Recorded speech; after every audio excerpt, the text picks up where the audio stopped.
Welcome in and thanks for joining today's Stream Elements.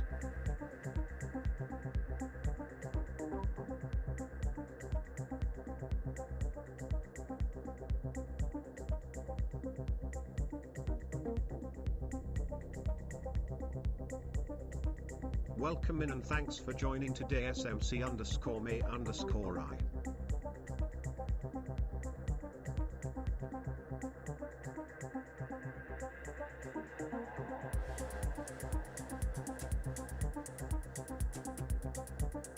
Welcome in and thanks for joining today Rugmat.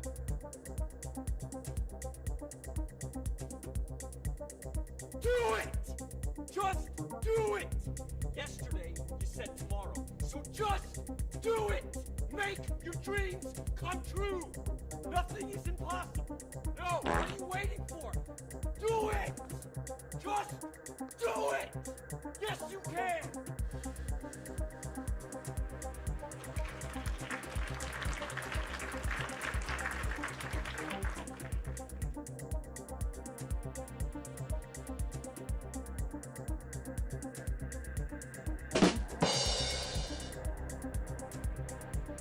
Welcome in and thanks for joining today Rugmatbot.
This just became a job.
Hello, hello.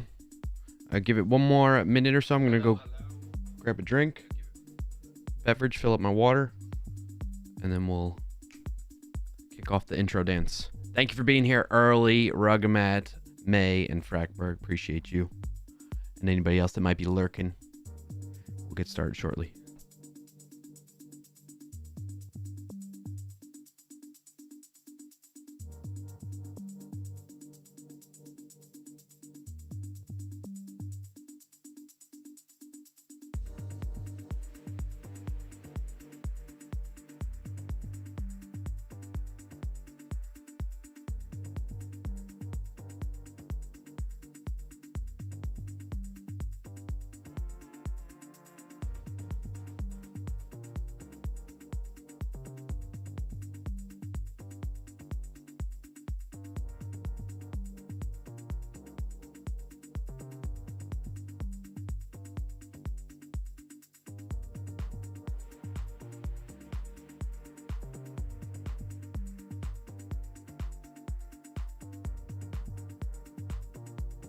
Welcome in and thanks for joining today, Freckberg.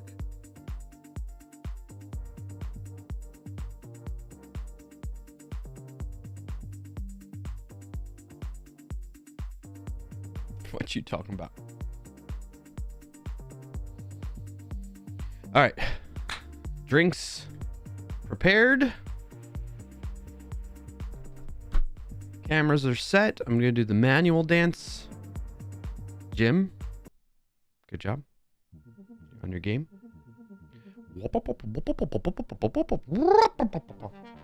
We should get back to having more than 3 cameras, huh? We should. I just don't know where I'll set them up.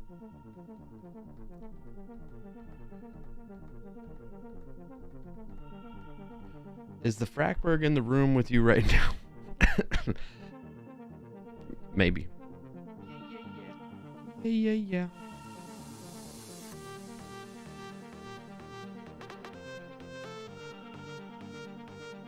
Why is that light on? Hold on. Turn that shit off. Elgato control setter. Turn the mini light off. There we go. See how that looks much better? Restart.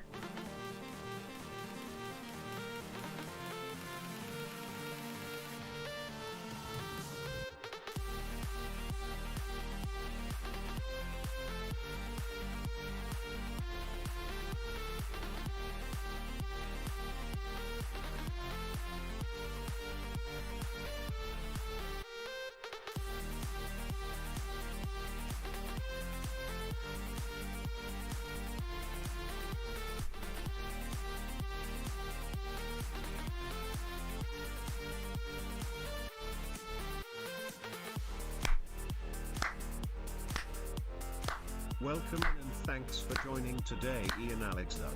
What's up, Ian?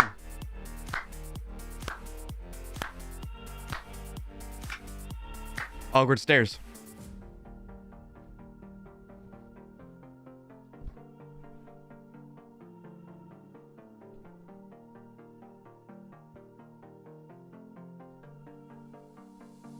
Hi, bro, dance.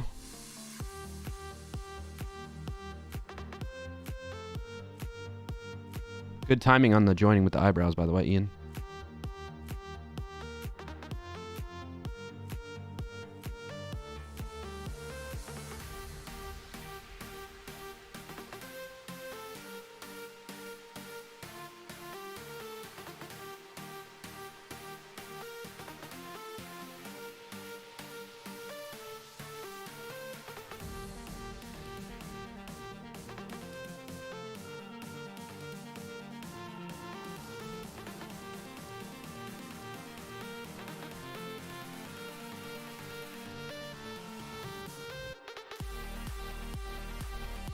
I don't know what I was doing there, but I liked it.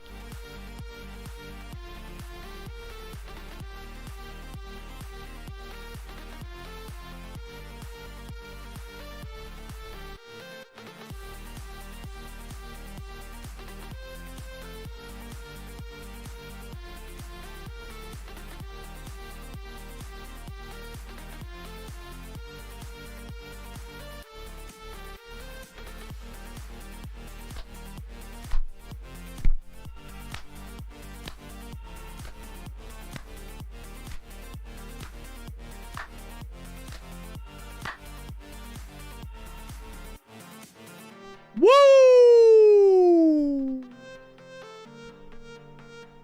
Hello, hello, hello. Welcome in. Thank you so much for being here early for the early bird special, the Clarkio Shenanigan Show intro dance that you just witnessed and are probably regretting that. Good to see you all. Thank you for being here. This is the Clarkio Shenanigan Show every Friday at 12:30 p.m. Eastern Time right here on twitch.tv/Clarkio and youtube.com/ClarkIO. Wherever you're joining from and watching, appreciate you being here. Today, Roy Lisi. Oh, so close, Roy Lisi. Good to see you all. Thank you for being here. We have some fun in store for today. I think it'll be interesting to discuss. We're still focusing on security-related topics as per the usual. Although last stream, right? It was last stream I was off from work and we played the game, and I finally, after 3 streams covering back to like over a year ago or something like that, I have finally beat the Only Up game. And boy, oh boy, was that so satisfying. Big shout out to Radish, who's like a legend in the Only Up speedrunning community, which we learned of. This is the beauty of the like Twitch streaming and like just streaming community stuff, is that if you switch your category to something that you don't normally do, you end up coming across new communities and new groups of people that are interested in that thing that you're streaming about. And they're like, oh, somebody new. Let's see how they're doing. And then they join in and help out and are supportive and welcoming. It's just a really cool experience. So shout out to Radish and the Only Up community for being so supportive. I think Samba was in here with somebody else that was helping out too, that is into that type of thing. So it was really cool to see. And that was fun from last stream. But now we're getting back into things. And speaking of work, I am on the clock right now, technically. Sorry. Still kind of getting over. I think last week I told you all I'm like kind of sick. So we were just chatting and stuff like that. Was it last week? Actually, I'm getting my dates mixed up, aren't I?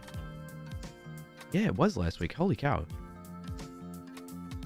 I'm not good with my sense of time. In any case, I'm feeling better, so that's a win. But as I was mentioning, I'm on the clock. The stream is made possible because of my employer, Sneak. So big shout out to Sneak. And really quick, let me show you all the work that I've been doing there. If you go to youtube.com/sneaksec, I know a lot of you already go there that are part of the Discord that tune into that. Welcome in and thanks for joining today. And see all the latest videos that we have there.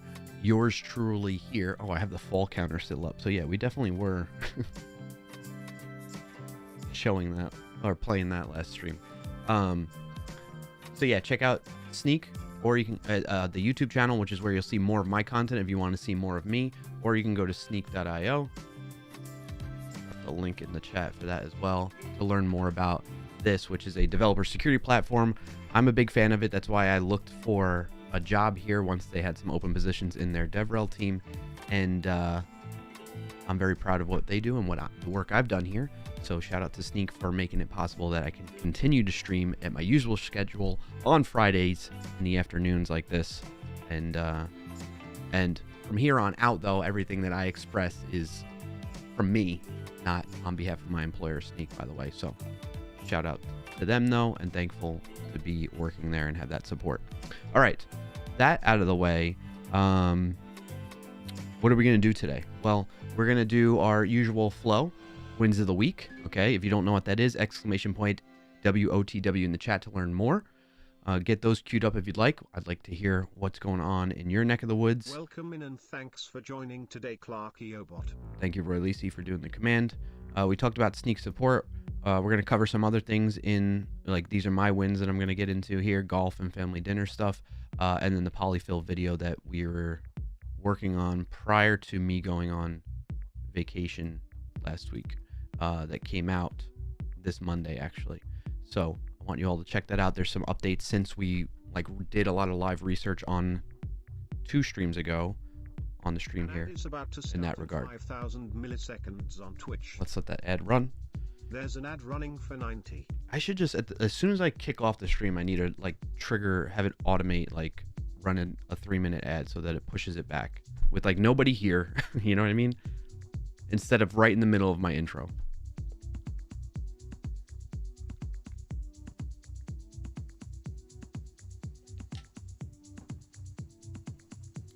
So we'll get into wins of the week, then we'll play some Wordle and connection stuff, and then we're going to talk about the technical topic today, which is authentication, authorization. Should you roll your own? For joining today, Todd Libby. Should you roll your own or use a service? And maybe we'll record a video live. We'll see. We'll see. What I want to do is just have a discussion, talk about my thoughts on that, kind of basically get stuff out of my brain out into the ether here with you all, and kind of see if we can put together and at least in an outline or a flow of what a video might look like once I get my thoughts out on this thing, because they're all scattered right now. Todd Libby, good to see you, buddy. Speaking of Todd Libby, I didn't catch the live stream, but I saw you were on James Q Quick's live stream earlier this week doing accessibility on the Deals for Devs website that James Q Quick is on. That's awesome to see, man. Congrats on that. And hopefully I'll catch the recording of it too. Winning are we, you said? What's up? Yes, we are talking about wins of the week. If you're not familiar with it, I think you've seen us do that before, but if you're not, use the command exclamation point WOTW in the chat to learn more. Yes, that is a win for the week for me. Okay, awesome. Well, there we go. Starting it off with your win of the week. Thank you for sharing, Todd Libby. Glad I can help bring that up.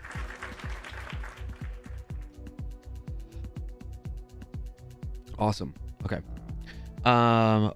I see Roy Lisi has a win of the week. Stuff seemed to have closed nicely. It might need some finishing touches today, but preparing for next week holidays. That's awesome to hear. Congrats on that, Roy Lisi. Glad to hear those things coming together for you. Todd Libby saying, always a pleasure to catch you on stream. Thank you, Todd Libby. I appreciate that, buddy. Oh, and almost forgot. Oh, a couple things. One, May and Roy Lisi are on a 20 stream streak, which, holy moly. Both of you, well, so May's wow, and Roy Lisi's almost forgot I had this going. 20 weeks now. Well, yeah, well, more than 20 weeks because we've had some times off between then. Thank you both so much for that continued support and being here week in and week out. That's amazing. I love that Twitch added that feature, and it's awesome to see. I really appreciate you both for that. I mean, everybody here, but that's quite an accomplishment to be here for 20 streams in a row. Holy moly. And then speaking of other alerts, Frackberg, thank you so much, buddy, for the 53. That doesn't sound right. Anyway, 53 months. Resub, buddy. I appreciate that. Apparently, I have one of these, says Frackberg on that as well. So thank you for the support, Frackberg. It means a lot, man. All right. So keep those wins of the week coming in the chat. If you have more to share, would love to hear it. I don't know that I see any other than Todd Libby and Roy Lisi so far.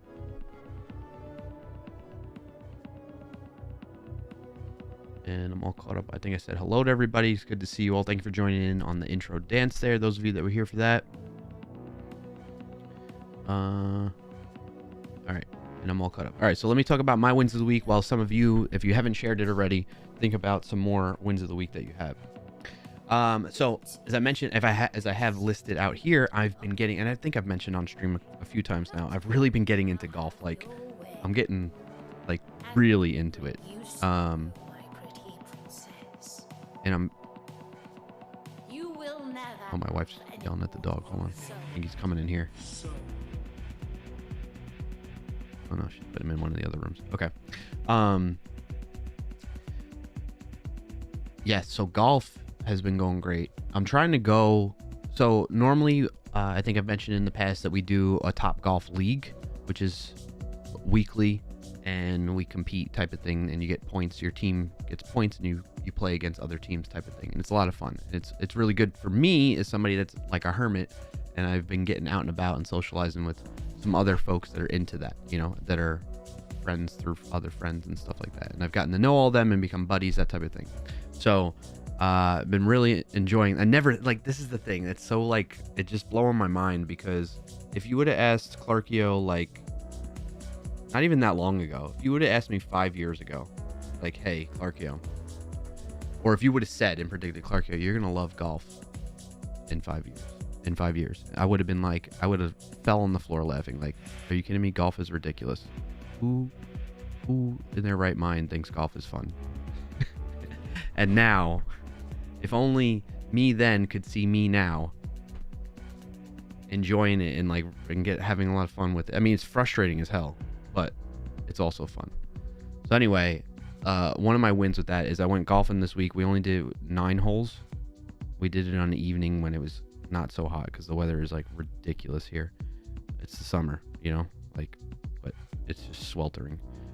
We went golfing on Tuesday evening, which was perfect because it was like shortly after a rainstorm that came through. So the weather was as nice as it could be for this time of year. Overcast, not too sunny, you know what I mean? And so we had some fun. And on top of that, we had gone on the same course. We had done the full 18, but on those first 9, we kept track of our scores. And I improved my stroke by 5 this time around on Tuesday, and my buddy I went with improved his by like around the same, somewhere like that. So that was kind of cool to see. You know, as far as we know, next time we do that same 9 holes will probably be worse or maybe better. I don't know. We'll see. But that's how golf goes. And I'm planning on going again on Sunday with another buddy that's part of our Top Golf League. Sunday potentially. We'll see. We're still planning that out. So it's a lot of fun. I'm loving it. It's my win in the sense of like I have something that's like physically active to some degree. It's getting me outside. It's getting me out and about. It's getting me hanging out with other people in real life instead of just sitting in my house all the time. I mean, I'm not always sitting in my house. I'm getting out and about with the kids and stuff, and like talking to other kids' parents and stuff like that. But it's been an overall good, positive thing, even though there are frustrating moments with it. So I'm counting that as my win of the week. And then the other thing I want to talk about is family dinners, as you can see here. So we've done this on and off before, but at times we get out of the habit of this and we let the kids like watch a show while we're eating dinner or something like that. And so we've stopped that again. And what's been nice about this is both my youngest and my oldest are getting into this, where they want to sit down at dinner together, because we'll do what we're doing right now. Essentially, we learned from when I was on the last vacation, not this most recent one, but the one a month ago before this. We were with 2 other families, and they do this thing that's just like wins of the week, but they call it their rose and thorn. The rose being like what was something positive that happened that day, and the thorn being what's something negative that happened that day. And so you kind of do like a self-reflect on the day as a family. So we've been doing that at dinner time. We go around the table and say, what was your rose and thorn? And like hearing what my kids' rose and thorns are each day is pretty interesting. Like hearing like what are the things that are bothering them. So like for instance, my oldest, at her gymnastics camp, there's this one girl that tends to like have good days and bad days, where she's in a good mood and a bad mood. Who knows why, right? There can be all kinds of factors that are causing that kid to be in a very negative mindset, and then therefore lashing out to other kids around them. So anyway, my daughter's brought that up like twice now, on and off, not like very repeatedly. So I'm hearing about that, and now I know. Like, whereas if we didn't do this rose and thorn thing, I wouldn't necessarily know what's going on with my kid at this gymnastics camp. So it's been a really fun exercise to do with them. And then on top of that, after we're done with that, we play I Spy with My Little Eye. If you've never played that before, it's a quick and easy game where if you're just bored sitting around, you can like look around and you look for something and you say, I spy with my little eye something that's the color blue, right? And let's say it's this. And so nobody else knows what it is, but they have to guess. And so they look around the room and find things that are blue, and whoever guesses it wins. So we've been kind of doing that, and they love playing that at dinner time too. So those are my 2 wins: golf, and then the family dinner stuff have been a lot of fun. So if you all have more wins of the week to share in the chat, let me know. Would love to hear it. But those are mine. And that's what I'm locking in for this week. Let me catch up on chat. Todd Libby says, I heart golfing. That's good to hear. Maybe next time we're at a conference together, we can look to play a round or half a round or whatever we can fit in, maybe. That would be awesome. In fact, I'm looking. So my brother-in-law, so next week. Oh, I got to take this call, chat. Hold on.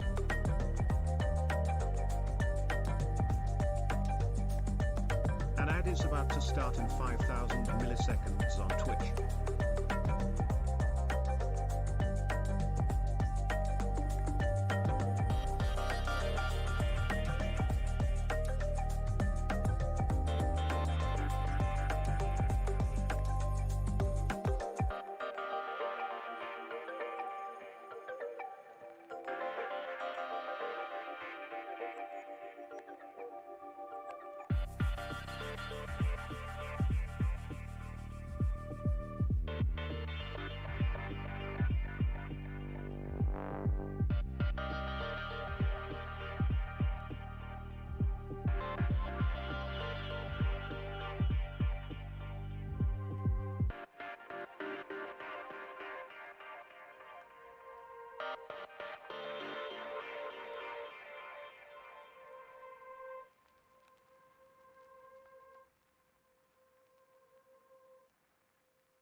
All right, I'm back, chat.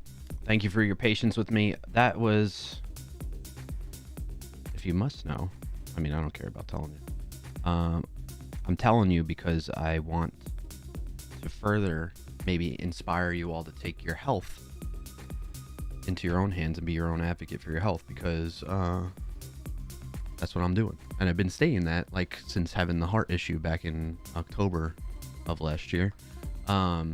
So I'm going to be going to a new primary care doctor. I'm going to try to get a new primary care doctor. That seems to be good, but we'll see. Hopefully all that goes well and I like them a lot. Because I've been struggling to find, I mean, that's what's led to this stuff where I don't go to the doctor that much, because I don't find doctors that I think actually care. But hopefully this one will.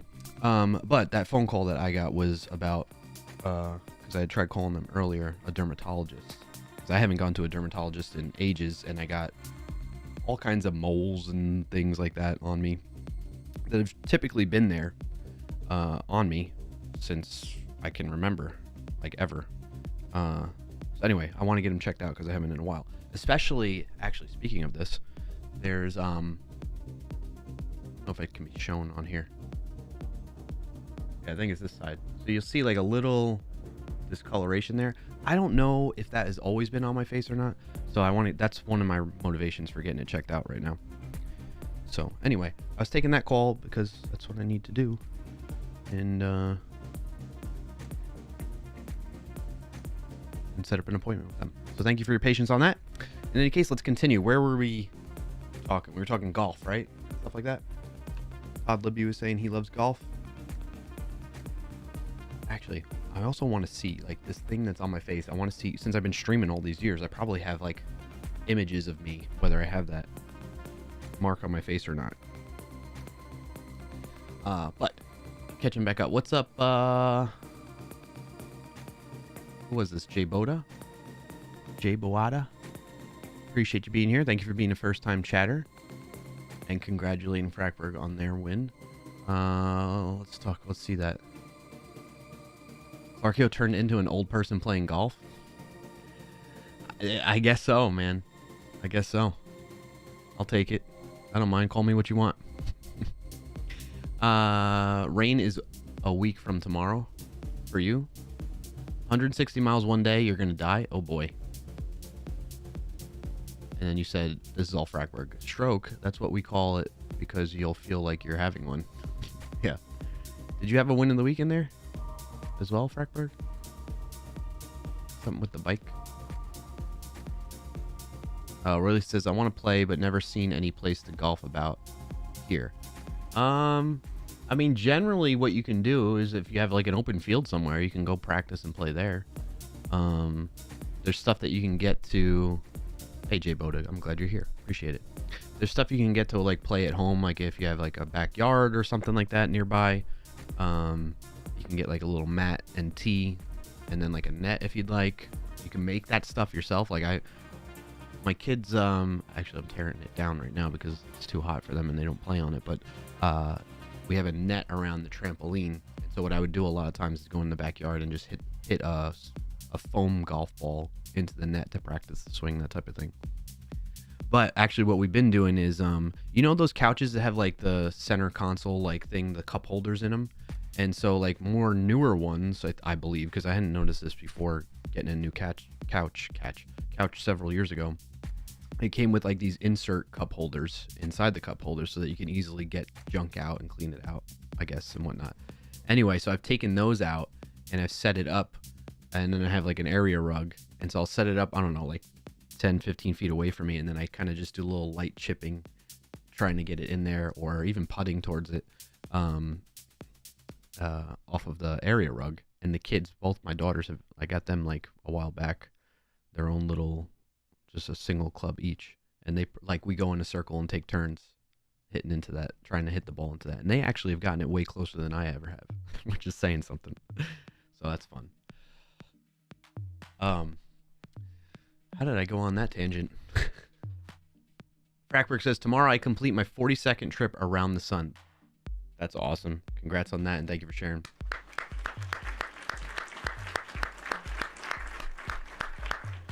Oh, we're talking about Roy Lisi wanting to play. So yeah, you can find ways to play, Roy Lisi. You can find ways. I like Topgolf. It's the only thing. Well, I like the league because it's very cost effective. If you go to Topgolf normally, it's quite expensive for like just an hour of time there. They hit you over the head. So I don't like that aspect of it, but I understand they're a business and they got to make some money. But the Topgolf leagues are very cost effective because you can have up to 6 players, and like after you break it down, it's something like $80, but you're getting 8 weeks of gameplay once a week basically. And for like, they let you, so the way it works is they let you go and you can get there as early as 6 p.m. and you can practice for an hour, and then league play, where they have certain game types that you got to play, goes from 7 to 9. And then a lot of times they'll let you, if you want to, go beyond 9 at the and then to the latest 10 p.m. So essentially you could get 4 hours worth of Topgolf play, 8 weeks, and it's about like $80 total, like split between, you know, if you do 6 other players. We generally have like 4 to 5 people. So, I mean, even with that, it's like about $80-$90 or something like that. So if you, I don't know what that breaks down to, but it's something like, I don't know, $10 a week, essentially. So you're paying $10 a week for like, at most 4 hours, but at least 2 hours is usually what I spend there, playing Topgolf. Like, whereas normally if you go to Topgolf for just an hour, it's like $50 to $100 or something like that, if I recall correctly. So if you have a Topgolf in your area, this is US based, so if you're outside the US, this is likely not the situation, but like, look into it, because you know, you might enjoy it. For one, again, going back to what I was saying before, if you asked Clarkio 5 years ago, like, hey, guess what, in 5 years from now you're gonna be really into golf and like liking it, I would have left you out of the room and fell on the floor type of thing, right? So it's kind of crazy. Anyway, I digress. Topgolf is a great, or just to go into a driving range at like a golf course somewhere nearby, is a great opportunity to like learn and practice too. So check that out. All right, enough about golf. Unless you wanted to keep talking about golf, I'm happy to do that. Todd Libby says self-care is super important, and I can't stress it enough. I did what you're doing 3 years ago, and I don't regret it. We found out a bunch of things with me that I have taken care of. Good luck with all that. Thank you, Todd Lisi. Todd Lisi. I was jumping ahead, or jumping behind at Roy Lisi and combined your name, Todd. But thank you. Yeah, I appreciate that. Yeah, I had a scare with my heart, with my EKG back in October of last year that lit a fire under my ass. So that's what's going on here. But it doesn't, it's still, even with that like motivation from that scare that I had, which the short of it is, it turned out to be like nothing. I just have like an abnormal EKG. It's just like genetic or something like that. I've seen a specialist about it and everything, and they told me not to worry about it. Whereas when I first went into the hospital, they were like, oh my gosh, your EKG is showing this thing called Brugada syndrome. And I'm like, what? What's that? And then they're like, it can lead to sudden cardiac arrest. Oh, great. Love to hear that. Anyway, but it turns out it's fine. I'm still here and no problems. But yeah, that's what motivated me to start doing more of this. I got back to going to the dentist again, which I was good about that pre-COVID. Then once COVID hit, I was slacking off, and like I had canceled a dentist appointment and never rescheduled, and just kind of let that linger like that for too long. But I'm back in the routine of that. I did some research and called around to find new doctors, and I found one, but unfortunately, like, this was back in May. I couldn't get an appointment until August. So next month is when I'll go to this new doctor that I'm hoping will be way more of a caretaker and like actually be invested in wanting to, you know, improve my health and that type of thing, and just establish a good baseline of what my health is, that type of thing, right? Hey Sean, good to see you. Code with Sean and Sean08, good to see you both. I think you shared your win a week the weekend. This weekend is the weekend. Congrats on that, and thank you for sharing, Sean. Enjoy your meeting, and we'll catch you when you get back. Hope it goes well. So yeah, I digress on the whole health thing, but again, if you want to talk about that stuff, that's cool too. We're going through, if you're just joining though, we're going through wins of the week. If you have a win of the week to share, drop it in the chat. Would love to hear it so we can celebrate with you. If you don't know what that is, type in the command in chat, !WOTW. Whether you're on Twitch or YouTube, it will work. You'll learn more about what that's for. Frackberg says, no wins. It's hard to find any positives when I'm looking at 42 and have been unemployed for a year. I couldn't even get rehired at my landscaping gig. Go me. I'm very sorry to hear all that, Frackberg, man. But as hard as it is to look at that, I truly believe these things happen for a reason. And I just know something will come your way that will make sense, be a good fit, and work out for the better, man. And you know, as always, I'm here for you if you need anything. Don't hesitate to reach out. But glad to hear you're went around the sun one more year. All right, I see Code with Sean's win of the week, made 5th year as Microsoft MVP. I'm in DevTech and now also in Azure category. That's awesome to hear. Congrats on that.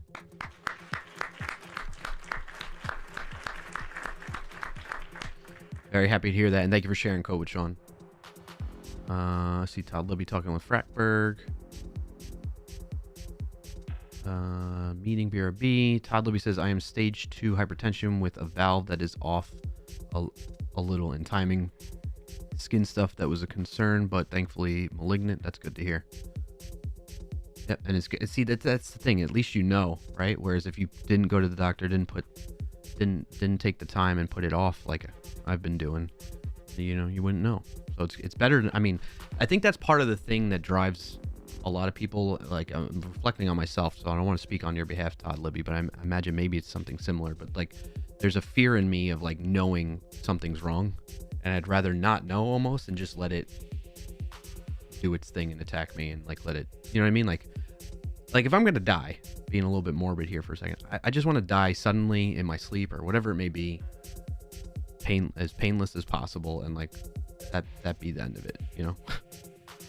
So, and if I do die, for the most part, I have all my ducks in a row. I don't have like any will and testament. I kind of have one, but it's not official. It wasn't notarized or anything. But if I do die, I have insurance policies and stuff like that.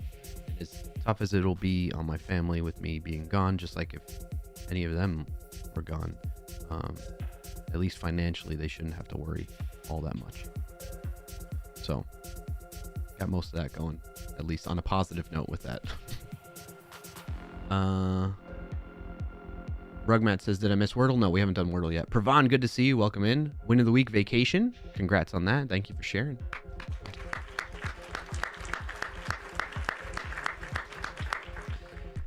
What are you doing? Anything for fun? Anything? You doing anything fun for vacation, Pravan? Let us know in the chat if you feel comfortable sharing. Don't feel any pressure to do so though. Todd Lewis says, I put it off for 3 decades. Wish I had gone back sooner. I get you're thinking though, Clark. Yeah. Okay. Yeah, I've been putting off doctor stuff for probably like a little over a decade, I would say. Welcome back, Sean. That must have been a good meeting. It was short. Frackberg says, hey, the old joke. I want to die quietly and in my sleep like my grandfather, not like people screaming in his car.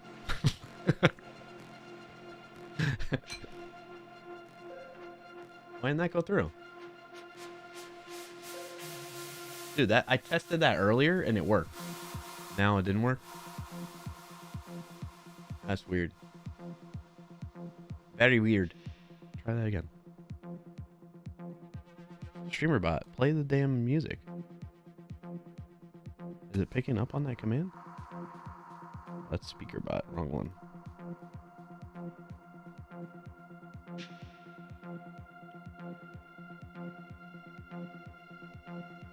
Yeah, it says play sound.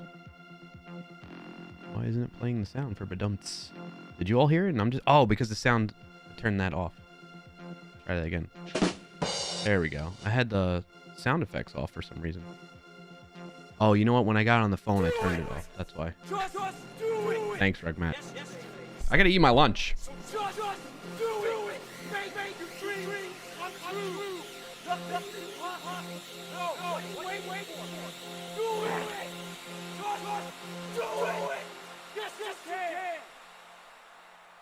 We're gonna play a little words on stream while I eat lunch. Oh shoot, I didn't mean to start it right away. Here's the link in chat. I didn't mean to start it. Let's go back. Leave. Wait, no, why is it still... Oh, there we go. We can exit. Okay, cool. All right, there's the link. I didn't mean to start it yet. Drop the link in chat. Is it the same one? We'll see. Yeah, it's the same one. Okay. All right, we'll play that in just a second. Let me finish catching up on chat, and then we'll play words on stream while I eat. It was Frackworks' joke. Release says, with that logic, you can talk for more too, because same. Okay, yep. Pravon says, tomorrow I'm going 1 week on hiking with some friends, and the other 2 weeks, dang, 3 weeks vacation? That's nice. The other 2 weeks I'll spend with my girlfriend and coding. That sounds fantastic. Congrats on that, Pravon, and thank you for sharing again.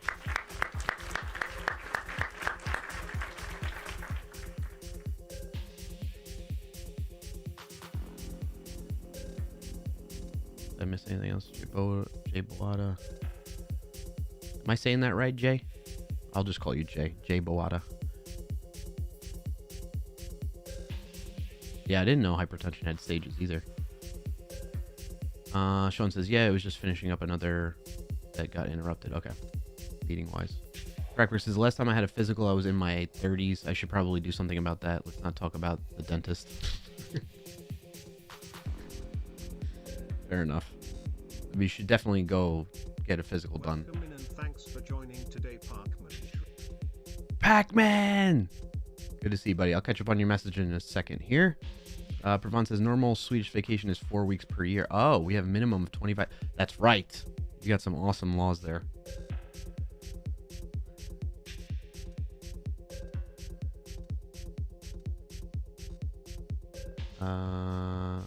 Jay says you're saying it right. Okay, cool. Pravon says, my old company had 5 weeks of vacation. Wow. Release it for you as well? Excellent. That's great to hear. Sean says, Clarkio, once again, thanks for helping me with the voiceover. No problem. Did it all... Wait, did it happen? Is it done? Did you do the deed? Sean? Let us know. Pac-Man Jr., good to see you again, buddy. As always, it's a pleasure. It's fun that you're one of the OGs, you know? It's great to see you. Not sure if you know, but I had bladder cancer back in 2019. I don't think I recall that. It is all gone and doing good now. I wouldn't recommend skipping doctor's appointments and getting checkups. Yeah. Yeah, well, hey, I'm glad to hear that, Pac-Man. Actually, no, I think I vaguely remember you mentioning having cancer. I don't know that I knew it was bladder cancer specifically, but I feel like over the year back then, you mentioning it on stream in the chat. Sean says, read my win of the week. I thought I did. You said the weekend is this weekend. Oh, this weekend is this weekend, meaning where you're going to... I don't know why I said do the deed. That's supposed to be a euphemism for something else, right? You knew what I meant, though. Let me go back in your messages here from you. This weekend is the weekend. Yeah, I get that now. It went over my head at first. Okay. That's awesome. I can't wait. I can't wait to hear how it goes. Ravon says, it's kind of fun as Sweden wants to introduce 4 days work week and Greece did just add 6 days of vacation. Oh, 4 days of working week. Okay, yeah. I mean, I feel like lots of jobs could do just fine with 4 days of work, you know? All right, I think I'm all caught up on chat. I mean, keep it going. We can keep chatting about stuff. But let's play words on stream while I eat my lunch here. Got some leftover dinners for lunch today. Speaking of, my youngest, who's a very picky eater, we got her to try this pasta, and she liked it. She was like, she was so like reluctant. She would put the noodle, she'd be like, you know, and like do stuff like that. And then finally, when she ate it, she like lit up. She's like, oh, I like this, and she just chowed down. And so my wife and I were like, yes, finally. Oh man, it's getting cold. All right, here we go.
Yo, are we struggling today, huh?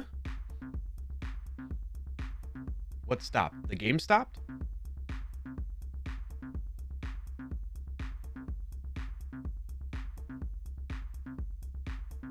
Oh, it got locked right there.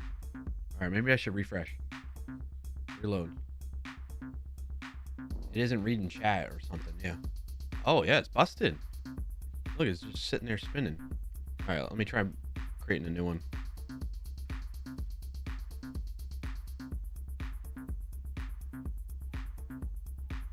No, words on stream. Is it down?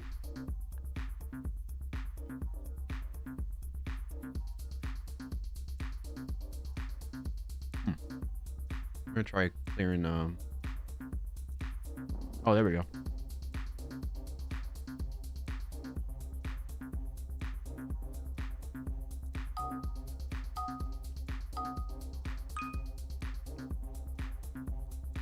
Should probably be the same link. Oh, it's a new link.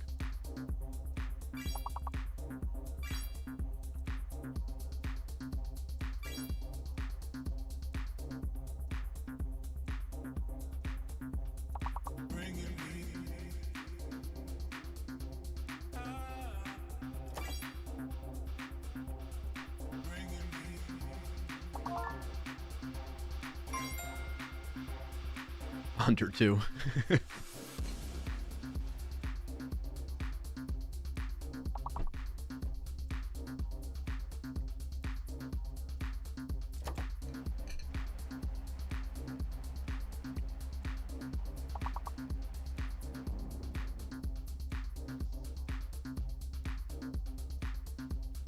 Mirror link's not working? Alright, let me get a new one.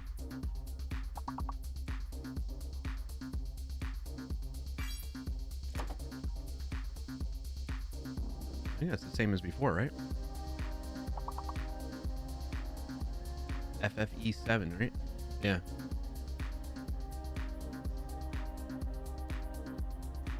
That's the only one it's given me. Yeah.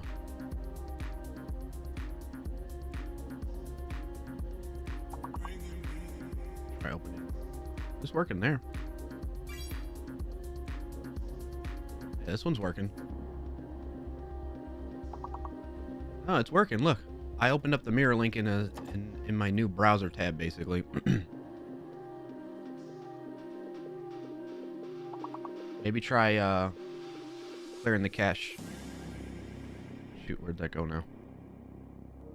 There it is. It's not working for you either, Coach On? Wow. Or at least it says A worked for me now.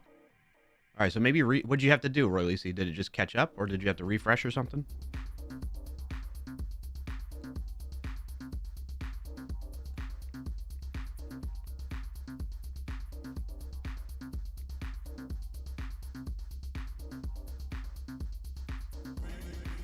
All right. Let me know when you all got.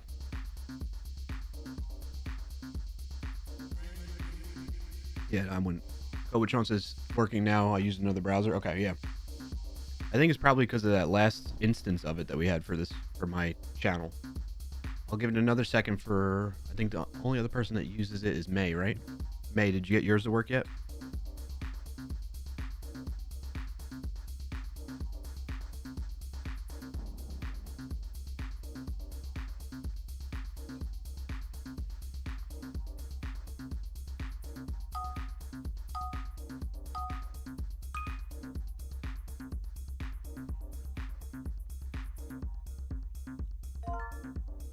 Oh, nice, Coach On. I love arugula. Also, how do you pronounce it? Because a buddy of mine pronounces it arugula. I was like, what did you just say?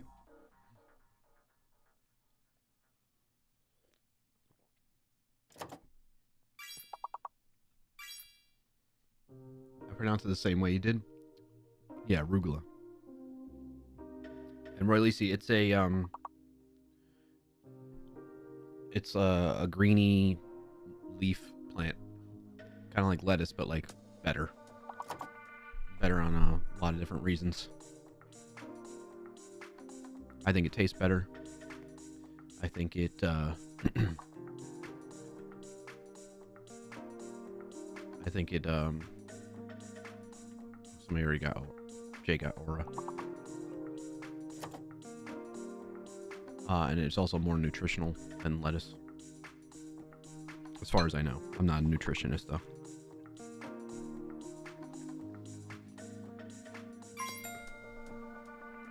What a weird set of letters.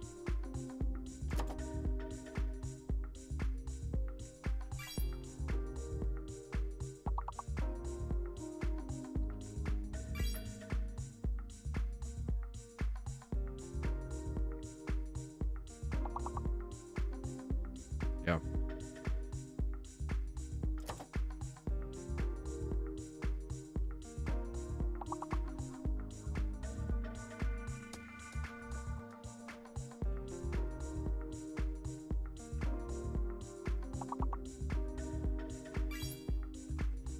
Ragu.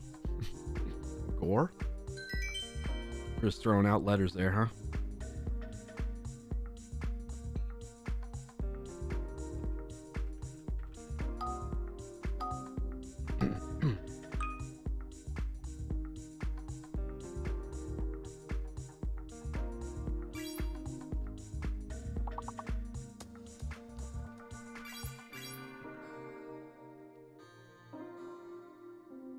I think S is fake.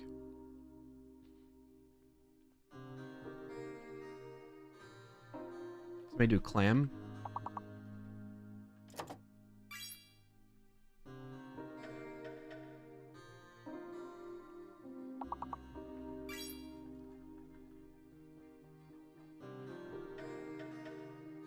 What could be the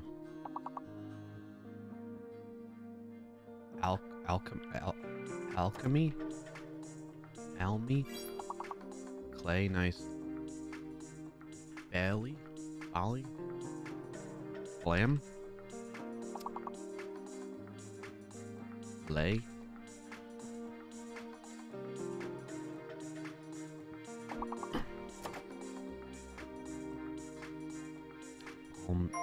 Symbol. Nice, Todd Libby.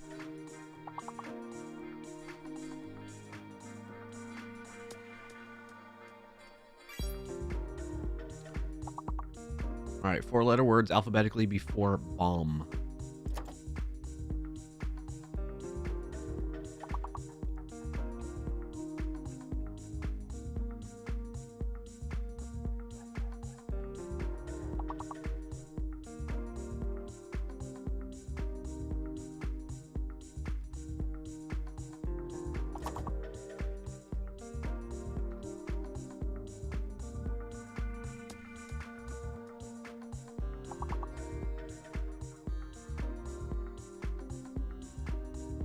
Alka.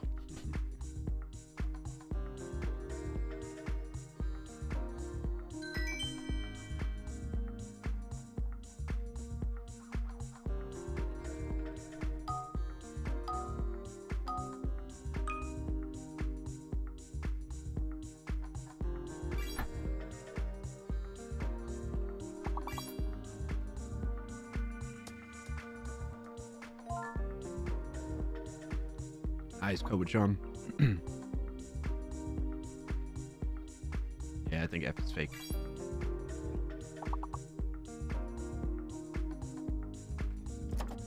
Oh no, F is fake. Why did I do that?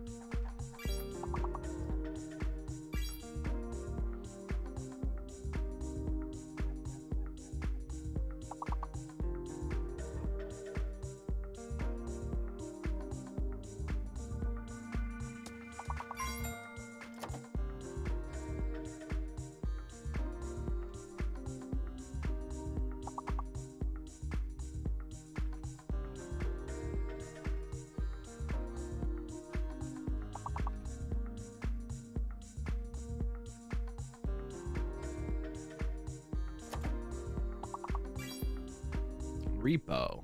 Nice job, Frackberg.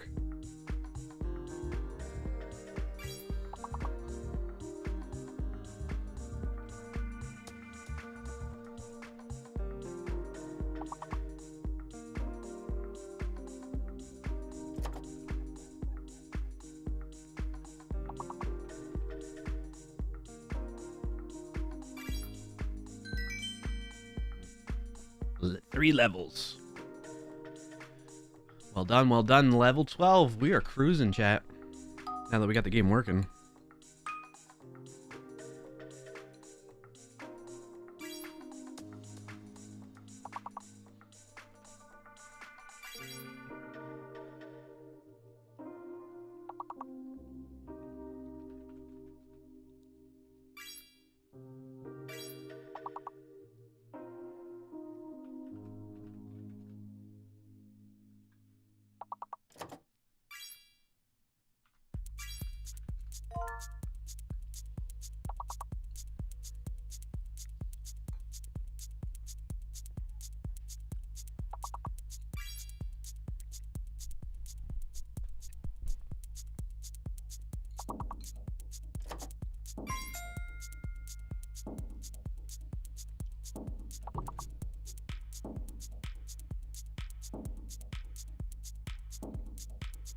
This song is making me think somebody's knocking.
Good round, good round. Level 14, here we go.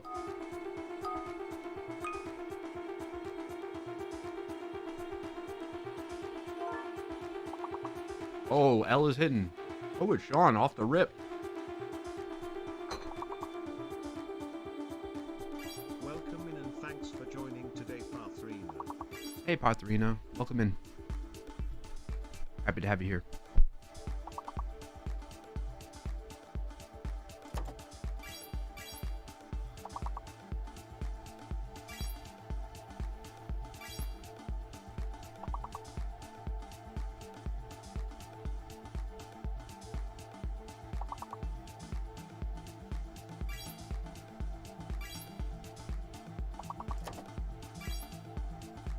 Yeah, F is fake again.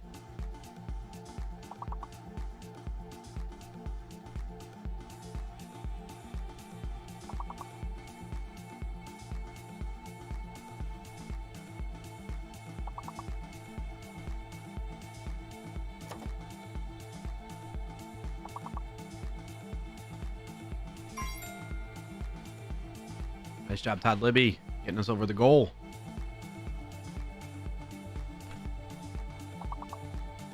Ocho, come on, Ocho Cinco.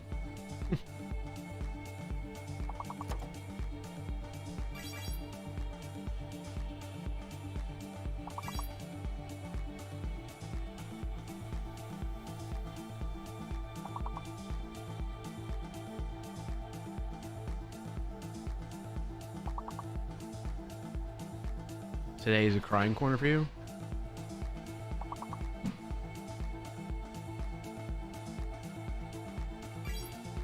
I don't know what the heck Coho is, but okay.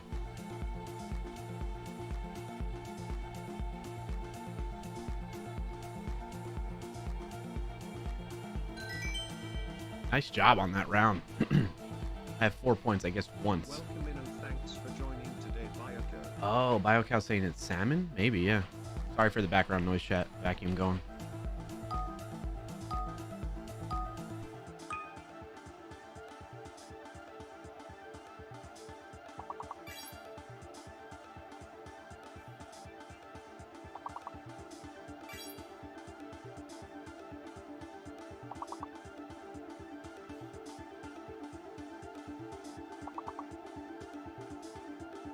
It's only 5-letter words.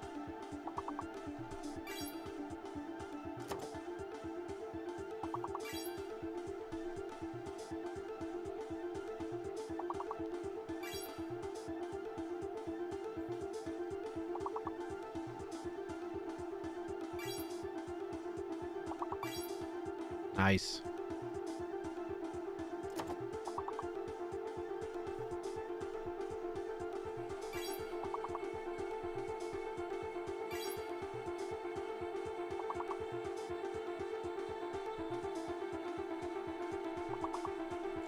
What is that big word? Did we get the hidden letter yet? I don't think so. T-E-T-H-E-R, yeah.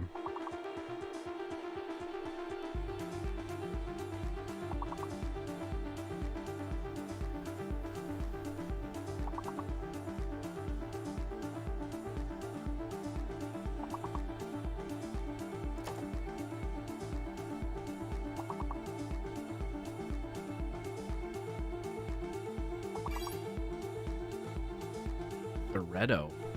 Oh, there too. Nice, Todd Libby.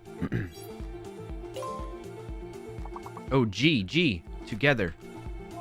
There we go.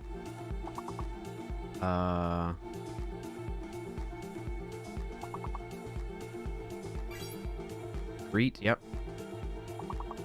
Need one more. Yes!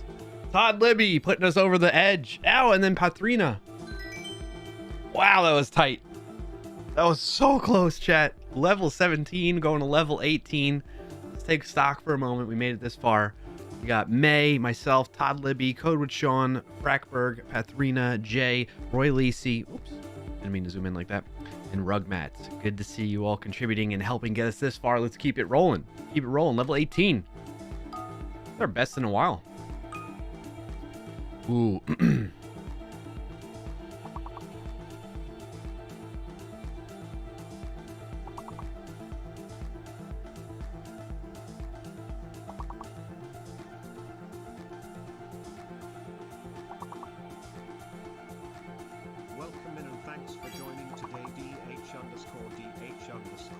What's up, DH? Happy to have you here. Over on YouTube, that is, I guess? No, that's on Twitch, I see. Tweezers! Nice, we got all the letters. Good job, Roy Lacey. See? Roy Lacey, you're all sad in the corner. You just got the big word. Helping us get the hidden letter and everything. Tweezer. Reset, nice. I don't know other words. I can't see other words in that. Tears? Wheats? Weeders? Wheaters?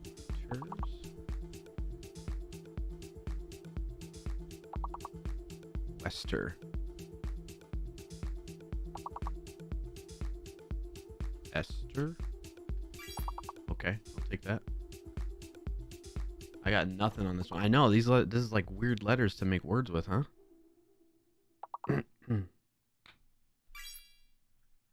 Nice, steer. Reets. So L is fake. Dang, what the heck could this be? Zeers? Zeter? Trees. How did I not see that? Where's? Thanks for joining today, Ordinary Gamer. What's up, Ordinary Gamer? Good to see you. Sweeter? Nice, Todd Levy. Oh, we're so close! What? How the heck did you all pull that off? Oh my god. That was like 3 or 4 words right at the finish line. Yeah, Weast. Rest. Nice job, everybody. Look, round of applause. We got this far. That is just amazing. So listen, for this next one, I'm gonna get Notepad opened up, I think, before we go any further.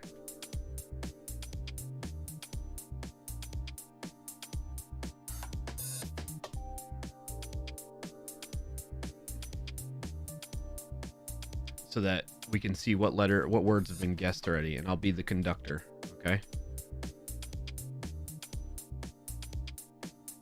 Everybody ready? I imagine my cat Luna is getting stressed as I put out the extra food for their weekend alone. Uh-oh, yep.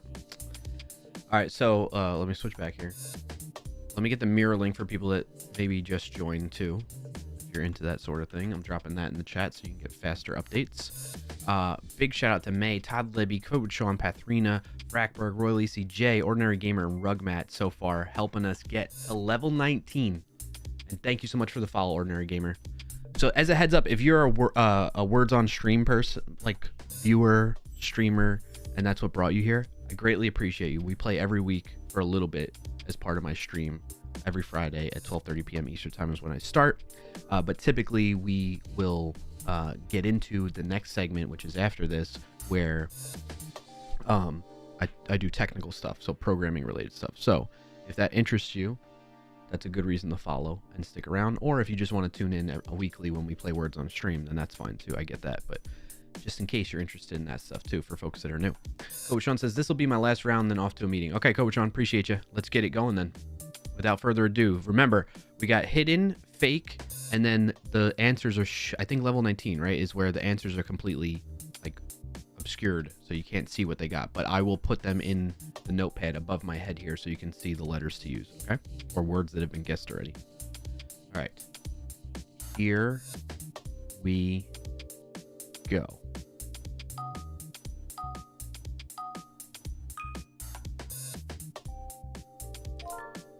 Ordinary Gamer got checkers. Coach Sean got rechecks.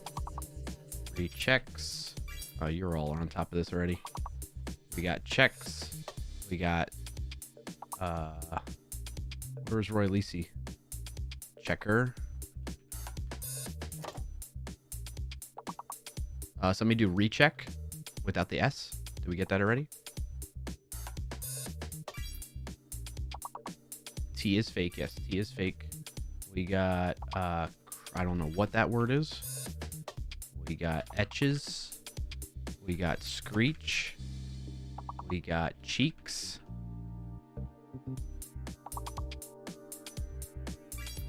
We got scree. We got recheck. There it is. Thank you, May, for getting that one. I think we need a couple more words and we'll be good. We're on a good pace right now, chat. Do we get creek? Do we have creek? Ordinary Gamer, what'd you just put in there? There's creeks. I think creek should work too. C-R-E-E-K, like that. If somebody wants to try that, there we go. Sean A. got that one for us. Nice job. This is the best we've done in a while, chat. We got cheers. I mean, I don't need to type them anymore. You can see them on screen.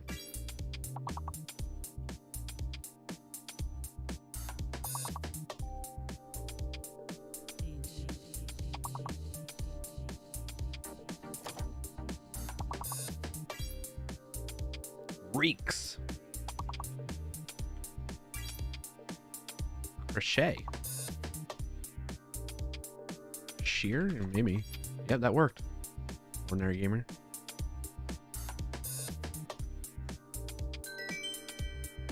Skipping 2 levels on level 19. That's pretty amazing.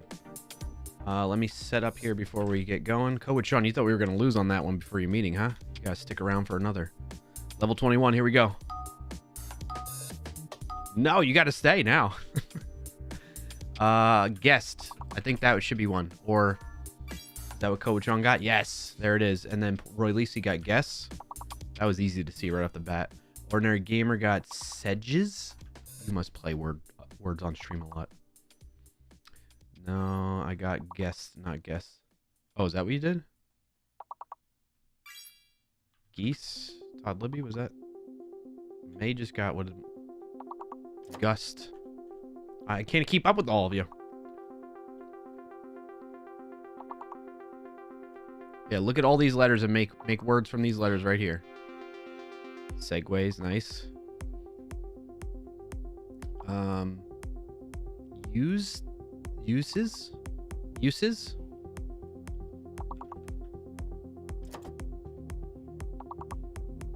No, you need 5-letter words or more. Used. Seduce. Sedge.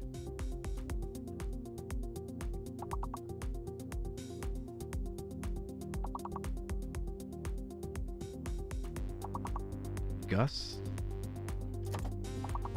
Welcome in and thanks for joining. Guard. J4. What's up, Jawwer? Good to see you, buddy. Udges. Suede. Nice job, Owner Gamer, getting us over the goal. Oh, edges. Or just edge. Oh, edges. There we go. Another one.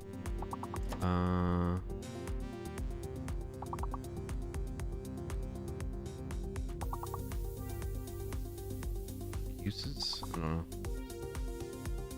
Geese.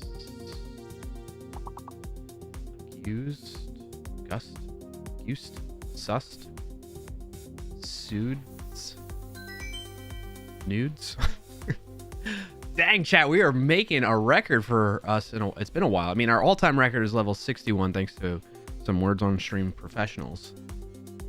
Or amateurs, but professionals. But level 23. Here we go. Cray. All right, I'll do better keeping up with what you got. Deduced. Deduced. Try that. Oh, with Sean got deduced. Yes. Oh, Wise Books is educed. Nice.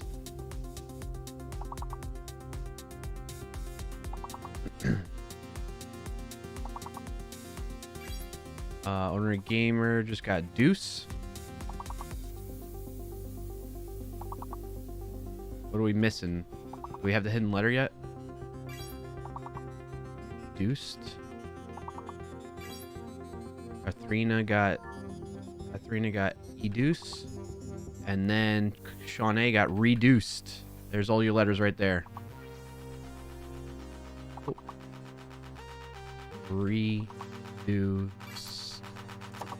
Like that.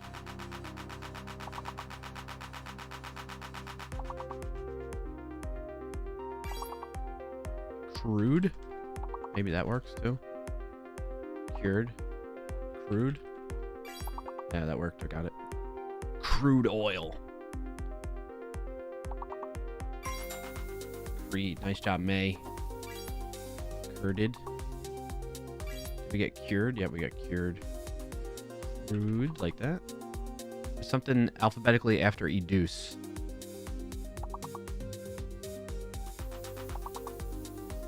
Root, something with an R maybe?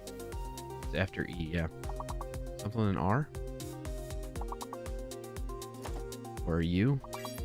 Utter. Yep, there it is. Todd Libby. Chat, we just completed every word on that level. 23. We're killing it. Let's keep it going. This is the longest streak we've had in a long time. That's utterly ridiculous. Yeah. You're in a meeting playing Words on Stream. Nice. All right, let me reset this. And let's continue. Sean, don't make me time you out. I do have to go. Yes, you do. Ooh, Ordinary Gamer got historic. That's all the letters. Historic. What was that last one? May got short. And then Pathrina got ostrich. And then what was it? Thanks for joining today, Moonchild. Torch. Pathrina got trios. Moonchild, welcome in. Happy to have you here. arthritis. I'm out. Have a good one, everyone. All right, Frackberg. Appreciate you, buddy. Have a good rest of your day. Thank you for being here and hanging out, as always.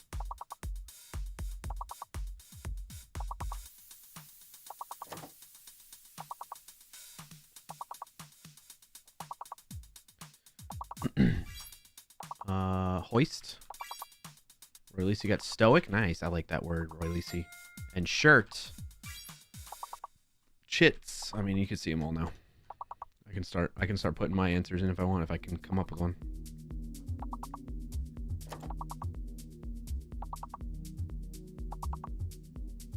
Can't think of one.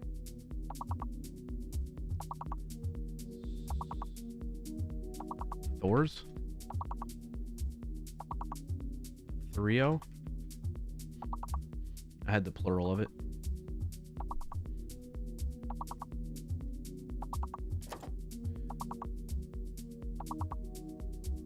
Something between chits and hoist.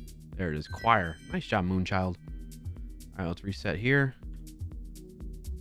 Let's keep it rolling. Nice job, May. Ordinary Gamer called with Sean, Todd, Libby, Frackberg, Pathrina, Roy Lisi, Sean A, Wise Books. Welcome in and thanks for joining today, Nez_Berg. Hey, Nez. Happy to have you here. Jay, Moonchild, and Rugmat. Nez, welcome in. We're happy to have you here. We're on a record run well, not all-time record run, but like a record run in a while. Got the squad. Oh, you all know each other. Look at that. Words on. We were talking about this earlier. Lots of different streaming communities for different types of games and categories. Last time it was only up folks that joined us. This time we got words on stream peeps. Todd Libby says, have a good one and good luck in the game. Thanks, Todd Libby. Appreciate your help getting us this far. Let's do it. Time for me to go to, unfortunately. Yeah, no worries. Totally understand. Appreciate you hanging out a bit, Todd Libby. Libby. May says, I don't know anyone. All right, I'll put the words on screen once we get it.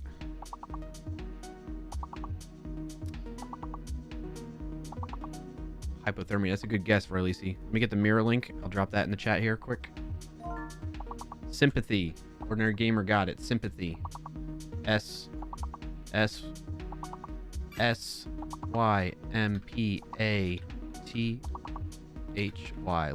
Right at the top of the screen here. Sympathy.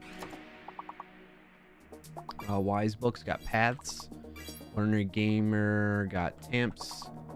Ness got Myths. Wise Books got Maths. Nice.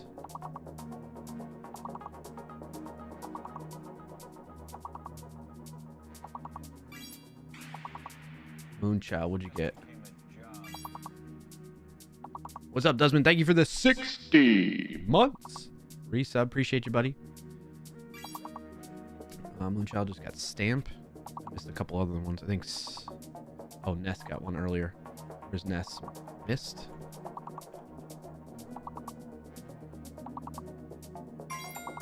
And Pasty. Nice job, Roy Lisi, getting us over that. Patsy. I think we're going to go on a record run here.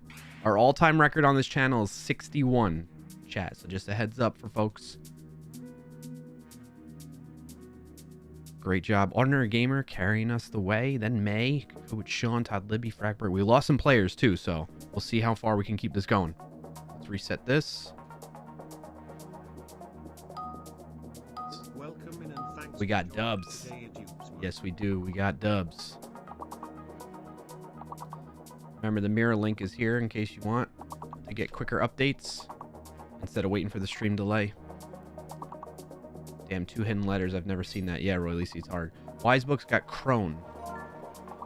It's Dubsman got it. Convert. C-O-N-V-E-R-T. Ness just got Tenor. Ordinary Gamer got Voter. Thanks for joining today. Moonchild got Covert. May got Coner. Right? Or no, that was Roy Lisi. Got Cover. There's no N, is there? Toner. Did anybody get Toner? T-O-N-E-R? I can drop that one in there. There we go.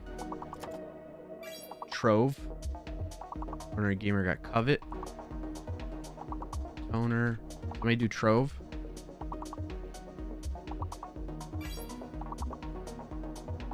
Ness got overt. Nice. I think we need like 1 or 2 more words.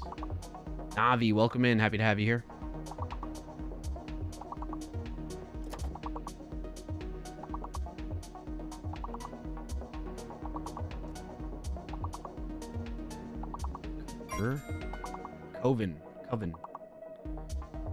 Covenant. Man, we are killing it. Recon. Filled up the board. Nice job, chat. Well done, well done. Let's keep it rolling. Level 35. Can we beat our record? Level 61. Again, Mirrorlink is here if you need it. Wisebook's got Terry. Terry. R is one of the hidden letters. Ordinary just got tricycle. And Wisebook's got, what'd you get there? Cycler. Ricycle. Navi, what'd you get there? Circlet. Got circle. May there. Ness got cleric. Ordinary gamer got trice. Nice job, May. It's Dubsman got relic. What the heck is light? I'll try it. Lydic. There we go. Ordinary gamer got lyric. May just got leader. Tyler. Navi just got relic. And then we got leader like that too.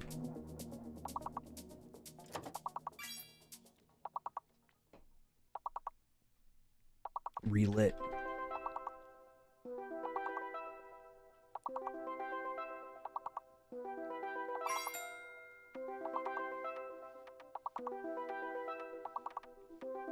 Oh, we didn't get... Oh, we got cycle, yeah.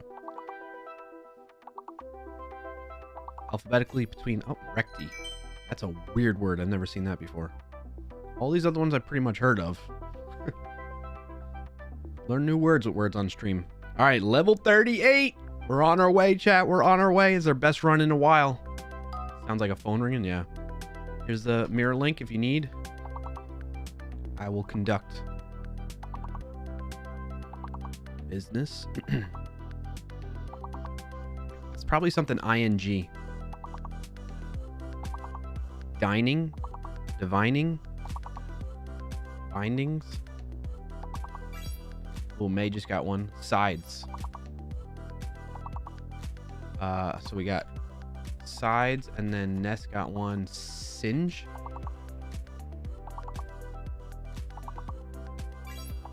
Dines from May. Nice job, May. Designs. D-E-S-I-G-N-S. Those are all your letters right there. Signs. Sings. Signed.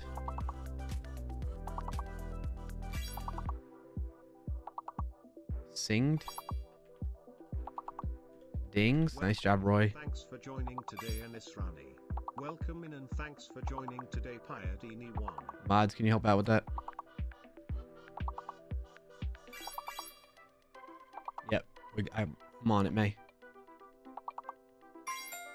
Thank you, Sean. Hey, there we go.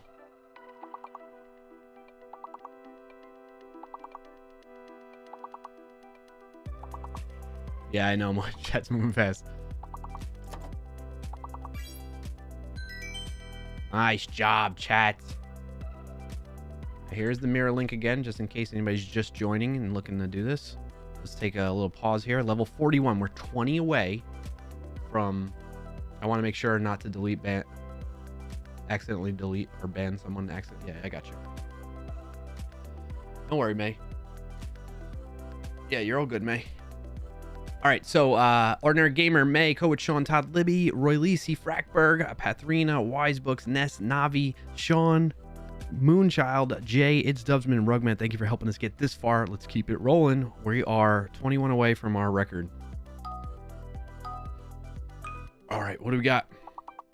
Problem. Problemo. Ordinary Gamer got Silkworm. SILKWORM. There's all your letters. Ness, what'd you get there? Worms. Navi just got Smirk. Wise just got Kilos. Well done, well done.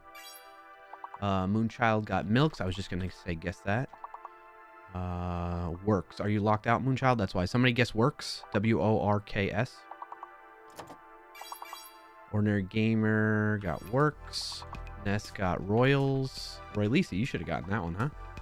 Navi got Swirl. I think we got Works now. Wise just got Limos.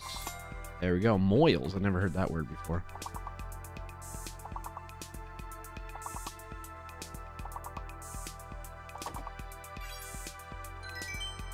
What is Loris?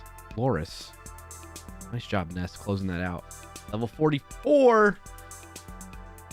Can we reach our record? Now I has history behind my name. There you go, Roy Lisi. All right. Are we ready for the next one? Again, ordinary boy, a pro. Yeah. I think we got quite a handful of pros in the chat today. There's the mirror link. Let's keep it rolling.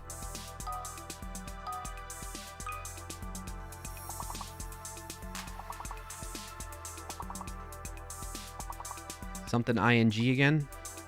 Deciding.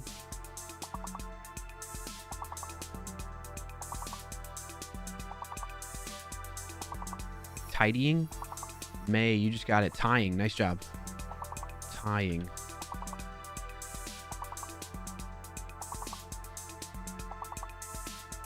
Dying. Exiting. EX. Let me try exiting maybe. Ness got it. It's anything. ANYTHING. Nice job, Ness, helping us get that. Ordinary Gamer got haying. May just got hating. Wise just got thing. What else we got?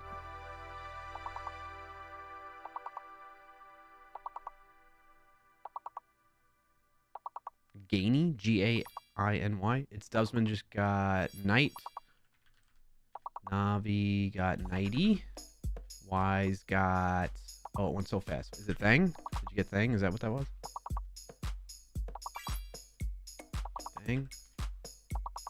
Moonshot got 9th. Ness got... Tinny.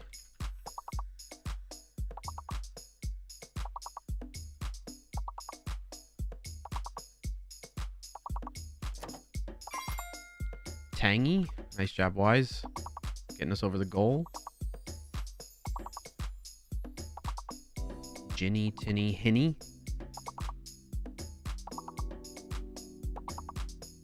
Jinthany. Hying. Ness, you always... Or Navi, rather. You seem to get those, like, really obscure words. I like it. I love it. I want some more of it. Damn, needing almost all the words just to pass now. Exactly, Roy Lisi. It's getting crazy. All right, level 47. Let's do it.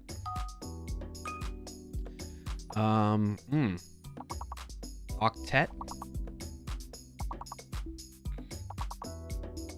Double T's with a Q. Quartet. Ness just got octet. Wise just got Cotter.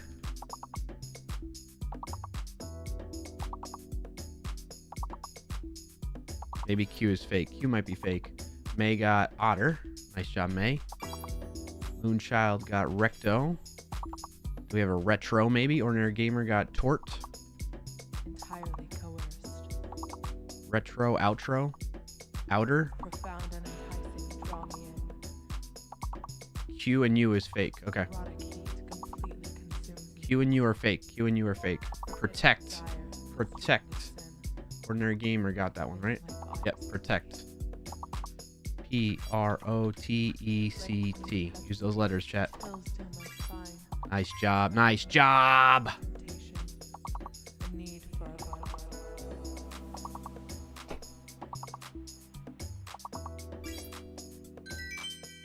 Well done, chat. Well done. The sweet seduction. We got an ad. I'm snoozing it. Yearning to act on those debauching schemes. Level 50. I can't believe we've made it this far. This is amazing. Let's continue. Keep it up. Nice job, chat.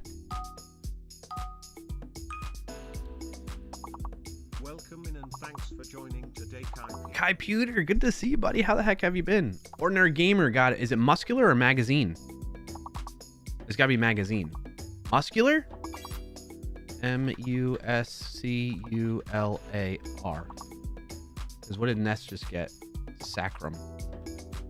Rugmat. Nice job, Rugmat. Getting in there. Scram. Devours. Wise got crams. Roy Lacey, what'd you get there? Marls. Ordinary Gamer got sumac. Ness got a rums. Devours. Navi got usual. I'll get alums. Oh, no. May got that one. Nice job, May. Coerced. Try it, Ramus. That worked. Devours. Malls. Stubbsman Scrum? What do you mean it's Stubbsman? Ness got mucus. Malls. Clams. Nice job. I can't keep up with you all. You're all going faster than I can even think. You can see all the letters now. All words now. Well done, chat.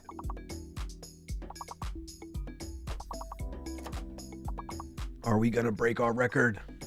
Are we gonna break our record? Luau's.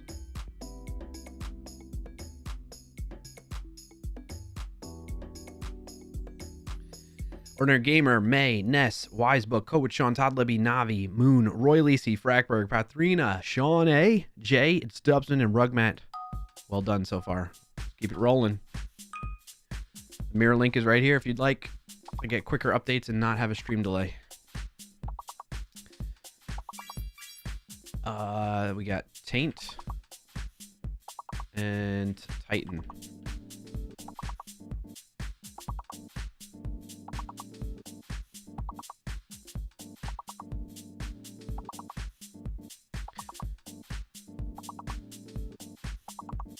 Titanium? Maybe it's titanium? Titanium? No. What's the big word?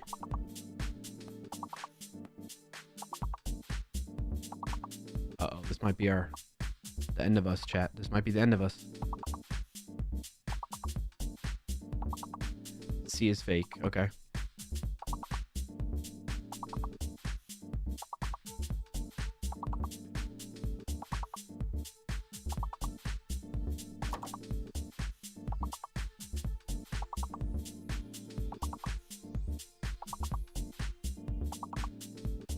Something TIAN, like Martian.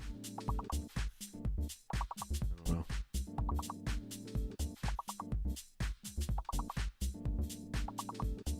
Nation.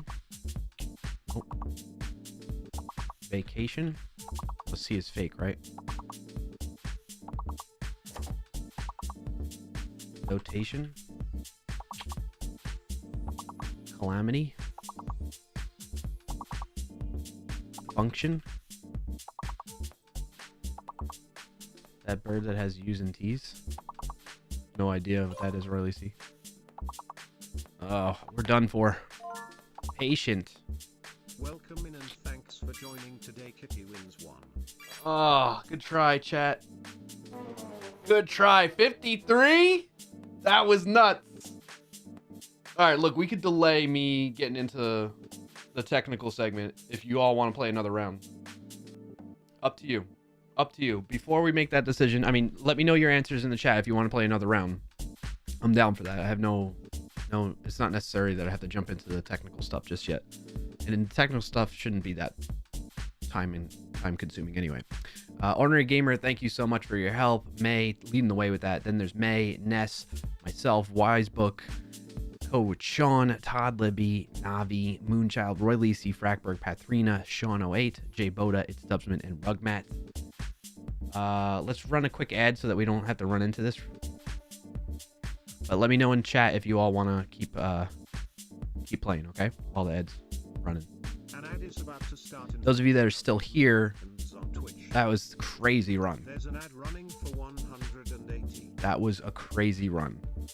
Level 53 is the farthest we've gotten in a really long time. Our record, if we go back, so we took stock of all this. Thank you everybody that helped us get that far.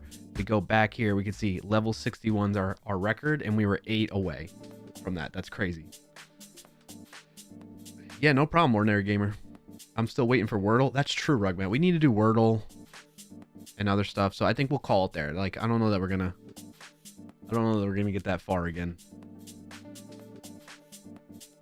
I appreciate everybody playing, though. I hope you had some fun with that. Hey, Kitty Wins, welcome in. Happy to have you here, too. First time chatter. You off next 2 weeks, so let's play again. All right, let's play again. All right, stick around. We're going to play again. Let's wait for the ad to finish. You know, while the ad's going, we'll play Wordle real quick. See if I can finish it. So if you don't know, the way I play Wordle is against you all, chat. If I guess it in 3 or less guesses, I get a point. If it takes me more than that, you all get a point. And if I fail completely, you get 3 points. And so far, the record is, let me get into the Discord. The Discord command in the chat. So if you'd like to join up there, check out the Discord so you can keep up to date with the latest changes in any schedule and stuff like that when we're going live. Share your Wordle results on a weekly basis, that type of thing. Okay, so according to the Discord, I am up by a point right now. Archeo13 chat, you have 12 points. So we're getting there. We're getting there. Hey, thank you for the follow, Ness. Appreciate that. Really says that sounds like something that shouldn't be during an ad. We get points. What, playing Wordle shouldn't be through an ad? I always guess farts, Rugmat. Come on.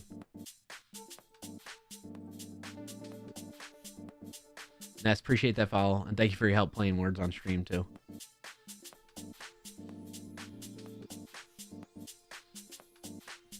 Thanks for the headbat. Sean says, and if we tie in the end. Yeah, we got to figure out what happens if we tie in the end. All right, I'm going to guess farts. All right, so I know that F is in the word, and I didn't get any other value out of that. So it doesn't start with F, but it has F in there, like wafer. Heifer. Something that maybe ends in F. Taffy. Half. Flaunt. I can't think of words that have like F. It's gotta be like F. Effort. Effervescent. Wait a second. Wasn't the pat for the other side in the past? I feel like that. Yeah, I agree. I agree. No, or at least effect. There's no C.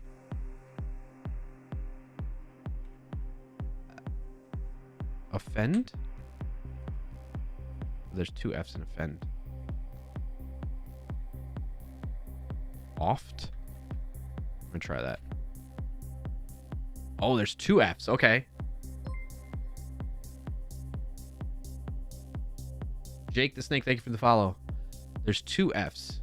That was a good guess. Second guess. That helped out a lot. And we got rid of a lot of vowels. Okay, so is it like chuff?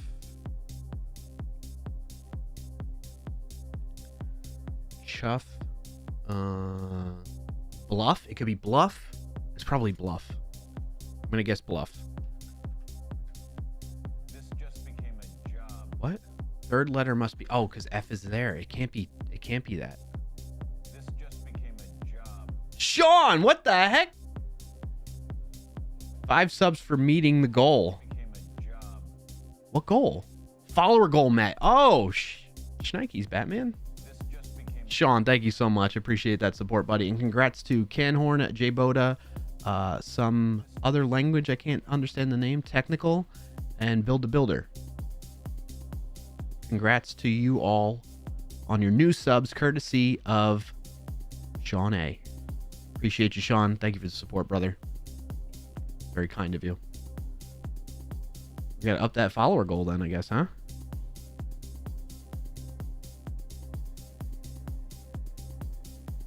Oh, I'm so close. I gotta guess it here, otherwise you all are gonna tie it up. I want to go into my vacation up 2 points on you all.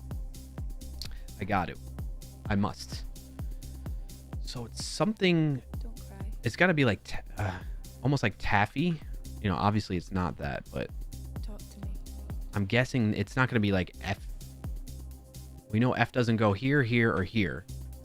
Well, when it goes in the middle, so it's like there's no way the second F is at the end, right? Falafel. So it's got to be F something, and I'm likely gonna say it's Y. Puffy, Muffy,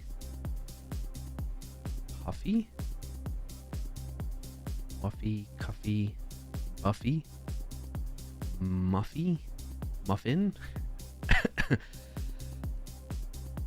I'm gonna go with Puffy. No! What could it's something IF?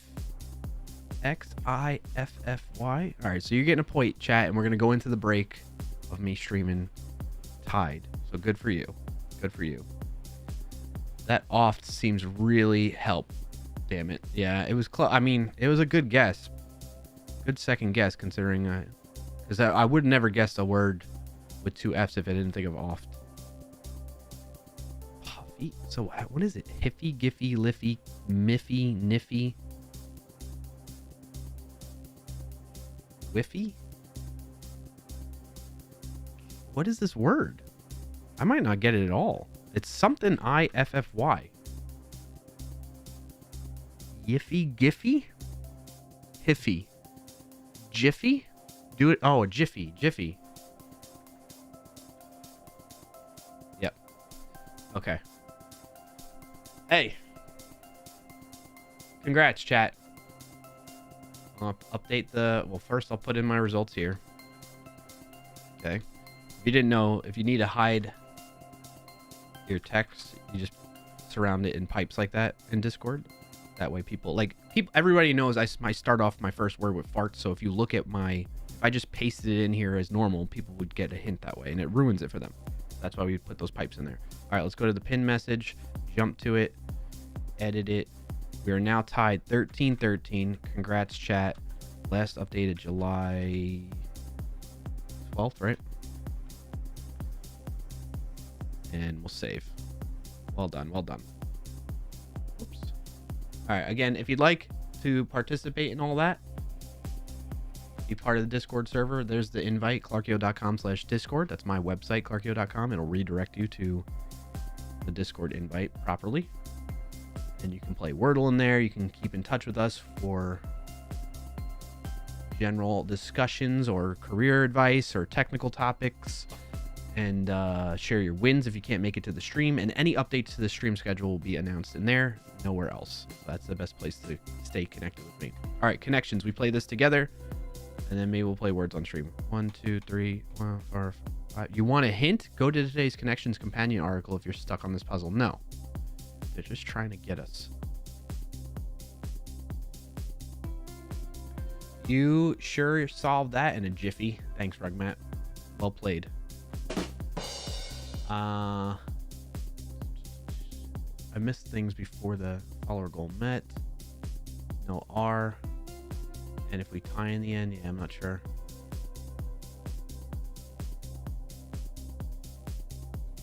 All right, I'm all caught up on chat. All right, we got this. We can play together, chat. Okay, for folks that are new, we got to figure out which 4 words go together, have a connection between them, and then there's gonna be 4 connections that we have to put together. We got to do that 4 times. Is what I mean. Auditorium, library, lab, gym. I don't think those actually go together, but they're places to be. Black, red, gray, golden. I mean, yeah, they are rooms, but they seem too obvious. I'll be honest, I'm seeing nothing. Yeah.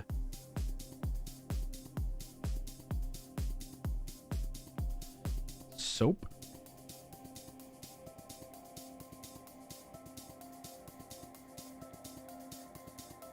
I think they go together. You think these go together? I'll send it if you want. Maybe I'm looking too hard for stupid stuff. Yeah. I'll send it. Then there's colors. Red, black, chocolate's a color, and gray. Because golden is not... Is golden considered... I mean, gold is a color, obviously, but golden...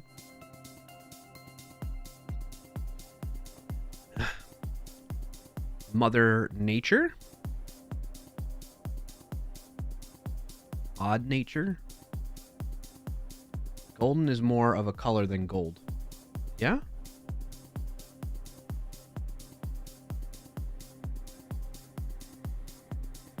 Pigeon poop. Pigeon poop, black poop, chocolate poop, gray poop. Different types of poops. Farts and poops. Listen, if you're new here and you didn't know what you were getting into, we enjoy very childish dad joke type humor. Just saying. Gold is the ingot itself. You say golden for any gold color thing. So I heard Rugmat Spot dad joke. So I heard this pun about cows, but it's kind of offensive, so I won't say. I don't want there to be any beef between us. And then another one. You can't trust a ladder. It will always let you down. Why didn't you send the rooms? I'll send the rooms. Send. Hey, school faculty facilities. Joining today, Jake_the_snake_95. What's up, Jake? Jake says, don't make any decisions after stepping in poison ivy. It makes you think too rashly. Nice, Jake. Well played. I feel like this has got to be like Mother Nature, Mother Earth. Silly Nature, Mother Nature. Odd Natured. Odd even. Do those go? World Peace. Why was the Ford truck reading the horoscope section? It was a Taurus. Good thing I know about that car.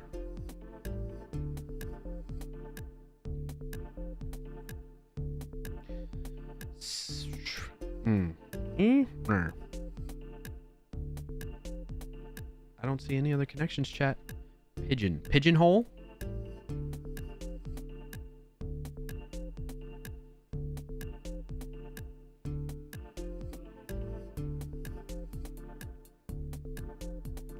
We should try the colors, right? Black, red, gold, and gray. Gray goose. Gray goose. Gray goose, black goose, odd goose, silly goose. Silly goose? Mother goose? Golden goose.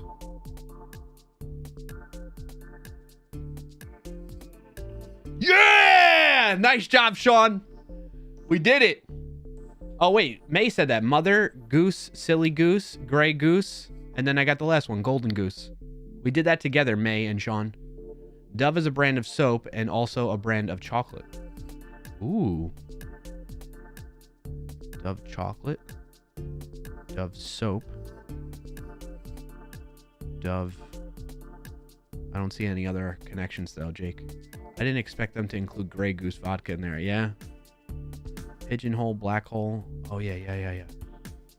Well, they have two. Normally, they only have one of these types of connections where it's like blank and word. So golden goose, gray goose, mother goose, silly goose, right?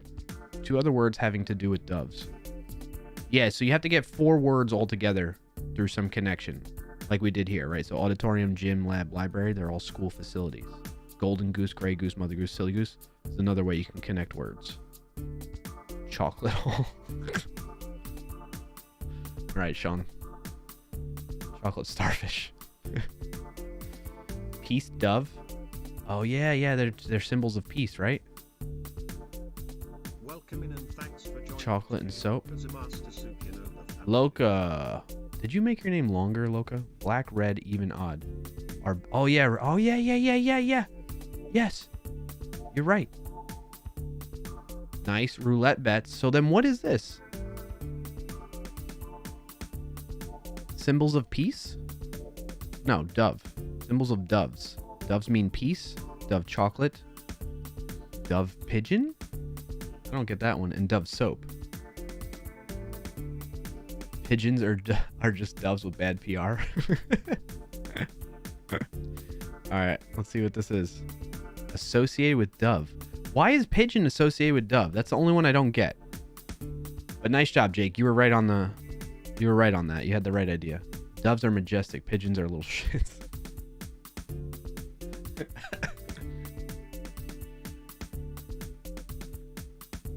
I guess pigeons are lower class doves. Is that what we're saying here? GPT, why you have GPT built into your RugMat bot now, RugMat? Well done. Why is pigeon associated with dove? Pigeons and doves are actually they actually belong to the same family of birds known as a Columbidae. Okay. Both terms are often used interchangeably to refer to birds in this family. In general, pigeon is often used to describe larger birds with stockier, sleeker bodies. Stockier bodies, while dove may be used to describe smaller birds with a sleeker appearance. Despite these differences in appearance, pigeons and doves are closely related and share many similarities in behavior and characteristics. Yeah, so doves are upper class pigeons. Or pigeons are the peasants of doves. I don't know. I told you. Bad PR. Yeah, you're right. Oh, like Colombe, the French word for dove. Is it really? I'm learning so many new things. We learned new words in Wordle. We learned why pigeons and doves are considered interchangeable. We learned that Columbidae is the type of family of birds for them. And then Colombe is the French word for dove. And in German, pigeons and doves are both called Tauben or Taube. Interesting. Your inflection was superb. Was it really? Go me. I'm just trying. Just throwing it out there. All right, chat. What do you feel like doing? I'm going to get this out of the way now. I love languages, and it's hard for me to stop talking about them when I start. Go for it, Jake. I don't mind. Have at it. It's good conversation. I wouldn't say I love languages, but I do have a love language. And it has to do with chocolate.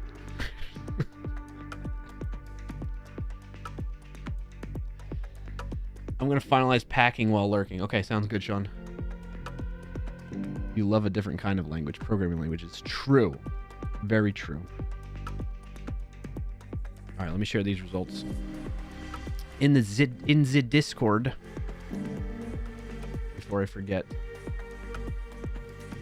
the little asterisk chat helped. All right, that was fun. What do you all want to do next? Do you want to jump into the technical topic, talking about auth? Or do you want to jump into another words on stream? I have to go potty, actually. So, either way, we got to take a quick break. Jake says, I have a solo learn on my phone. It's like Duolingo for programming languages. Really? Go piss girl? What? Is that like an expression from something? Like a meme? That I just don't know of?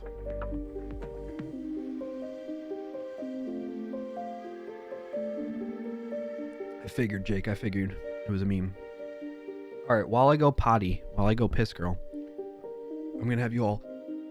I'm going to share the link to this latest video. Again, if you weren't here at the beginning, I work at Sneak, and this stream is made possible because of my job and my leadership letting me continue to stream on Fridays. I mean, that's why they hired me on. Why did I say it that way? Hired me. That's why they hired me on in the first place anyway.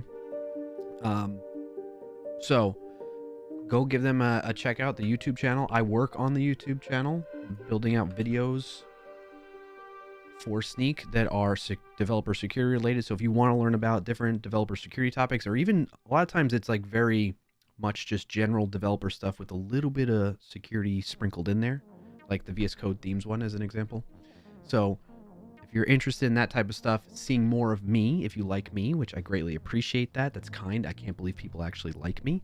I mean, you know, I say that to like kind of be humble.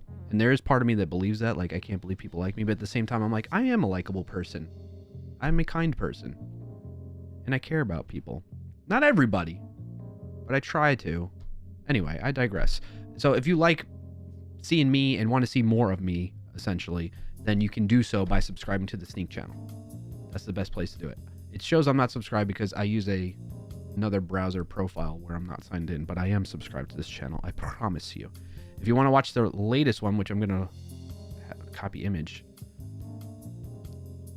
you can watch this latest one. It's very interesting. We did some of the research of this on stream 2 streams ago, I want to say, talking about this polyfill attack. So I'm going to play this while I go potty. Okay? The Discord link is expired? No way. Clarkio.com/Discord. No? This is it right here. It redirects you. Clarkio.com/Discord. You try it again, Jake? Thank you for your interest in it, by the way. Unless you're clicking on this one before it redirects.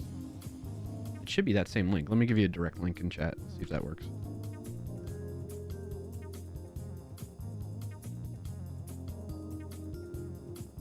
That should help.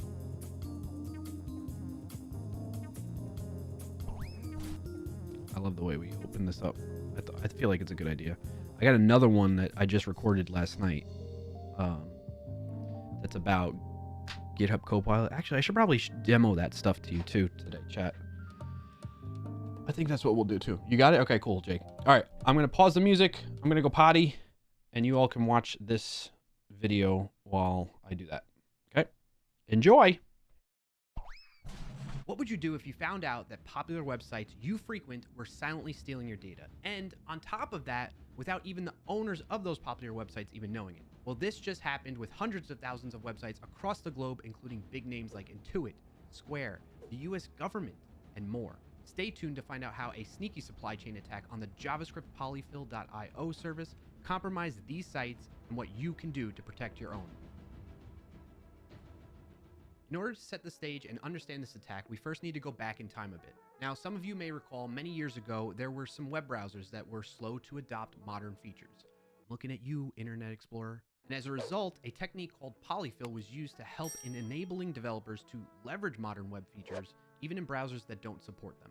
How exactly does a polyfill work? Well, it looks at specific HTTP headers found in the request to determine the environment it's coming from and how to best fill in the functionality for features needed by the website being accessed. As an example, let's say a user is accessing the site from a browser that doesn't support array, prototype includes, or promise. The polyfill will dynamically adjust the scripts returned as part of the website to fill in the functionality for a promise or array prototype includes. A popular library for polyfilling is called polyfill-library. And one of the common ways a website will leverage the library is via the Polyfill Service project, which is hosted on a content delivery network, or CDN. A CDN will host the polyfill contents and supply them to any websites referencing them. This brings us to a more recent time. In February 2024, a popular service called cdn.polyfill.io, which hosted the scripts for the polyfill library, was purchased by a Chinese-based company called Funnel, or Funnel. In response to this purchase, one of the creators behind the Polyfill Service project, Andrew Betts, warned users that they shouldn't blindly rely on and trust third-party providers. Andrew further explained that they had no connection with the polyfill.io domain, which was operating as a CDN for the creator's service library. In addition to this warning from Andrew, other folks in the community raised concerns via GitHub issues that have since been deleted by Funnel, but we can see the contents of them via the Internet Archive, which thankfully preserved it. Now, fast forward a bit to June 21st, 2024. Google was reported to have rolled out a compromised website error message on the Google Ads application website, which escalated due to reports of a GoogieAnalytics.com domain spoofing attempt. So essentially, instead of Google Analytics, it was Googie. It replaced the L's with I's, okay? This also resulted in many Google Ads accounts being automatically suspended. Jumping to June 25th, 2024, and those warnings and concerns back in February are now justified. Security firm Sansec published findings that malicious code was being injected as part of the polyfill.io service, which would redirect users to malicious sites and scams. The way this attack works is it exploits the dynamic nature of a polyfill and injects the malicious code into the expected JavaScript assets that load into the websites that are depending upon it. Since this report from Sansec, a lot has happened in response. The owners of the polyfill.io... I'm back, by the way. Are you all enjoying this? We got 3 minutes left of it. Service have attempted to save their reputation by denying the allegations and claiming that they're being maliciously defamed. However, this company hasn't done things that really instill trust in them. At one point, they've changed their DNS records back to Cloudflare-based servers, which could easily be switched later on. And they even tried to include a banner on their website that would indicate Cloudflare security protection, which Cloudflare never approved of or was even reached out to about. But unfortunately for this company, as much as they tried to save their reputation, their domain name provider, Namecheap, has promptly taken down the site to prevent any further damage to affected websites. So if you go to polyfill.io, you'll see a message that the site cannot be reached anymore. Unfortunately, this actually seems to go even further than just the polyfill.io domain.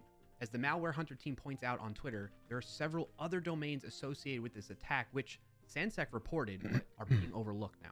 This was expanded upon thanks to one of the hastily made tweets by the Polyfill account indicating they will create their own global CDN product that's going to surpass somehow Cloudflare. Pretty ambitious take.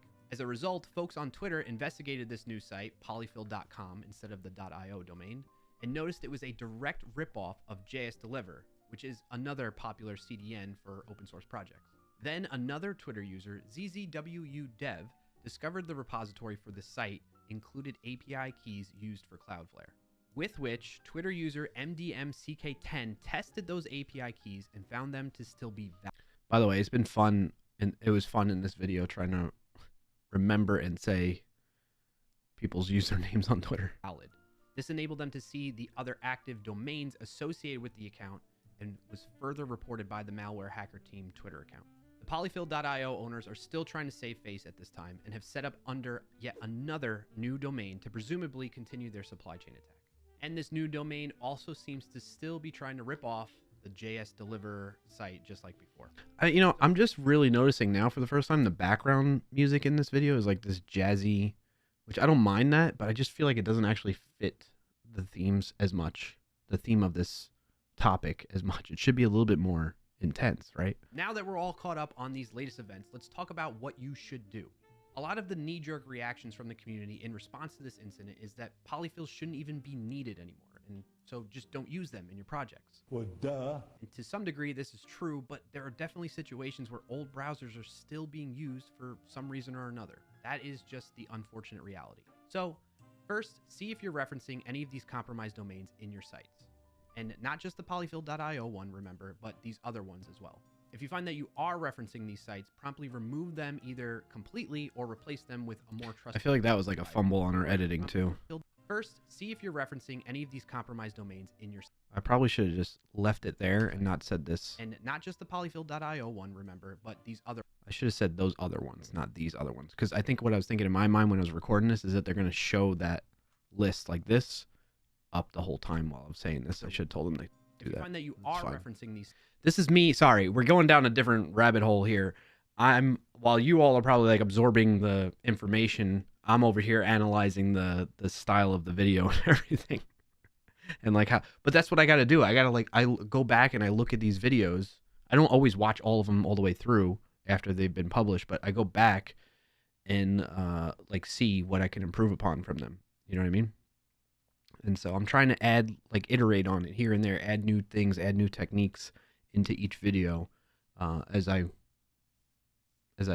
try to get better. What else was I going to say on this?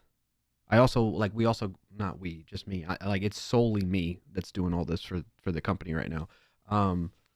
I look back at the analytics and I see, all right, which videos are doing well, which ones aren't, and stuff like that. Sites promptly remove. Oh, May, you have a question. Is there a way to see hidden fields in a web page? Yes.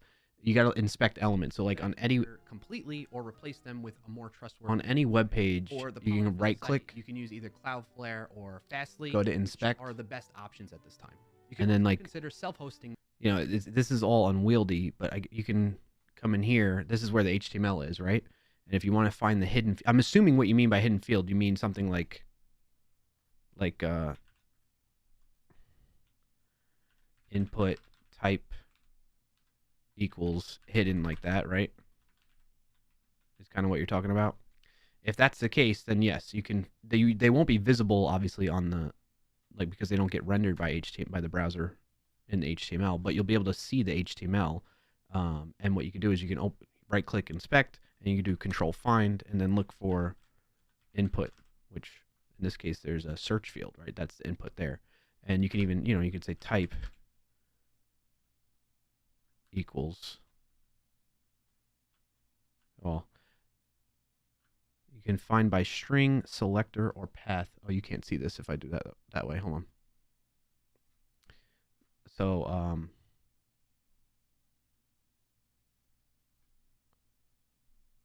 so you do right click. Well, don't right click on there. Right click on that. Inspect brings up the developer tools.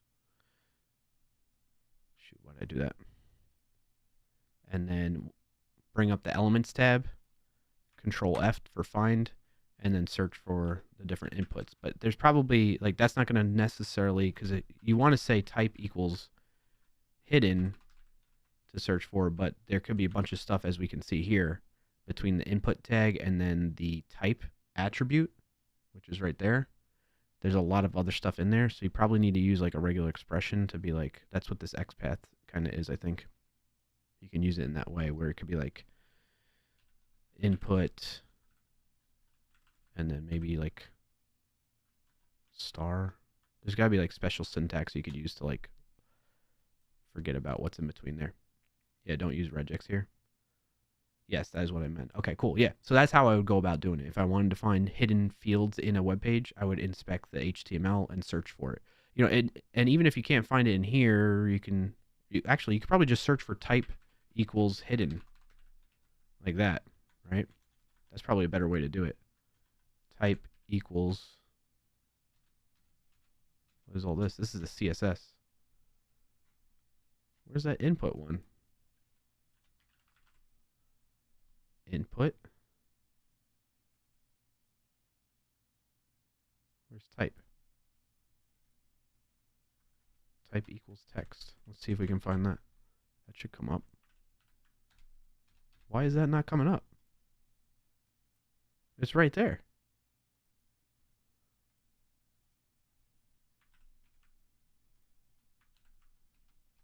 That's so weird. Maybe it's only searching for elements. That's why.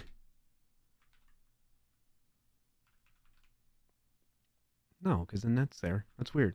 It's probably parsing as a selector or XPath. Yeah. So, I mean, what I would probably do then is I just copy it another way, right? Just right click, copy element, paste it into like VS Code or something, and then do a find inside of there as well. That's another way you could do it. So there you have it. Hope that helps. We got another minute of this. Let's finish it. Assets. That way you have greater control over your environment and what you're depending upon.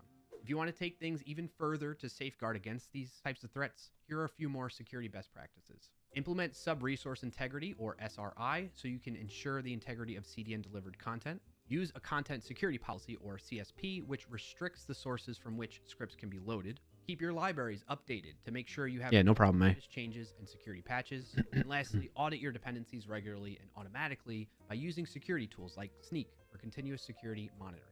So, at the end of all this, what is the moral of the story? Well, I'd say it's exactly what Andrew Betts said from the start. Don't blindly trust and rely on third-party sources for your applications. Be more cautious when considering doing so. That does it for this video. If you got value out of it, be sure to like it down below and share it with someone who could put it to use. And if you made it this far, subscribe to the channel so you don't miss out on upcoming videos. So at the start of this, we were at, subscriber-wise, the YouTube channel was at 7,000. Actually, I can just look it up directly. Work machine. We started our first video of this new program was published on April 8th.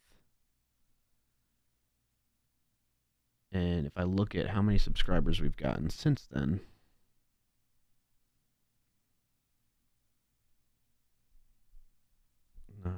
custom date range, April 8th to July 11th. We've gotten 700. That's wild. 777 subscribers. That's pretty good, considering. So here's the thing. I did like a 3-month analysis on it since we're just over 3 months when I got back from the sneak week of recharge type of thing. And what was cool about this? Oh yeah, I should add those commands. Good idea, Rugmat. We'll do that right after this. Let me finish. Why'd you say ding, Sean? Oh, 777 ding. I got you.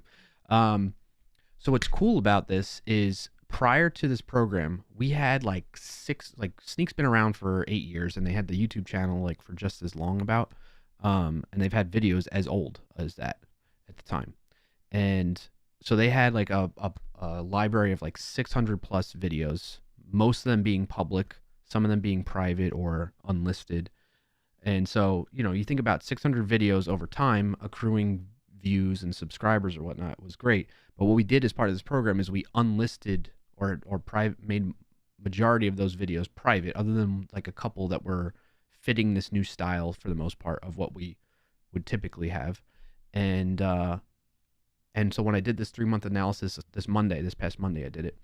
I found that we essentially, if I compare to the previous 3 months, prior to April 8th, to the last 3 months, we got around just about the same amount of views, total views, in less videos than we did with 600 plus videos. And I was like, that's actually pretty interesting stat to see. Because at first I was like, this is not good. Like, we're not getting that many views compared to what we did 3 months ago. But then I remembered we had 600 videos that were out and published. Not all were public, but like majority of those, I would say like 90% of the 600 videos were public and collecting views over time from people searching stuff or whatever. So for us to go from 600 plus videos with, I think it was like somewhere around, well, I'm looking at this, the past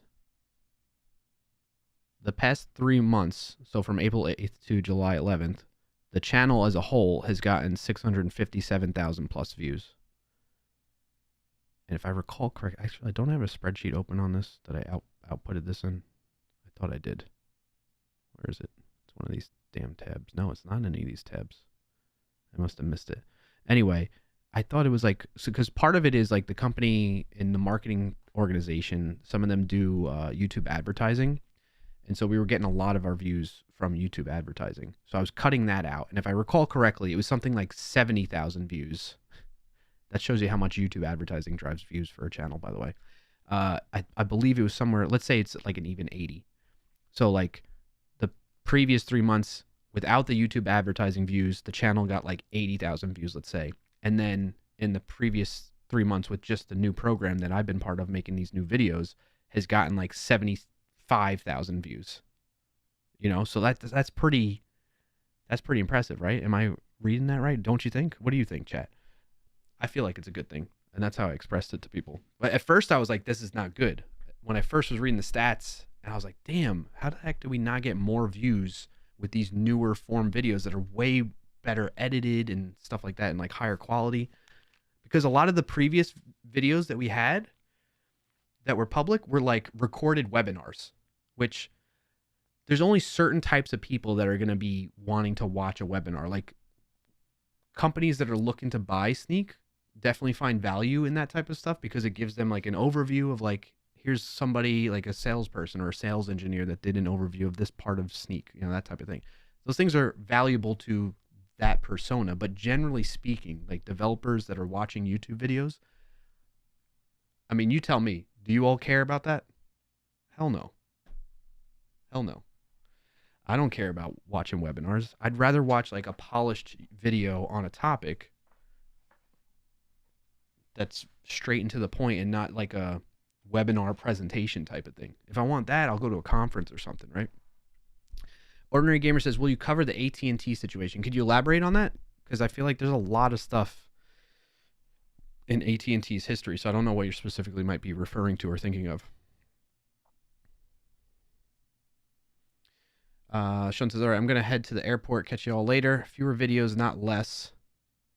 Summing my inner Stannis Baratheon. Fewer videos. Okay. All right, Sean. Hey, Sean, they recently had a customer data breach. I did hear about that. Am I going to cover that in a video? Likely not. Big customer data leak messages and calls. Stories are coming out a few hours ago. Really? Okay.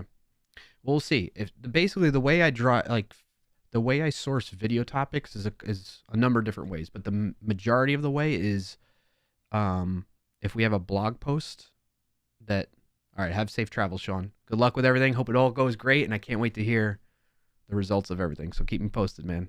Welcome in and thanks for joining today, Fucheros. F. Puchero says, by webinar, you mean like 1 to 2 hour long video? Not always. Sometimes they'd be like 30 minutes long. But think of it as like a recorded Zoom meeting. That's what I mean as well. So the format of it is as if you were attending this Zoom meeting and you're watching just the recording of it. That's what we would upload to the channel previously. Again, there are some people that get value out of that, and like it would gather views, but not nearly at the rate that a normal video that people would expect on YouTube. So Biocast says, so it starts, hi everyone, we'll be starting in a few minutes. Yeah, exactly. Like, I think they cut that part out. I think they do some light edit. Whoever was uploading this stuff, they would do some light editing where they would cut out the beginning and the end and like, oh, I was muted. You know, that kind of junk. But I see where you're going with that. Yeah, I got you. I know you're kidding around. But I mean, I wouldn't be surprised if there are some that are now private videos or unlisted videos that do have that in the video recording. So anyway, I'm happy with it. I'm having a lot of fun with the process of like going through making these videos.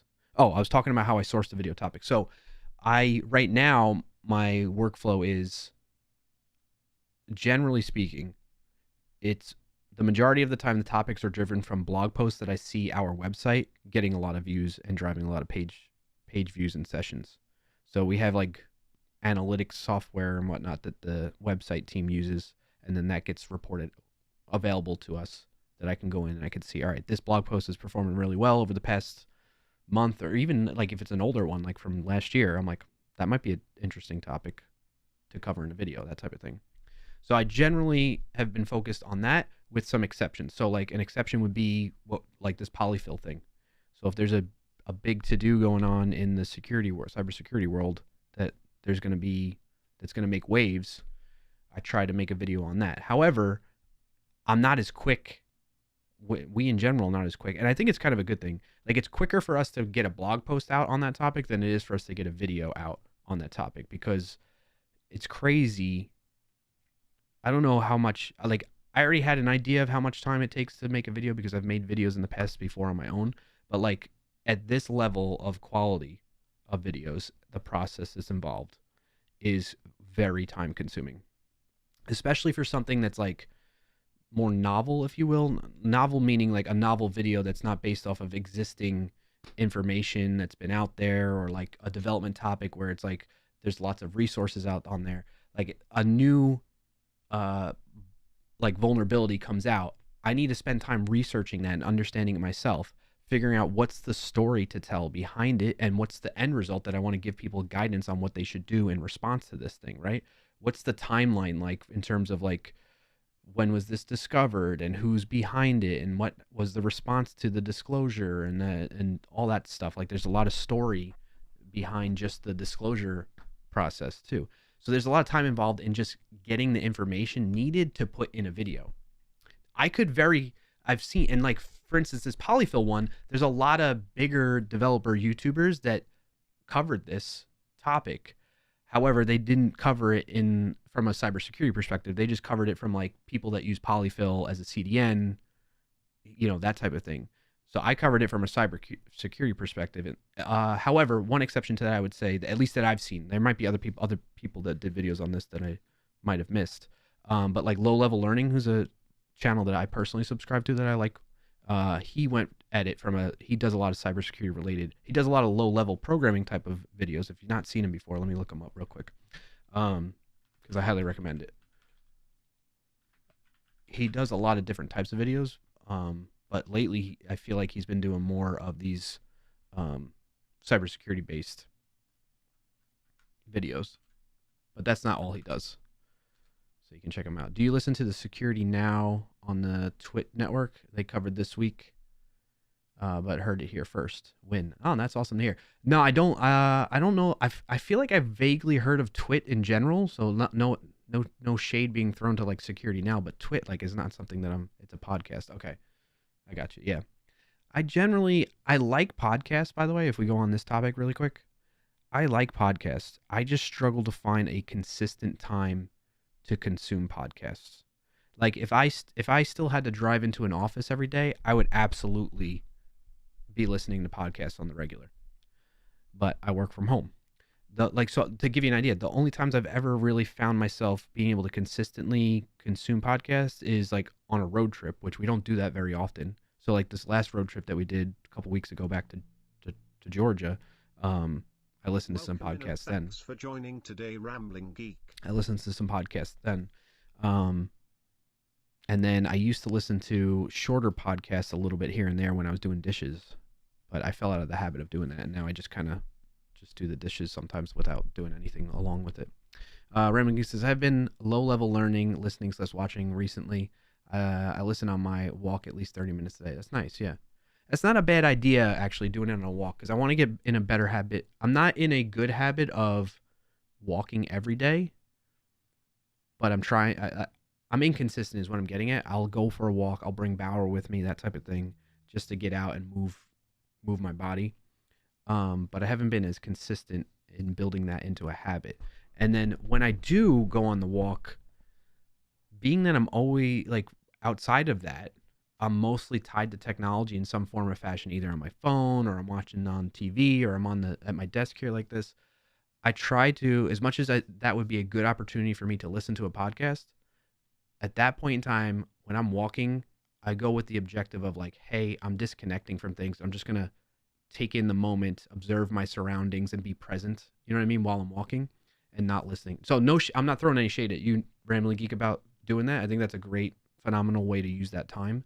And I would do the same thing had I not spent all my other time doing multiple, like multitasking type of situation and really like work in my brain. You know what I'm saying? So that's where I'm at with that. Where were we going with this? So yeah, I hadn't seen a lot of it. So Low Level did a good, in fact, it's this one, the Evil JS video right here, where he covers polyfill, which is interesting. This is the other thing I do. I'm observing these other developer YouTubers and seeing what they use for titles and that type of thing. And it's interesting that they did not, Low Level Learning here, I think it goes by Ed, right? Is his name? Did not use polyfill in the name. I wonder if he put it in. Yeah, he put it in the description though.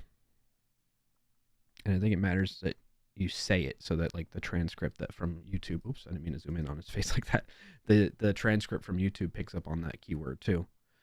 But yeah. What was I saying about that? So yeah, I observe that type of stuff and try to learn from people on like what are but our editing team too, they're like experts in, not in this subject matter. They do a lot of editing for game streamers. So we're like, I don't know if they have any other clients like us, but we're one of the few of their clients that's technology focused and software development focused and cybersecurity, that they're not in tune with that as much on the platform as they are with gaming type of approaches. But they do help us figure out, they give us title suggestions, description suggestions, hashtags, tags, and then they help out building out the chapters too, since they're doing the editing and that stuff for us. So anyway, let me catch up on chat a little bit here. Because as I hear, I used to fill my 1 hour commute each way. Now work from home, but I listen while doing yard/housework. That's a great idea, yeah. Rambling Geek says, I've been listening to Twit's Security Now since 2008-ish. Nice. I started walking about 2.5 months ago, trying to make it a habit. It's tough every day. Yeah, I know. It's such a simple thing, but it's tough to like build that habit. Although you've been doing it, because they say on average, if you do something consistently for 28 days, typically that sticks with you and becomes a habit. So the fact that you've been walking about 2.5 months now ago, have you done it consistently or inconsistently over 2.5 months? Rambling Geek. Rambling Geek says, no, I mix it. Sometimes it's nice to hear the bird. Yeah, okay, that's good.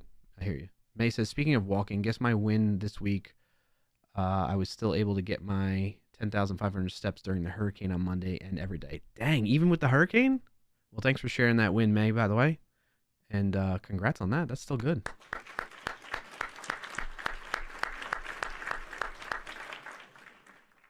Because it's nice. I need more steps. Rugmat says, I heard it takes 21 days to break a habit. Oh, maybe that's what I'm thinking of then. You heard the same thing, Rambling Geek? And it's every day? Okay, so then you built the habit then, no? Don't you think? Don't you think? Yeah, I really do think. It's like a rainy day on your wedding day. Good advice that you just can't take. Okay. Where were we going with this? I was going to show, we were going to talk about auth stuff, which we have time to do that. I think at the very least, what I want the outcome to be from us covering the auth stuff, and I want you all to come with questions when we get into that portion of things and get on that topic. Let me know what questions you have, because that idea for a video came from you all. I think May in particular, it was you that was asking, like, should I roll my own auth or use existing auth? Or maybe it was somebody else. I might be remembering it incorrectly. But somebody, I put it as a note to myself way back when. For video topic ideas, I'm looking at the history of my chat with myself.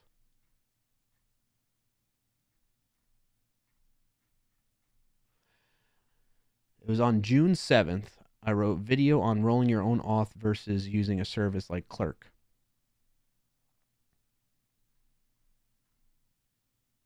I don't remember who gave me that idea. So apologies. May says was not me. Okay, never mind. I'm remembering incorrectly. I know it came up in chat though.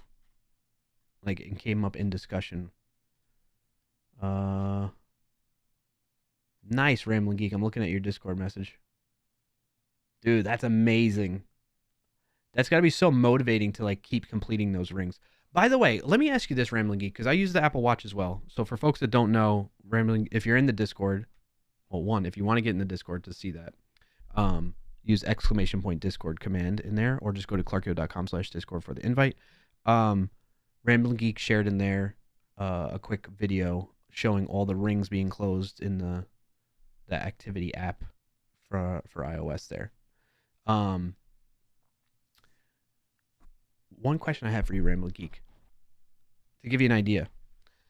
I get kind of annoyed actually with the rings because there's days where I'm like, what is it? Well, let me ask you this. What is it considered the exercise for the exercising ring? Like, how do I get that to close? Like, I have to have a certain heart rate for an extended period of time to count minutes towards the exercise, or what? Because when I went golfing, when was it? It was last Wednesday when I was off. We did 18 holes in the summer heat. I was sweating my booty off and walking everywhere. And it gave me like a total of 9 out of 30 minutes of exercise, even though we were golfing for like 4 hours. So I don't understand how 4 hours of physical activity, sweating my butt off and walking around everywhere does not count as exercise. That's what I'm not understanding with the Apple Watch. That's been bugging me. Frank says, everybody knows that golf isn't really a sport. You were just trolling me now. Okay? Maybe it's not as physical of a sport as some of the other sports, but it's definitely a sport. It takes, to me, it's got a ball and it takes skill to to play that thing. Then it's a sport.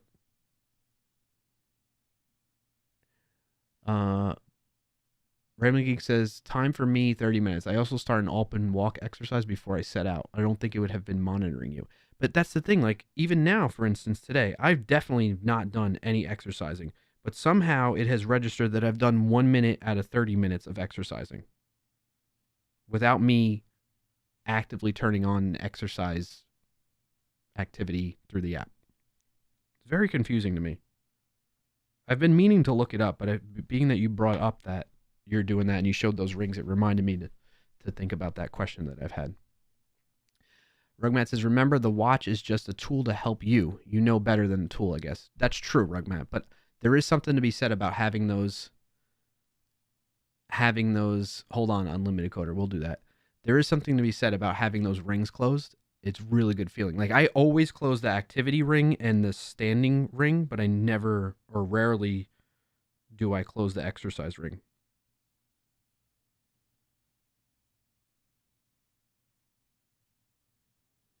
Sorry, I'm just reading text messages real quick from wifey, Mrs. Clarkio. Raymond says, yeah, it adds some of your move activity to the exercise ring. Exactly. So if I doubled or tripled my activity ring, like, that should at least give me 15, half, maybe 2/3 of the 30-minute exercise ring, you know? Just lower your goals and then you can close the rings easier. True, Rugmat, true. Yeah, it definitely is motivating, Rugmat. All right, unlimited coder out of the blue redeemed staring contest. So being that we're so far off track anyway right now, I think we'll just go for it. All right, let's switch to this view, this scene. Biocast says, I thought it was tied to the heart rate plus keep moving and not stopping. Golf equals lots of standing. There's definitely that, but then there's definitely a lot of, I don't know, there's a lot of sweat, a lot of sweating, a lot of moving. Walking is exercising. As much as people maybe don't want to recognize that, it's a very low impact form of exercise, but that's how you burn off a lot of calories and a lot of fat, just so you know, according to the experts that I subscribe to. Yeah, I agree. It's not clear. It's changing with the next update again. Is it really? Get the heck out of here.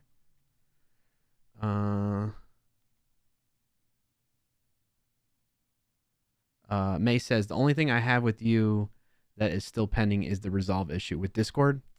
You know, honestly, I forgot about that, May, and I'm glad you brought it up to remind me. I really don't know what to do, though. That's the thing that stumps me, May. I don't know if there's anything I can do, because you're the one sole person that has that like little snag or bug that's going on. You posted in Discord your steps. That's awesome. 10,479. That's really good. I'm happy if I hit what am I at right now? I'm only at 2,700 right now. That's what happens on stream days, though, for me. But on average, I would say I'm like 5,000 to 7,000, which I feel good about that.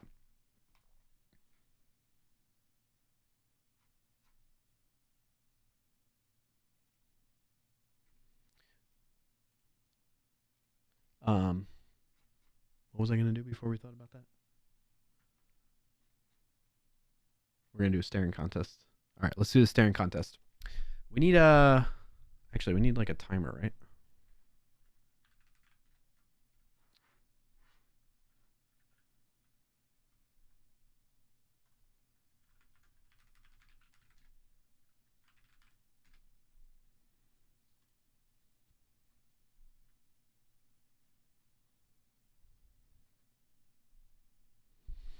All right. Biocow says, wife, how was golf? Man, terrible. George died on hole 3. Wife, that is terrible. Man, I know. Rest of the game, it was hit the ball, drag George, hit the ball, drag George.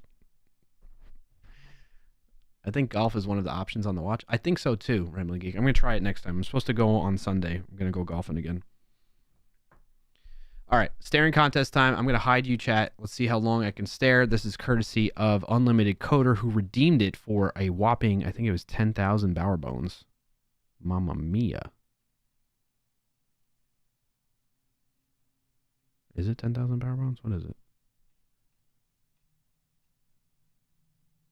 Yeah, it's 10,000 Bower Bones. Thank you for accruing all those Bower Bones. Unlimited Coder. All right, here we go. How do I do this? Okay. 3.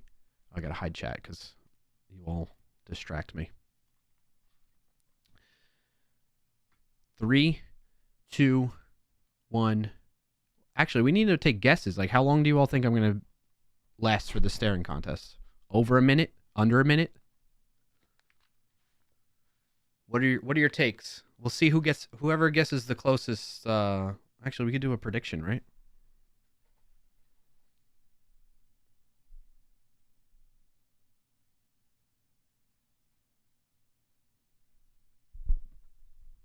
manage prediction.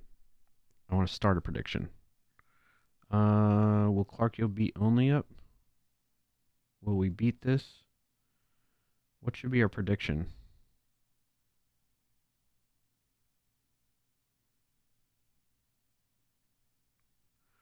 Our prediction...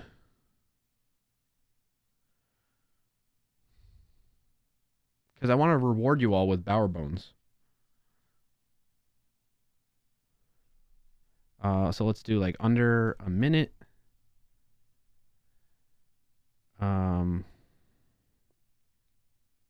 So if it goes over, if I go past a minute, then you lose the under a minute one. If we say under 2 minutes, under 3 minutes, and then I don't know, what should we do? Like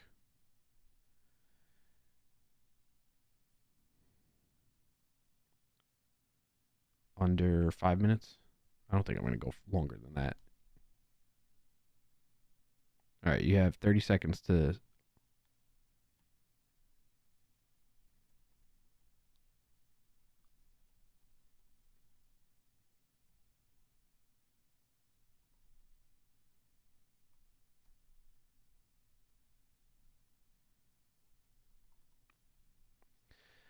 All right, prediction started. Frank says, should you set a countdown on your side that will beep? Well, the way I have it set up with my teleprompter, I can see the timer. I see what's on my OBS screen. All right, so get your votes in. You got 10 seconds left to do your predictions. Actually, I should probably make that longer.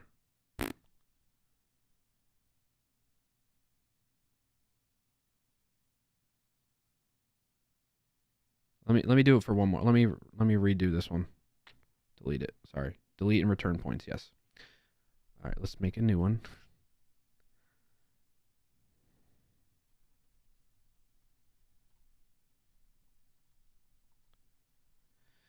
Under 1 minute. Under 2 minutes. Under 3 minutes. Under 5 minutes. All right, I'm going to give you a minute to submit your predictions. Okay? Go for it. So if you did it before, do it again. Unlimited Coder, are you going to put in a prediction since you dropped? I'll tell you what, Unlimited Coder, if I don't beat your prediction, then I will give you back your Bower Bones too. BioCow says 56.72 seconds. I like the precision.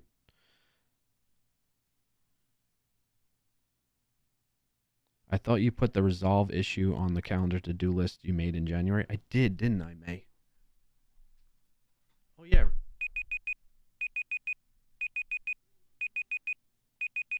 What the hell is that noise?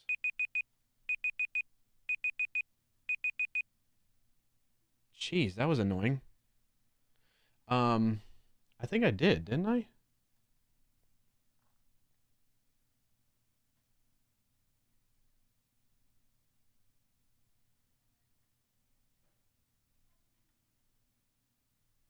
I put it somewhere. It's not in the calendar, but it's definitely on the to-do list somewhere.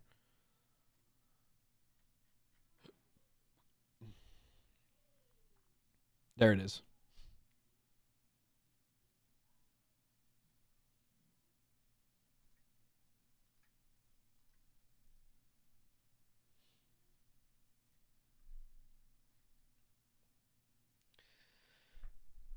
Did you all get your predictions in? Where'd it go? Oh, okay. So 0 said under a minute. 24% of you said, or so 3 of you said under 2 minutes. 1 of you said under 3 minutes, and 1 said under 5. So keep in mind, it has to, like, if I get, maybe those are not the best suggestions. You get the idea. If I go over your time, then you lose. But if I'm under a previous time, like, so if it's under 3 minutes, that doesn't mean the under 5 minutes winner person wins, because they guessed that I would go there. The assumption is that you think I'm going to go longer than 5 minutes, but not longer than 3 minutes, but not more than 5 minutes, whoever that was. Okay. Cool. Unlimited Coder guessed that with 110 Bower Bones, under 5 minutes. Rugmat got under 3 minutes. Rugmat, you put up a lot of Bower Bones, buddy. And then May voted with 351, and somebody else, because there's 3 voters that say under 2 minutes. All right. Now I got an ad that's starting. Did my vote count? Yes, it is. Price is right style. Okay, everybody ready? So my guess under 100 years doesn't count. Correct, BioCow. Okay, here we go. 3. Get all my blinks in. 2. 1. Go.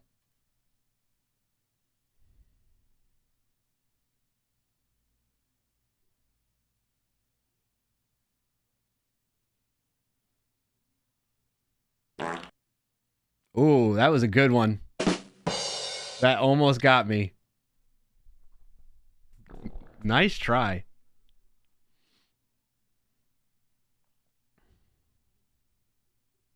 Oh, I'm feeling some. Oh no! I just blinked. I was feeling some eye strain there. Well, none of you win. Because none of you got that under a minute. All right, I'm gonna give it one more try though.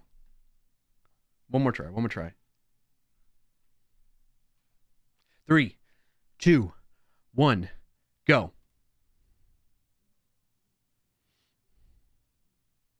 I know I can go like stare longer than 30 seconds.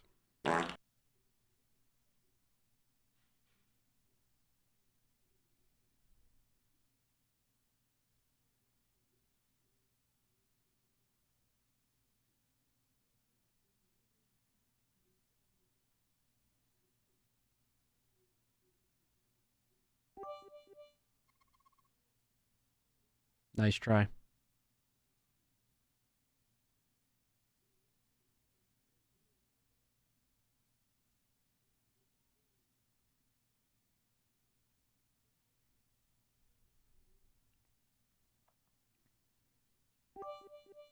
Nice try again.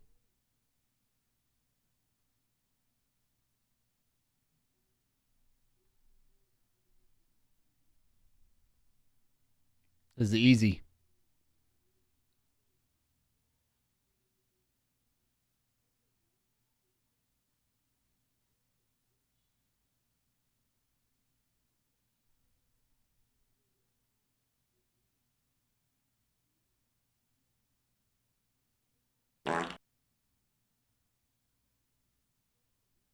An ad is about to start in 5,000 Ah. milliseconds on Twitch. There's an ad running for 90. 1:27. I did blink. I blinked. Right there. So under 2 minutes got it on that one. Come in and thanks for joining today, Unlimited Coder 2. GG, Unlimited Gamer. Thank you for redeeming that. You lost. BioCow, thank you for dropping the bits, by the way, during that. That was a very clever trick to try. So 1:20, let's say 26 seconds, because I didn't click it fast enough. Granted, you were tired, but I finally outlived youth. Yeah, Roy Lacey. Got him. Got him.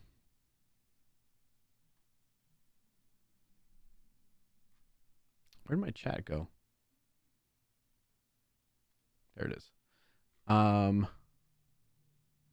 blink. Technically, under 2 minutes should cause the poll just reads under. Poll should have read over 1 minute, less than 2 minutes. Yeah, but I didn't want to write all that, May. The assumption is if you're choosing under 2 minutes, then you're saying that the under a minute, it's over a minute at least. So if you voted for under 2 minutes, I'm going to give you your Bower Bones, basically. Because it was under 2 minutes. I know technically it's under 3 minutes and under 5, but again, the assumption is it's gonna. You're saying that I'm gonna be able to stare longer than 2 minutes, but less than 3 minutes, or over 3 minutes, but less than 5 minutes. I know it's confusing. It is what it is. Okay. So you win. Unlimited Coder, thank you for redeeming that. Hope you enjoyed it. Bower Bones well spent. No worries, May. My comment is when you stopped after 1 minute. I got you. Yeah, well, that was like a warm-up round. That was a warm-up round. I felt my eyes starting to get blurry, like worn out. Like if we do the staring contest at the beginning of the stream, I think I could definitely stare longer than that minute 27 seconds. All right, let's get back on track, huh? What do you say? What do you say? We want chair. I'm not going to give you that right now on the Makecoder. My setup right now is not the way it needs to be for that. So maybe once I get that sorted out, I'm going to give you your bones back, though. Thank you for trying. And yes, BioCow, thank you again for the 100 bits and 1 bit from earlier. It was a valiant effort. Release says, don't you dare call my first win of 20 weeks a warm-up. Oh, from earlier? Did you vote under 1 minute? Nobody voted under 1 minute. May, you have 60,000 barrel bones? All right, I need some background music. All right, so I want to show you something, actually, before we get into... Open up code. I want to connect to a workspace. So I made a video yesterday. I recorded and sent it off to the editing team on this topic. Not the one that we're going to be talking about, the auth stuff. We'll get into that shortly in a second here. But there's one on how AI coding tools and assistants like GitHub Copilot actually make you vulnerable.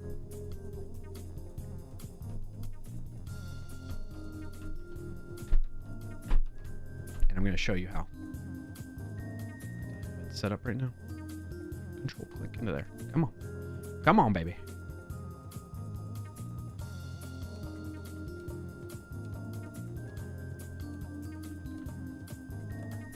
Yeah, it's in there right now. Save that. Turn null. And then I'll share my screen once I get this open so I know what to do again.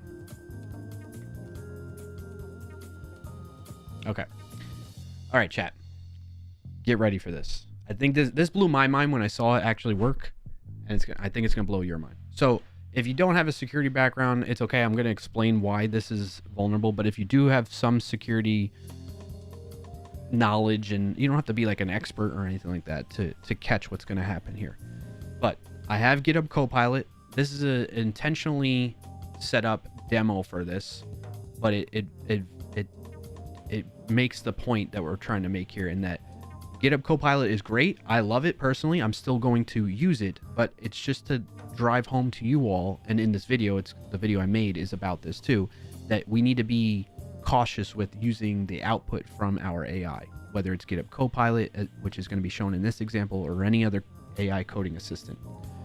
So what ends up happening is I have this app. It's called AI Conference Booking. And the idea behind it is you can search for talks. And we built out we're creating this API right now. And in the API, we want them to be able to search talks that are for this conference. And so the endpoint is kind of set up here, but I need to actually implement this search talk method. And this is actually Java. And I'm not a Java developer, but I'm able to do this. Watch. Okay, so I'm going to say, hey, I'm not a Java developer.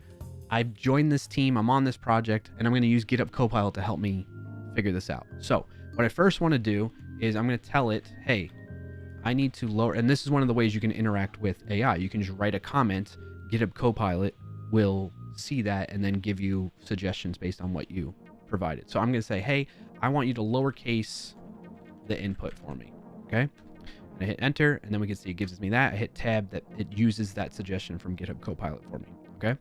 Then what I wanted to do is, since we wanted to search for talks, we need to hit the database for this. So I'm going to tell it, I need you to create a native query to search for talks joined with the person table. Okay, so this is a database table we're talking about, with the input in the description, title, or speaker user name. Now, sometimes this works on the first shot, sometimes it doesn't. So let's see what happens. So I'm going to hit enter, and it gave me an answer, but it's not an answer that's going to be what I want right now. So I am going to try again.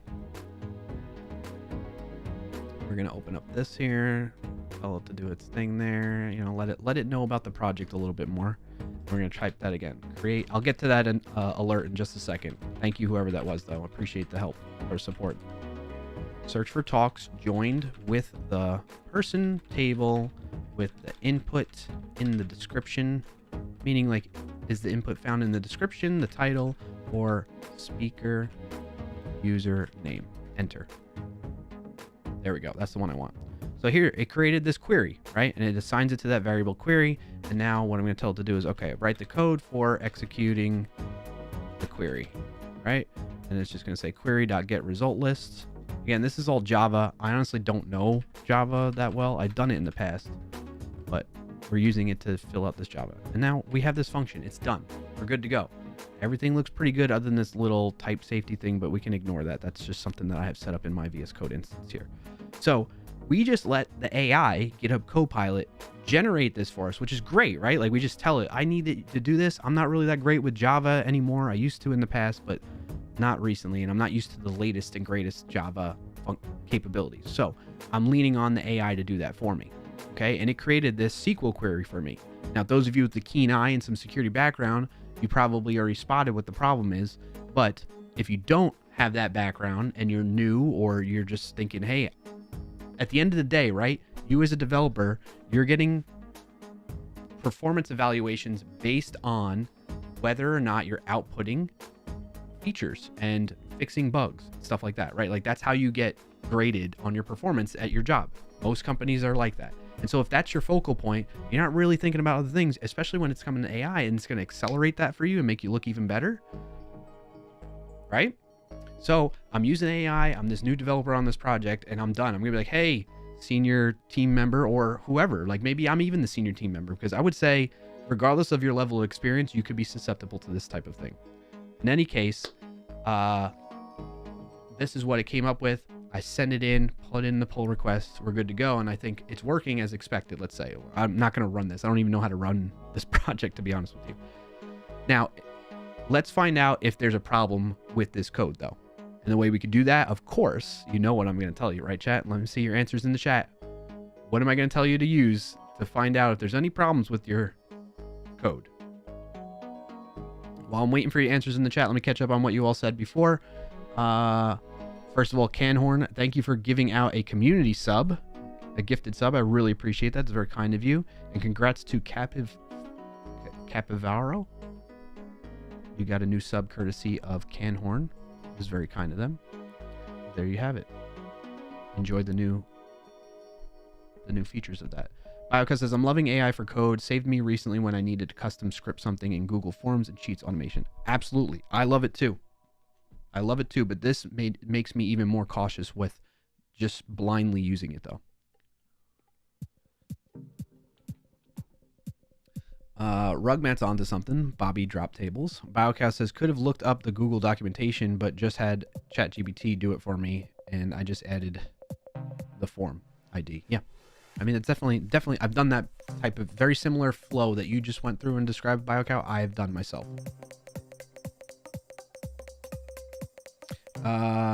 So Rugmat says sneak. BioCow says you, question mark. Frank F. Buchero saying Copilot. May says sneak. Frank says, yeah, I guess some tool that Sneak provides. Yes, so most of you are right. May is right. Rugmat is right. We're going to use Sneak. And me. But I have the Sneak extension here right above my head hole here. And I'm going to tell it to...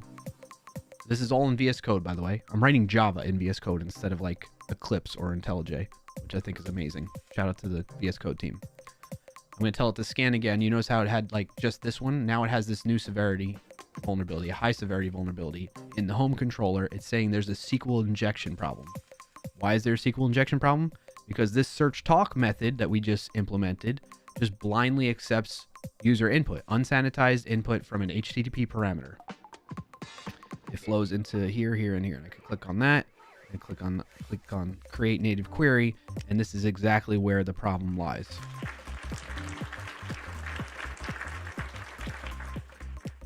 Now, in some cases, although for some reason it's not showing up, I might not have my Sneak set up just right. But a lot of times what Sneak will do is it will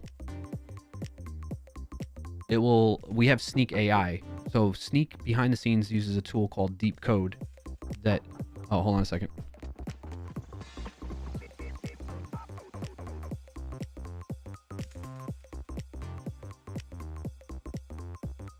Smoothie time! Yay! What was I saying? So a lot of times Deep Code, which is a functionality within Sneak, will offer, it's like using AI to offer suggestions to do security fixes for you. So it can give you a better way of like transforming this problem right here, which is introducing the SQL injection. So if you're not following what's going on or what the problem is, this is an API that's taking input that's part of the request, which the client side, the user, can put mostly anything into the request when it comes to an API. So if we don't do anything to check that input to make sure it is what we expect it to be, then it can lead to problems. It could either lead to the app crashing, or it could lead to sensitive information being exfiltrated out and exposed by accident when we don't want it to, things like that. So malicious actors, or just people that are looking to break things, will throw all kinds of stuff in this input variable that gets passed in as part of the request to the API. So imagine it's like localhost API / like that, right? And then I pass in as part of that request this string input to search for those talks. And then that gets passed into this function or method. And you can see here, we're just blindly plugging that into this query that we created that the AI suggested to us. And we said, oh, that looks good to me. I told it to do this. I told it to search for talks joined with the person table right here. And you join it on either the speaker ID, or no, join it when there's the description, lowercase description. That's why we lowercased it up here. The search input is like the input, or the title from the talk table is like the input, or the username from the person table is like the input. And then it looks like it serializes that into the talk class object for us here. Again, this is a little more, this is Java stuff, which is not so much in my wheelhouse as much as it was in the past. So, I mean, to the, average developer, this probably looks okay, right? It's going to get the job done. You run it, you execute it, you get your results back that you expect. It converts it into a variable array, a list rather, of talks, and you return that in here, and then the controller then returns that back, right? Well, we didn't add that. Oh, return index, which I don't know what that means. But anyway, you get the idea. That's interesting. Model. This must be like a pattern in Java.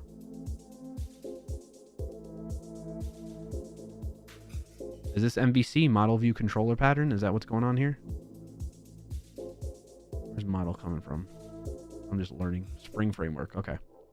Anyway, you Java devs probably know what's going on there.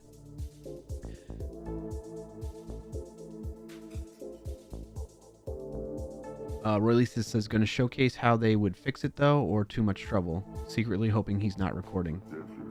Why? Why are you hoping I'm not recording? And yes, I could show you how to fix it. Actually, one of the suggestions that we saw before is the way you would fix it. You want to use parameterized queries, basically. So if I get rid of this and I try again and see what the AI gives us, it actually keeps giving us the same thing again. Let's see if it tries one more time. Nope. Sometimes if you just change the comment a little bit, that'll cause it to get a different answer. Or let's just get rid of it completely and type it again. Let's do just create the query.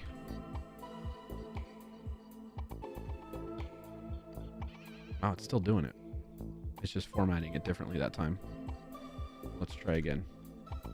Create a native query to search for talks joined with the person table with the input in the description, title, or speaker username. Wow, it's still giving me the same thing. We saw it before, so I mean, I should be able to get it to do it again. If I close this, so let me show you something. Why this? Well, let me unpin this and close it, and then I'll show you. I'll talk about why that was open before. Okay.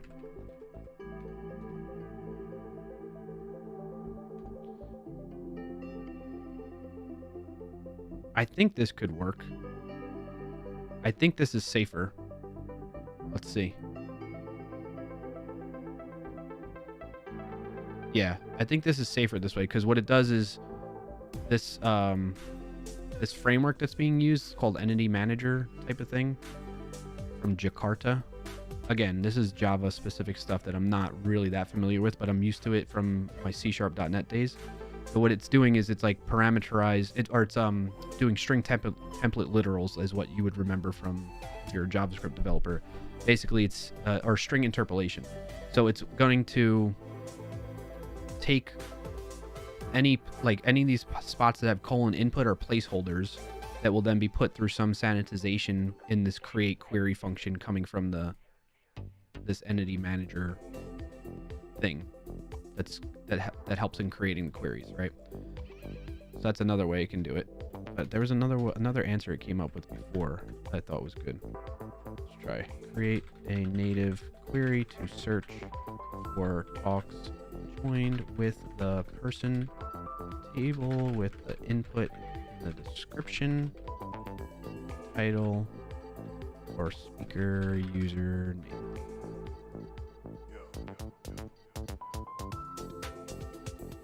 I said there. Now it's using the create native query. In any case, we can see that Sneak is like, no, that's fine now. It doesn't have the SQL injection anymore. But when we did have that, so if we go back, change it to what it was. Back in here.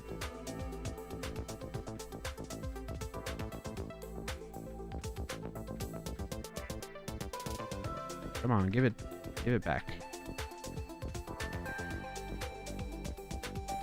There it is. Save that. It's gonna scan. Oh no, not that one.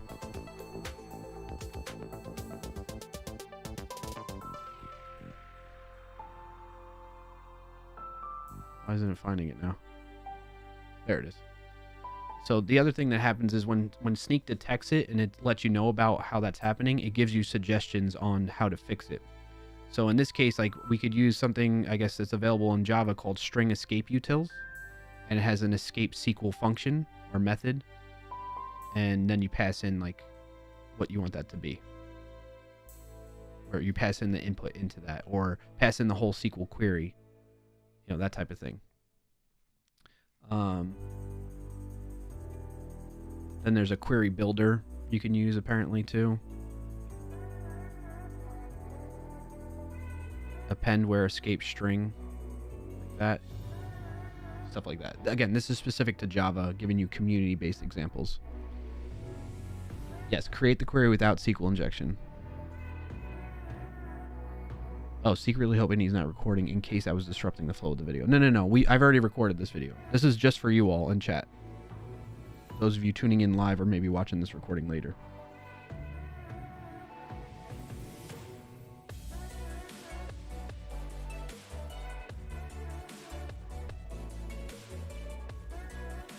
So does that help answer your question, Releasey?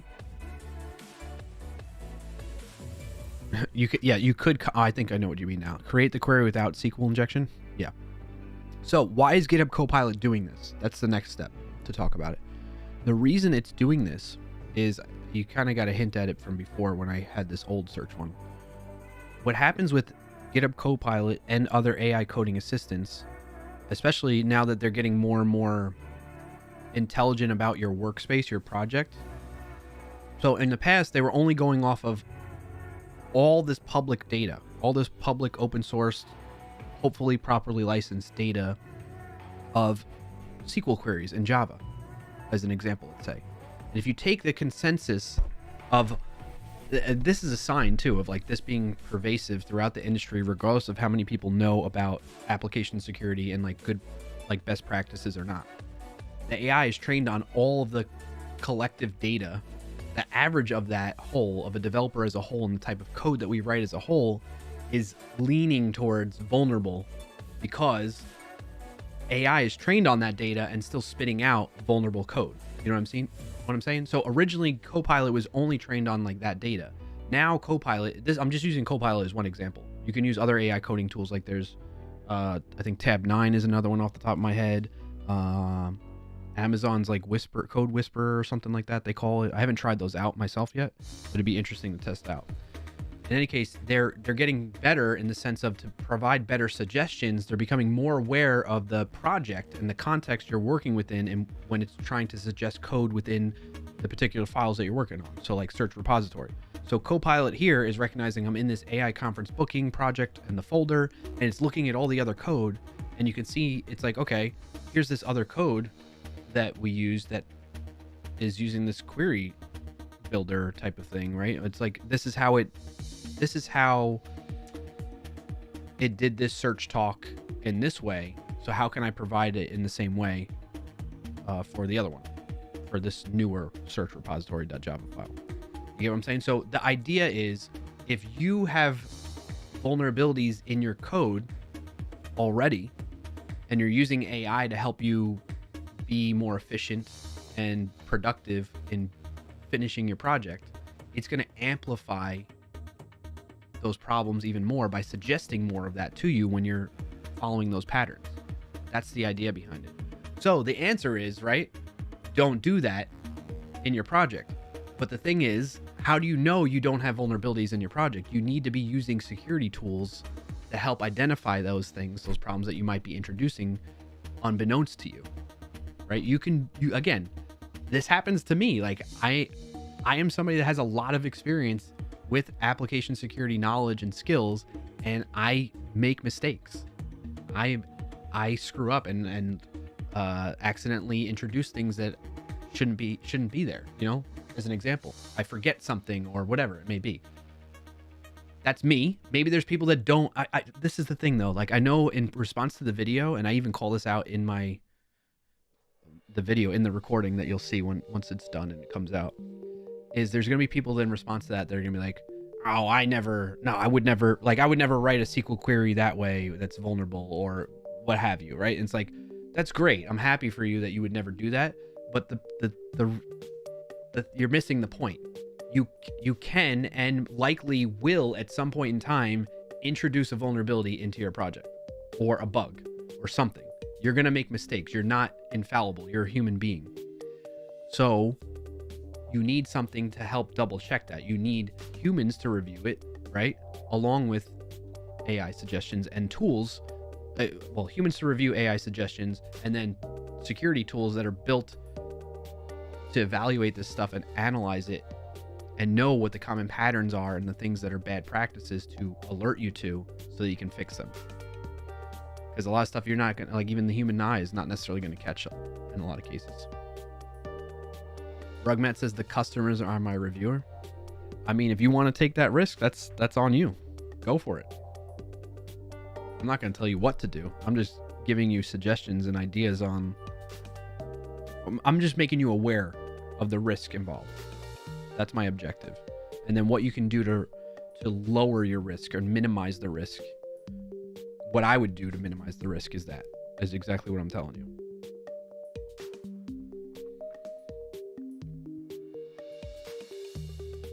So anyway, you're getting a sneak peek, pun intended, on a video that's going to be coming out while I'm gone, once it's done being edited and stuff like that and reviewed.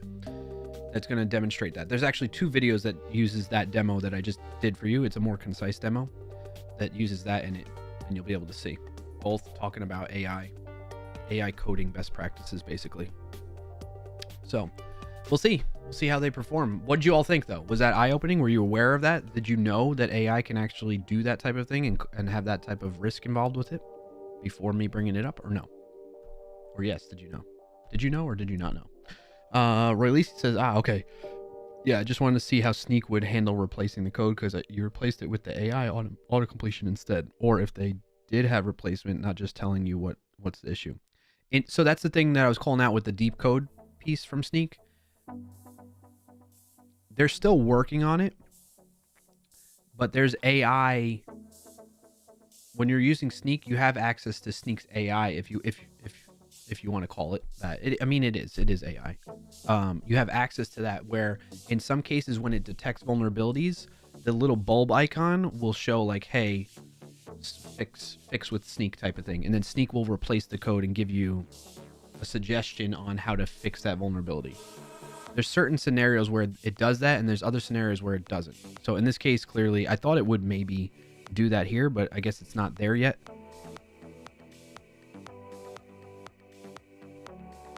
So Sneak is capable of doing that, just not for every type of vulnerability right now that it detects and alerts you to. So that's the short answer. But it always gives you suggestions, at least, like I was showing you here. So let's say like this one, it's got use of hard-coded credential. In fact, it might be able to fix this one. Show this suggestion with Sneak. You can choose to ignore it. Like you could be like, hey, this isn't actually, maybe this is a false positive type of thing or something, right?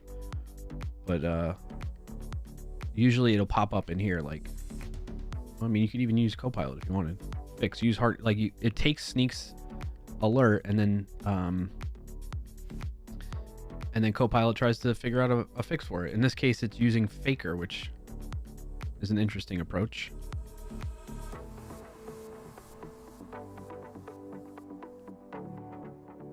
Oh no, Faker username. So it's creating a fake username, but it wasn't actually fixing the problem. Was it? Let's try this again. Oh, get password from user. Replace this with a method to get the password. So that's what Copilot's suggesting in this case, instead of hard coding it.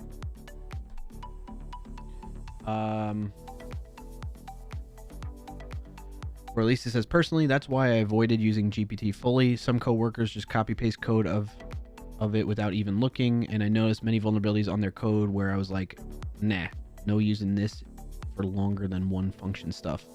Even then, I still checked each line. Sneak helps a lot for scanning it. That's awesome to hear, Roy Lacey. That Sneak helps with that. And that's a great mentality to have with it. Use it. I'm not saying don't use, because I personally use Copilot. I use ChatGPT. I don't really use ChatGPT so much for coding anymore. I very heavily lean on GitHub Copilot. I use ChatGPT to help me with like brainstorming, ideas for videos, for basically is like almost like pair programming, but in the idea of having somebody to talk to about a topic that I'm going to make a video on and writing the script. So like it gives me like a suggestion of a script, and then I go through and I start tweaking, like, oh, I don't like that. I don't like the flow of this. I want, and so it helps jumpstart the creative process of writing a video script for a video topic that I have, that type of thing. So that's how I personally have been using ChatGPT right now, and sometimes as like an alternative search engine. But I haven't been using it for coding as much as I used to when I first started checking it out. And then I lean on Copilot. Anyway, the point I'm making there is I still use and suggest people use and get familiar with all these, not all, but some AI tools so you don't get left behind. Because the common phrase, An ad is about to start in 5,000 milliseconds on Twitch. The common phrase There's an ad running for 90. that I am hearing people describe in response to this AI frenzy for developers is that, at least right now, AI is not going to replace you. A developer that uses AI will replace you, though. That's the state of things right now, or the way things are trending. So if you don't want to fall behind and you want to still be an attractive hire for the future, I don't think immediately right now. I'm not saying like you're not going to be an attractive hire for jobs that are out right now. I'm saying like future proofing yourself, get familiar with AI, start using it, but use it in a smart manner. Use it cautiously with your code. Roy C says, optimizations look nice for AI, to be honest. Throw a bulky function. How could I do it better in code? Do it in better code. Yeah, for sure. That's a great way to put it. All right. Since we're in an ad break, let's do a stretch. Welcome in and thanks for joining today, Diaco_Curdo. Diaco says, are you using Java? Well, first of all, welcome in and thank you for your question. I personally don't use Java day in and day out, but this demo, yes, you are correct. It is using Java.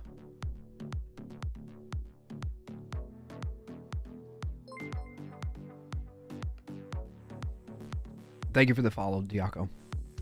But yeah, full disclosure, my main programming language that I go to right now is Node.js and JavaScript with TypeScript. But I am familiar with Java from many moons ago, C#.net from many moons ago, and then more recently, I would say Python. You're learning C++? Nice, dude. That's such a hard language. I give you lots of props for that. Are you learning it because you're doing things like game development or something? What's the driver for you using that language? What type of programming are you doing with it? While you're doing that, we're going to stretch.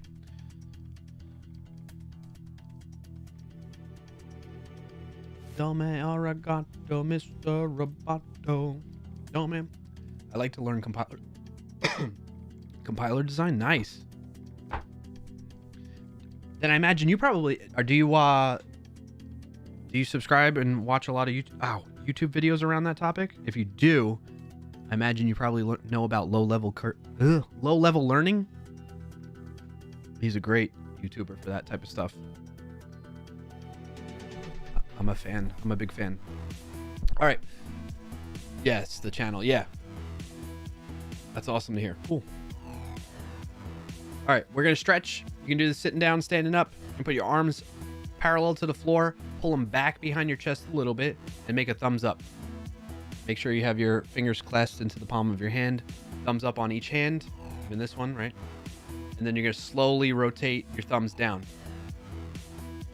Oh, yeah. And then rotate them back up. Feels good. Rotate them back down. One more time. Oh, boy. Shake it out. All right, next one we're going to do is for carpal tunnel, I believe. And shout out to Allison Krug, who taught us, a bunch of us, this in a past job. You're going to put your hands back to back, and you're going to push towards each hand and bend at the wrist a little bit and hold that there for a few seconds. I recently noticed that a former colleague of mine who also learned this from Allison Krug, his name is Jim Bennett. He does this a lot with within his content and his live streams that he does. So that was cool to see. All right, shake it out. Oh, that kind of hurt a little bit. Why am I like this? All right, now we're going to just stretch. Do whatever stretch you want to do, but I'm going to clasp my hands, pull them forward away from me. Roll my shoulders forward. Above the head.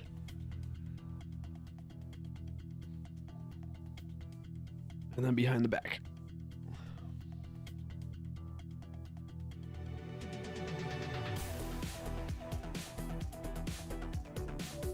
I'm also going to just stand up too.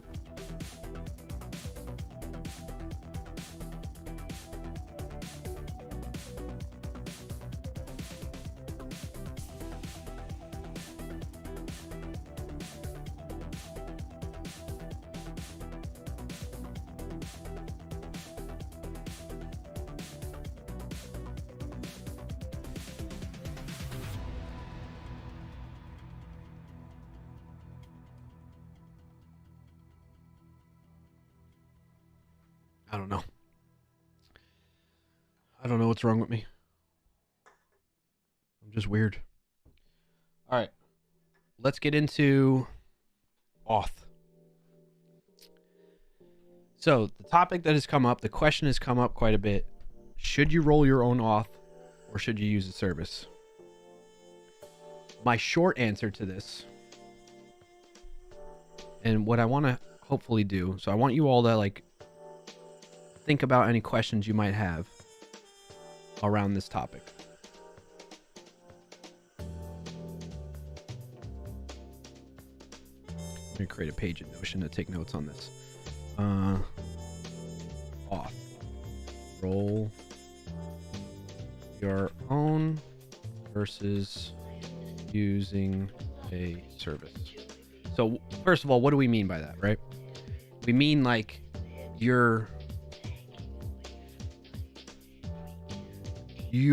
think there's a couple things, right? There's roll your own in the sense of what is roll your own. I think there's two aspects to this. There's you literally build all the authentication and authorization if needed, code and functionality yourself, or you leverage open source libraries that help jumpstart implementing authentication and or authorization in your project.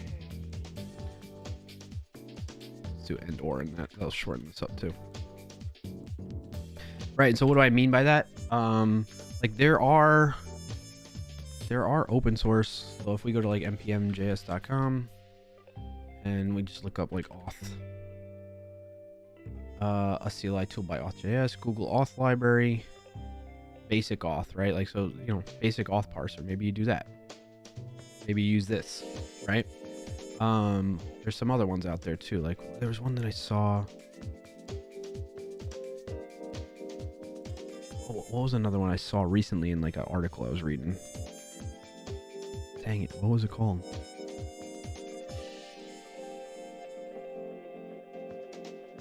Octa auth? That's if you're using Octa. Oh yeah, like Passport. That's another one that comes to mind. Simple, unobtrusive authentication for Node.js. That's another big common one, right?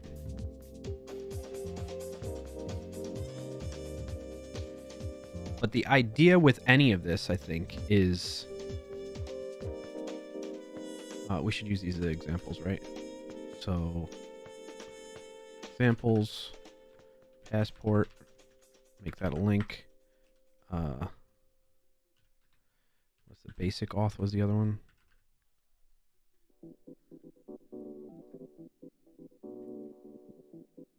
Seemed fairly popular.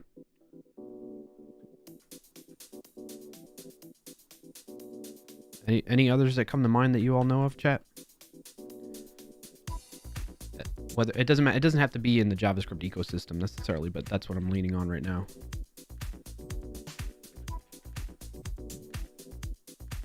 Just like Passport, Keycloak Connect.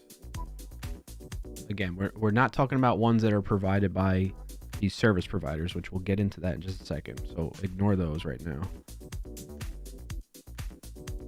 Passport JWT. Passport authentication strategy using JSON web tokens.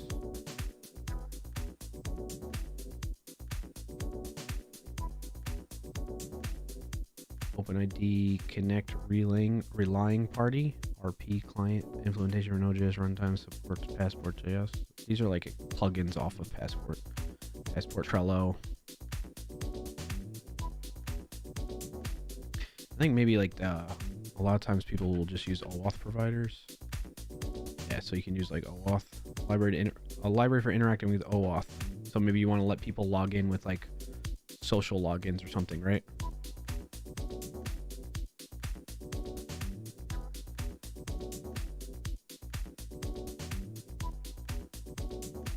To run examples tests, OAuth 2.0. I don't know, is this popular?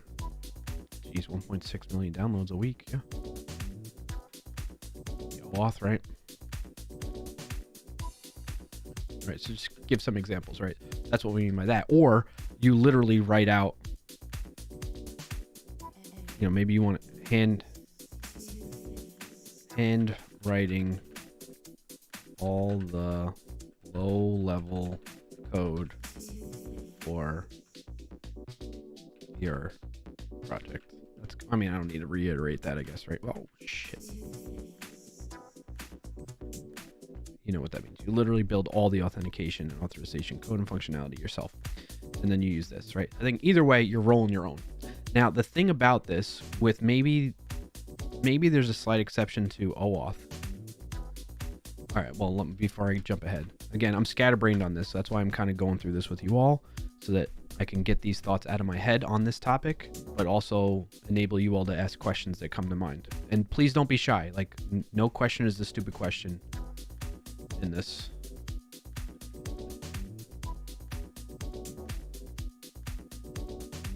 All right, and so then what is using a service? by that I mean like you're using something a company provides and their business depends upon success of their product or products, right? Examples: Okta / Auth0, Clerk. What's another one? Let's get some links to that stuff. Authentication service providers. What do we want to look for? Auth0. How to choose the best authentication as a service provider.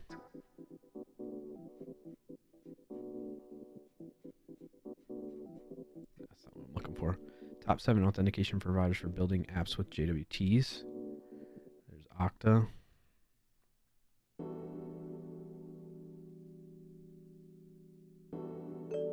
Welcome in and thanks for joining today, Unemployed Dev. Unemployed Dev says, is Pocket-Base good? I'm not familiar with that. Let me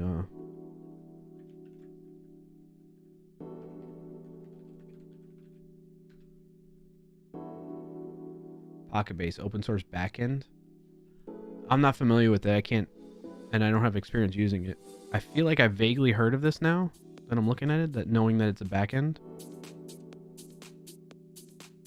But I don't want to steer you in the wrong direction, so I don't have enough experience or knowledge around Pocket-Base to give you my opinion on it, or to even formulate an opinion yet to share. But thank you for your question, Unemployed Dev. Have you tried it out? What do you think? What have you heard about it? All right, so we have Okta. We'll just put that in there.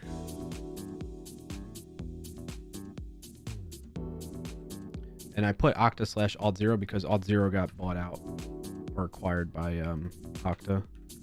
And there's Clerk.js, right? I'm surprised Clerk doesn't come up in here.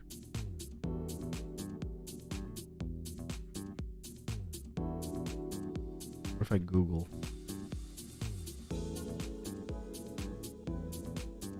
One login.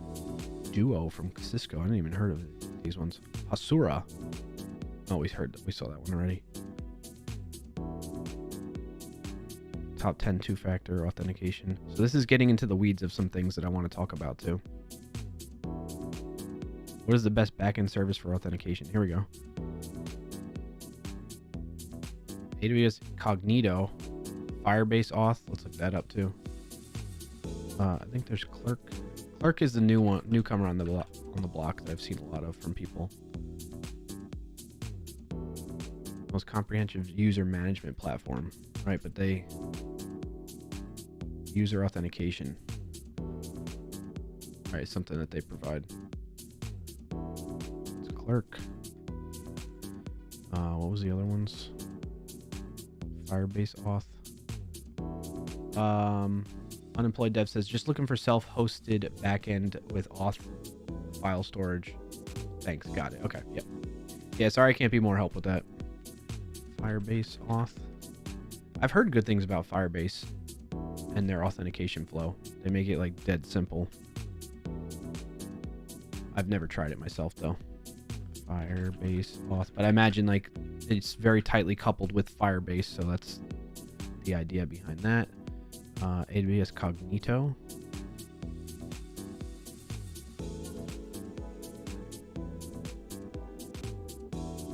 Authentication service. That's what we need. It's identity and access management is what I probably need to search for. AWS Cognito.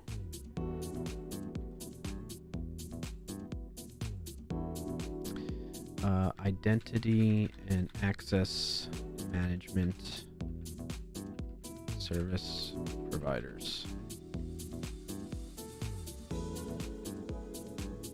Should just chat GPT this, huh? This is where I would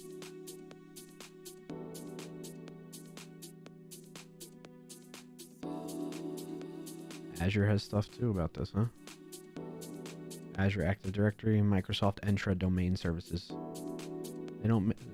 Microsoft doesn't make things around. So one thing I remember from there, like the authentication stuff, is quite confusing. This B2C, business to customer. Most developers don't use that terminology. Just want authentication. I don't know what any of that means there. Clark, get clark.com. Clark, a lot of people talking about Clark from a year ago.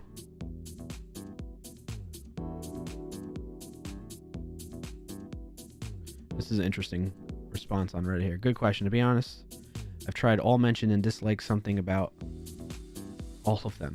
None feel as fleshed out as I love the name. Where's my flan? Oops.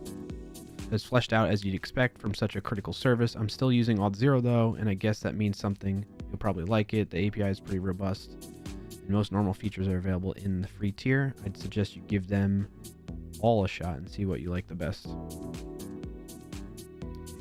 Auth0 is the one catching their attention. Definitely depends on what you look for. There's an auth service for pretty much any use cases, focusing on auth for business to business products. Propel Auth. I love the product placement. Vault Vision. WebAuthn. Passwordless solutions, right? Yeah. Actually, what is WebAuthn about? Let's check that out. This could be part of like building your own, right? A demo of WebAuthn, because this is starting to be part of the spec.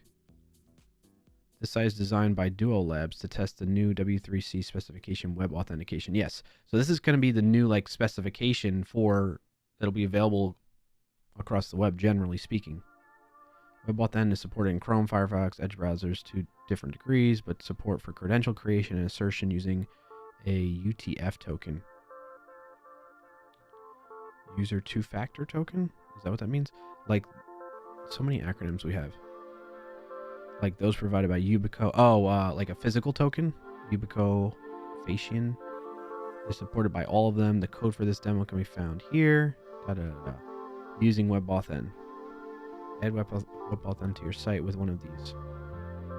Let's read more about this. A better alternative for securing our sensitive information online. I like that. Let's watch this video quick. We live in a world that relies on passwords. A single key that only you are supposed to know that proves who you are. A shared secret between you and a website. It's often the only thing that lies between a malicious user and all of your banking information, social media accounts, and other sensitive data. And it's the only thing a hacker needs to impersonate you. Unless you're one of the minority of people who uses two-factor authentication to protect your accounts. But there is hope. A passwordless future is coming soon. Yes, please. Introducing WebAuthn, a new open standard that allows web servers to register and authenticate users using asymmetric cryptography instead of a password. With WebAuthn, you need two keys to let you in, a public key and a private key. The public key is encrypted and stored in the cloud by the service. The private key is stored locally in a trusted platform module and can't be stolen, unlike a password. This strong form of authentication allows you to log into your account by using the biometric sensors built into your device or with a security key instead of a password. With WebAuthn, when a user logs into a web application on a supported web browser, the server sends a challenge to that browser. The user then validates their identity using one of the authentication methods supported through the client to authenticator protocol. Once approved, only then is the challenge signed and returned.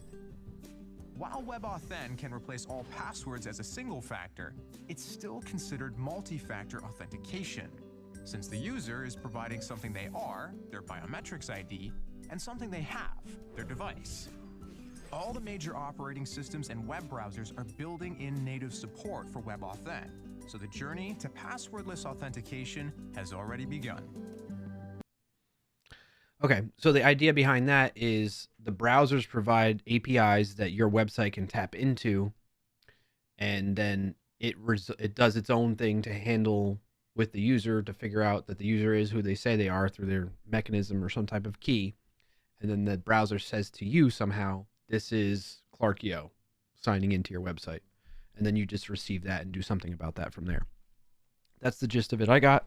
Let me know if you feel differently or the same, agree, whatever. Any thoughts that you have on that as well. So this is exciting, but this has been in the making for, I don't know, at least several years now, I feel like. What does looking ahead mean? While looking ahead, while web authentication is an important tool, it is always important to remember that security is not a single technology. It's a way of thinking. Web authentication can be an important part of this process by forcing 80% of hacking attacks to either adapt or die. Okay.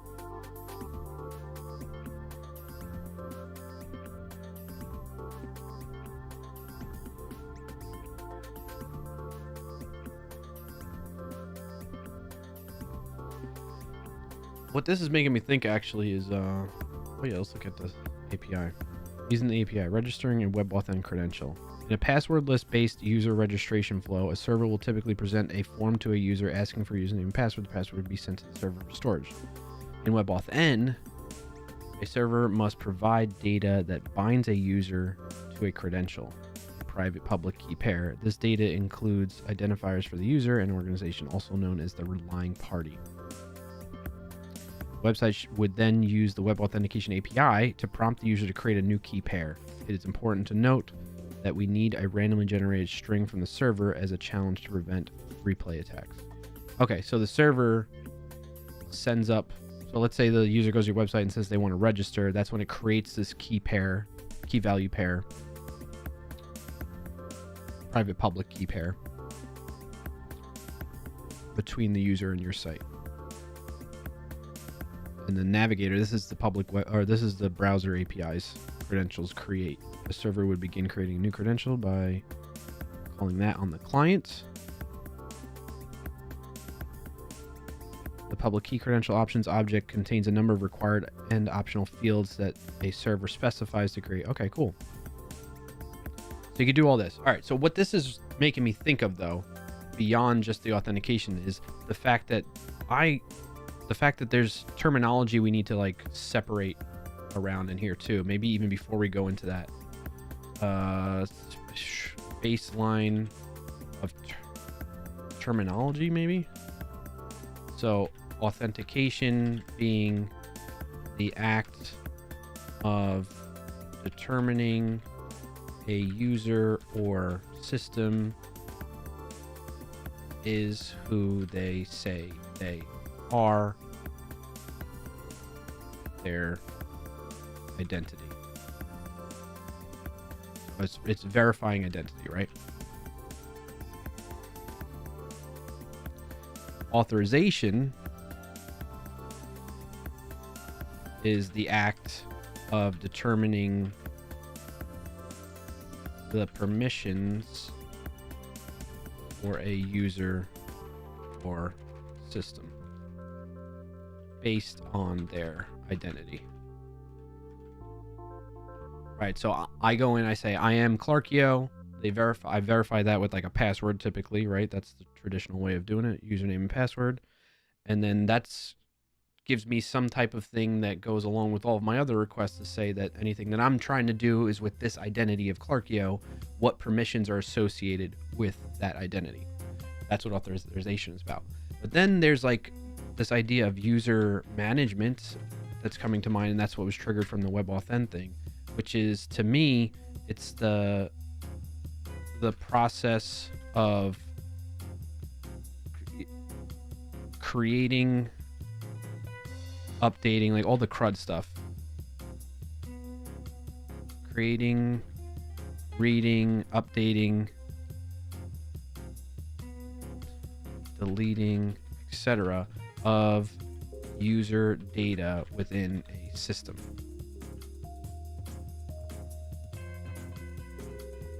This could consist of varying pieces of information that may or may not be highly sensitive or critical in ensuring the users or systems safety. So what I mean by that is, like, these in bold too, right? So I know.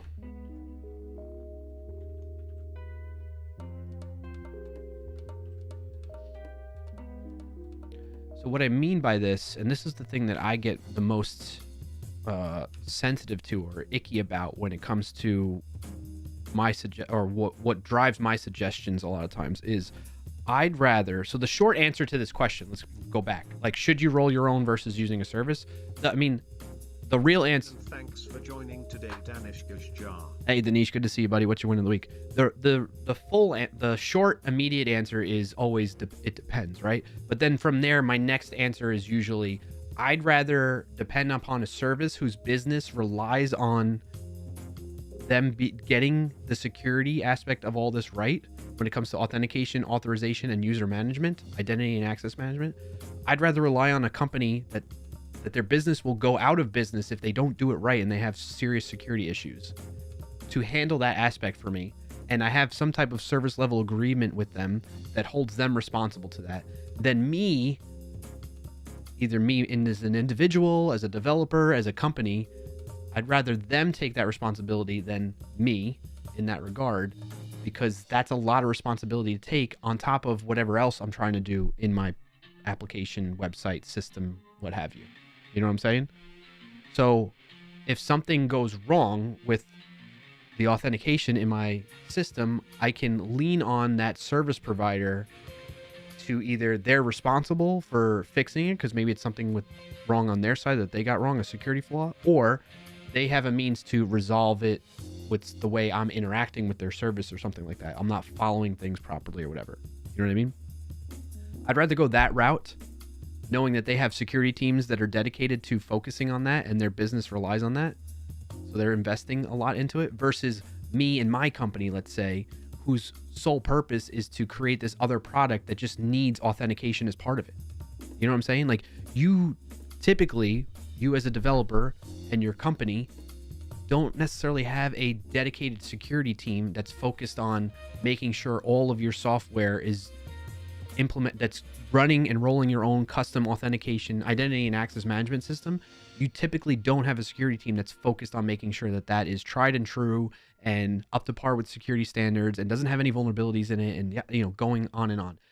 That's just one aspect of it. On top of it, you're storing sensitive user information. Maybe it's just a username and password, but it could also be username, password that's tied to sensitive information as well, personally identifiable information, or health records, or whatever it may be. I don't want to add more to that responsibility. I'd rather have somebody else, a service, again, that's providing that, their business relies on it, to take on that responsibility than me. Now, that's saying a lot. Like, you can disagree with me. Milliseconds on Twitch. There's an ad running for 90. You can disagree with me on that, and I'm totally open to that, and I'm ready.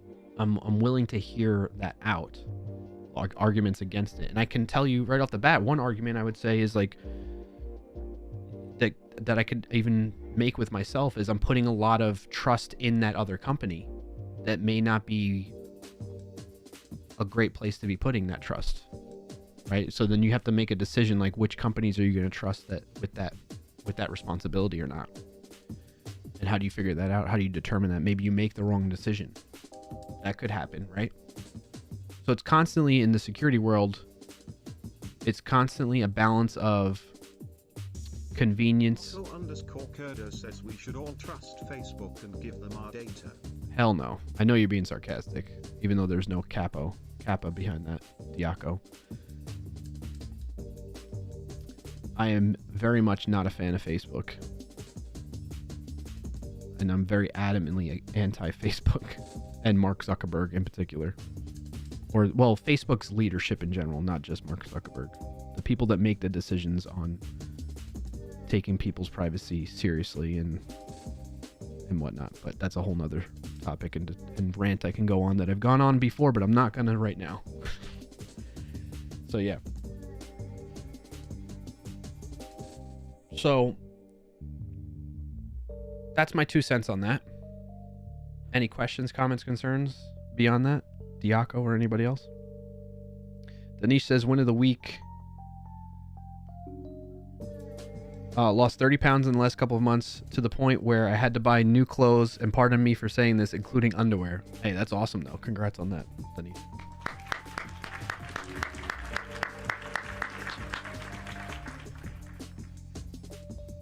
Roy Lisi says, excuse me, had a call. No worries. Hope the call went well. Now that you're back, do you have any questions about this topic that we're going over right now? Roy Lisi? Let me know. No pressure, though, if you don't have any questions or comments. I'm just kind of getting my thoughts out on paper on this topic as something that I'm going to likely make a video on later on. So that's what I'm doing. Yes.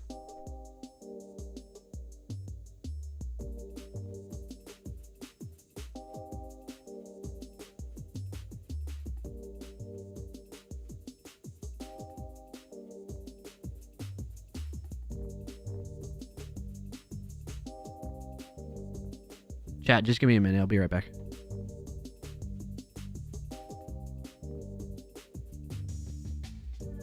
Diocco_Curdo says, have a good night, folks. An ad is about to start in 5,000 milliseconds on Twitch. There's an ad running for 180.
All right, I'm back, chat.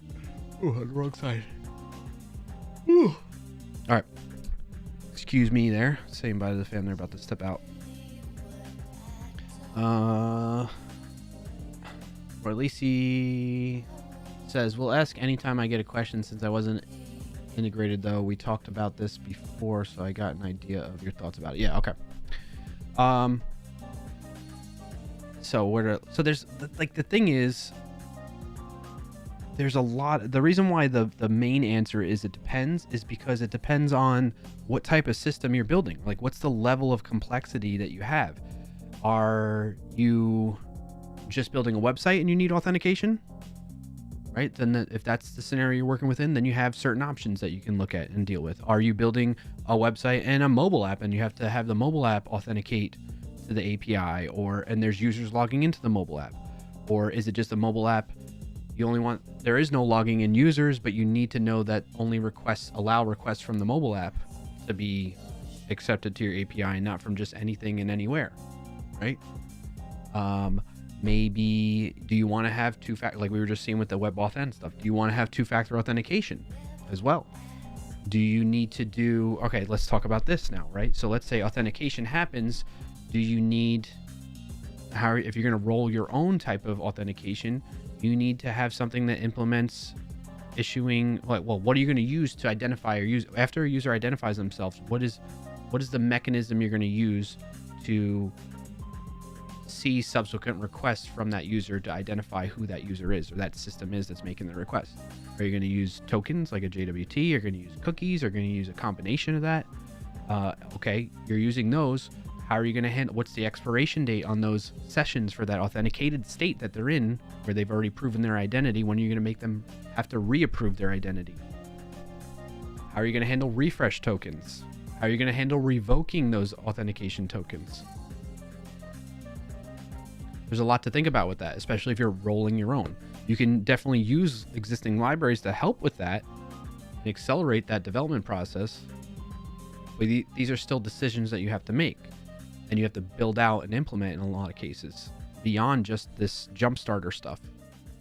Whereas with a service, it's mostly configuration with your account on the server side, and they handle the issuing, revoking tokens and stuff like that for you, which you can also manage through an API and SDK even further if you wanted to get more fine-grained with it, like as if you were the one that built it in a lot of cases. But it's greatly abstracted and simplified mostly for you through just a configuration type of interface or the way you set things up with it, right? Versus building it out yourself.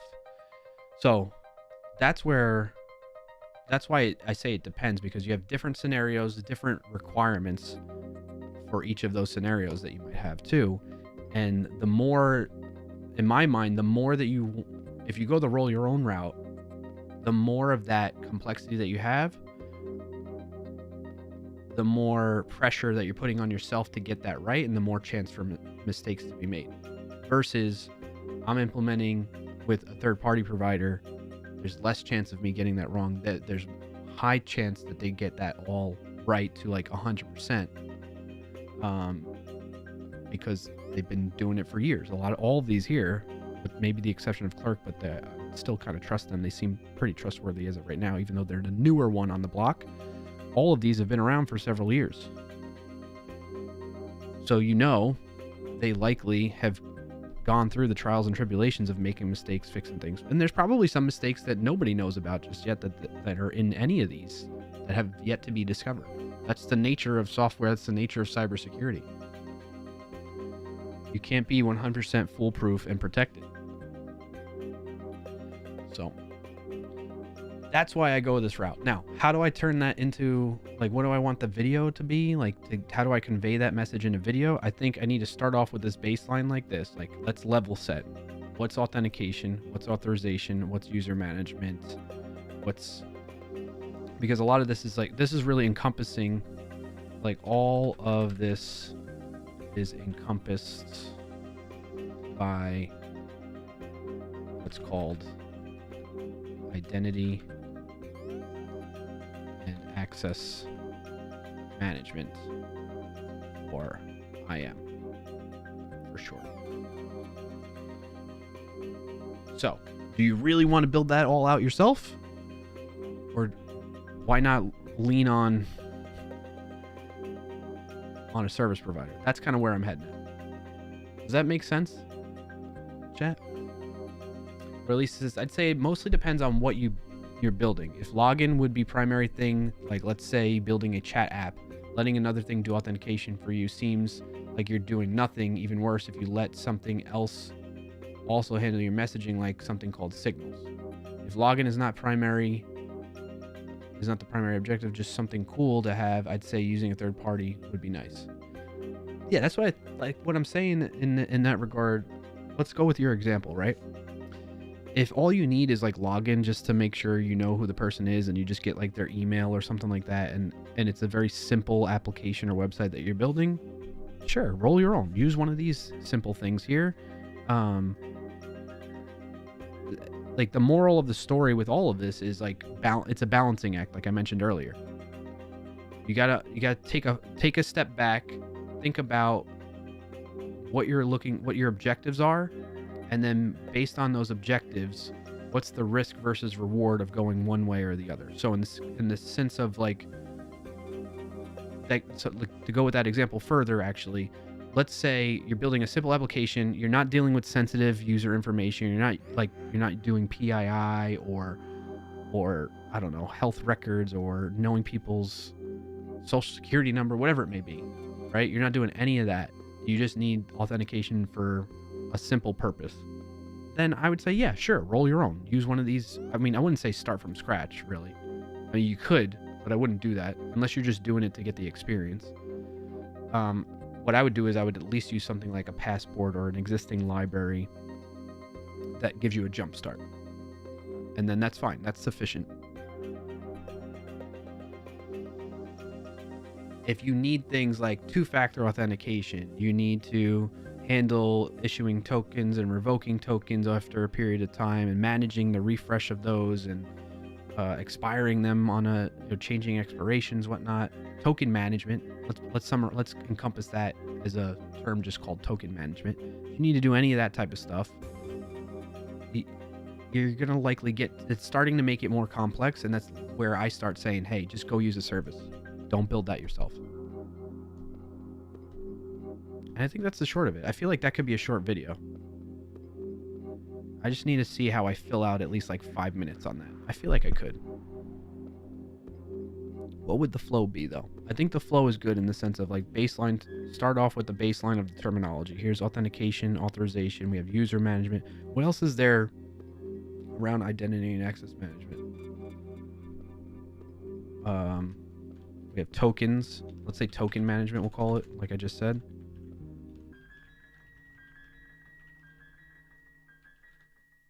The process of issuing, expiring, revoking, refreshing, expiring, etc. Tokens for a given identity. I don't know. Is there anything else that would be associated with token management outside of that? I don't think so. Thank you for doing the glow there, Roy Lisi. Is there anything else that would be that? Then we have like Control B,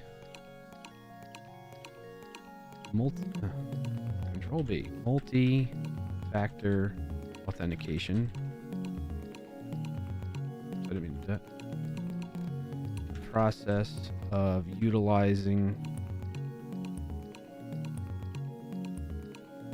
secondary mechanisms in addition to a primary, utilizing secondary identity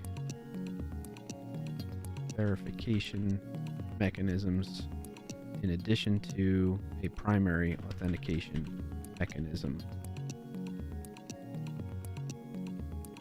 like username/password exchange.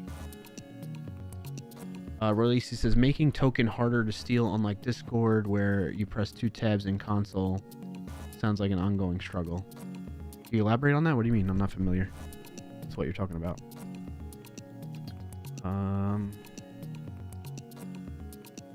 what else is there with this?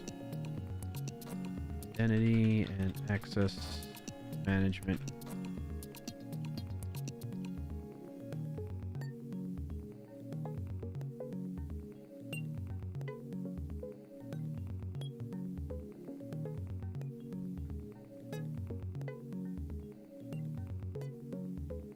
Devices too, right? Because we're not talking about just people.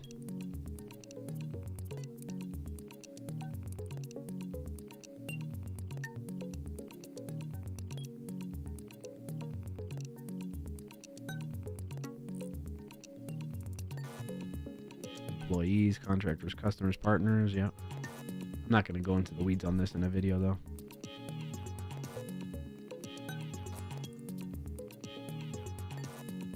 Customer identity and access management while connecting them to applications. What are the resources covered by AM? APIs, servers. Release this. Essentially, the token you use for your verification that you are logged in. Companies consistently thinking about ways to make it harder to steal so people don't get fooled into going to random websites and losing their account. Yes. If you use third party, once they find a better fix, they integrate it, but you yourself would have to keep it up to date if you made it yourself. Oh, I see what you're saying. As technology advances, you're saying that, like, if you go with a third party, they're likely going to offer those new technological features within their authentication, identity, and access management product, right? Whereas if you roll your own, you need to be, yeah, sounds like a nice thing to put in there. Oh yeah, I like that. You can put that in like a pros and cons, maybe. Pros/cons. Oops.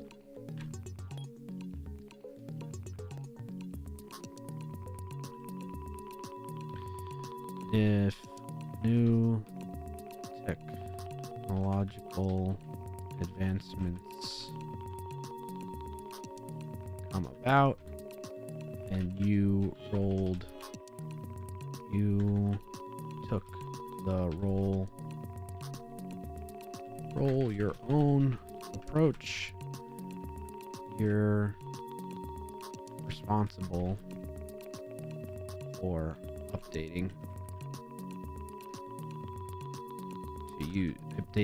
things to use those new features. Otherwise, in the using a service approach, the service provider is responsible for doing that and offering it through their service. I like that.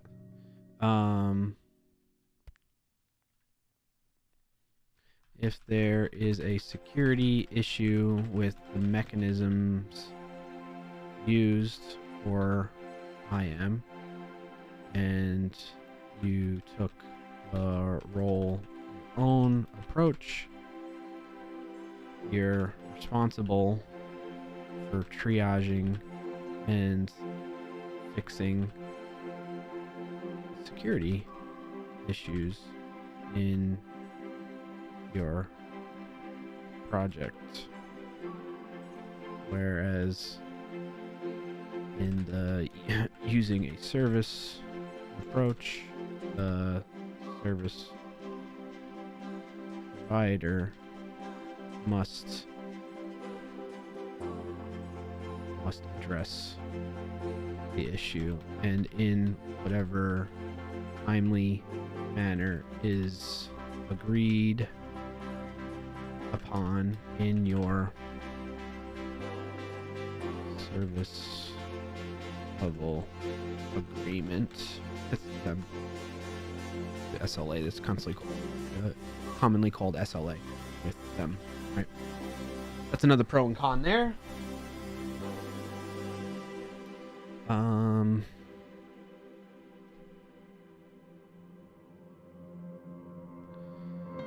If you're dealing with sensitive user information, such as personally identifiable information, PII, health records. What else would be sensitive information? Tax data or financials. What else is sensitive? Etc. And you take the roll your own approach. You're also taking on the risk of the responsibility to safely manage that data and the risks involved with it.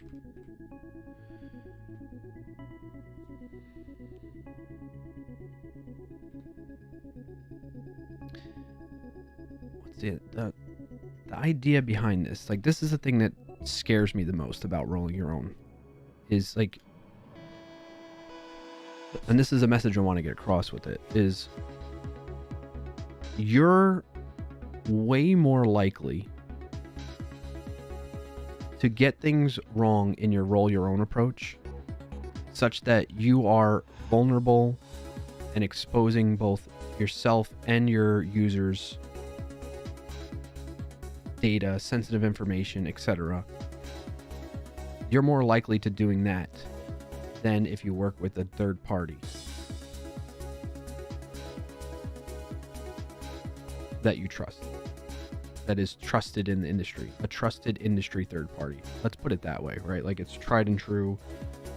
Thousands of people, businesses work with that third party vendor for this purpose.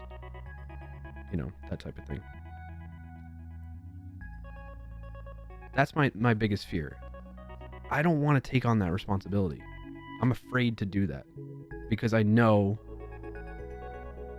that the likelihood of me making a mistake in my implementation is greatly higher than the likelihood of a third-party provider making a mistake like that. And therefore, that puts me at risk in having the responsibility of such important information. And again, I'm thinking back on like past roles that I was in working at other companies as an engineer building on it. Features in a side project where the risks are low, the information I'm dealing with, the data my app is using is low, fine.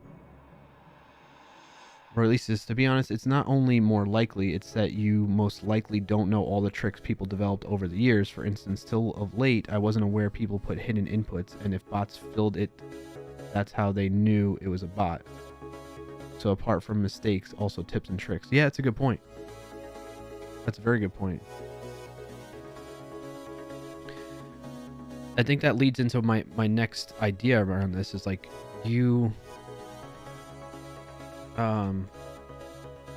if you're going with the roll your own approach, you need to take the time and do your best to learn all the current industry best practices when it comes to your implementation. This takes time and effort, all while you're typically being evaluated, all while your performance is typically being evaluated by whether you're delivering direct value through features, functionality, etc. within the project's you work on for your job, right? So like the idea there is like majority of developers, generally speaking here, this is a big generalization, but it's I believe it is a accurate generalization, is that most developers, their motivation is based on what they're graded on for their performance. And they're a lot of times, typically, their performance is evaluated based on how much output they're providing, how much output they're producing, rather. And that is, what are the new features that they've delivered in this sprint? How many bugs did they fix and resolve in this sprint? You know, that type of thing. How much testing did they do in this sprint? That type of thing. So if that's the driver for their motivation so that they can make a living, their focus is on knowing enough development and coding for the purposes of achieving that, not a focus on making it secure.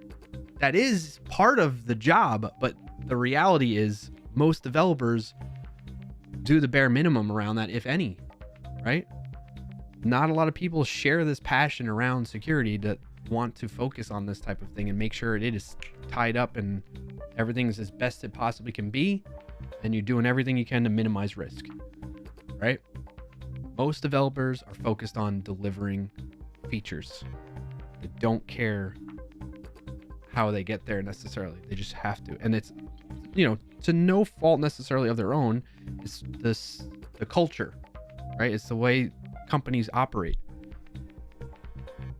They have employees that are hired to do a job, and they have to measure how that employee is performing in that job. And this is the typical way that they do that.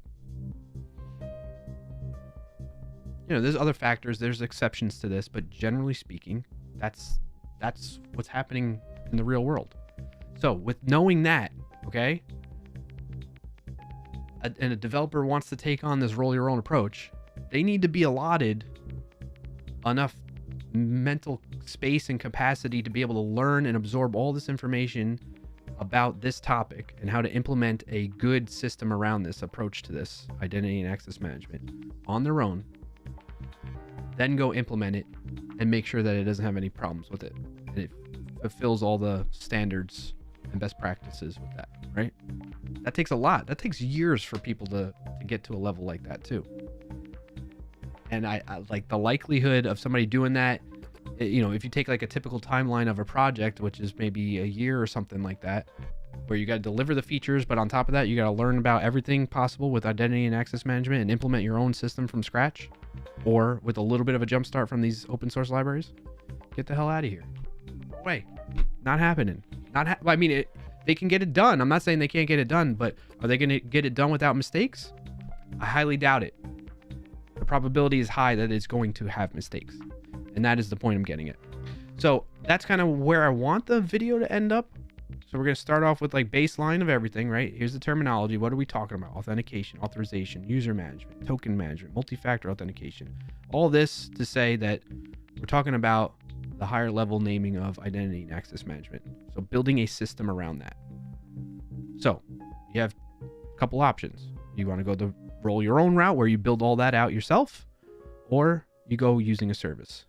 And here's some examples of what we mean by that. Now, if you go roll your own, you're literally going to build from the ground up all the functionality yourself, or likely, I might not even call that out, I think.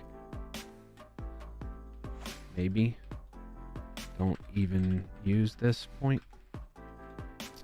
Roll your own, you're going to leverage open source libraries that help jumpstart implementing this stuff in your project. That's likely what's going to happen. Most developers probably go that route in the general sense of what we're talking about. Or you're going to go with using a service like Auth0, Clerk, Firebase, AWS Incognito. And depending on your scenario, like if you're hosting in the cloud on AWS, you might lean more towards this one versus some of these other ones too. Then I think one thing that we talked about, but I didn't add in here. So I think, all right, baseline, roll your own, talk about the two different options that you have. But then we need to talk about what drives the decision around which path to choose. the type of project this will be used within. That's the answer to that. So is it a mobile application, web application? What are the components this project consists of? That's the idea. An API or APIs, web front end, mobile front end, service to service, server to server, server to server,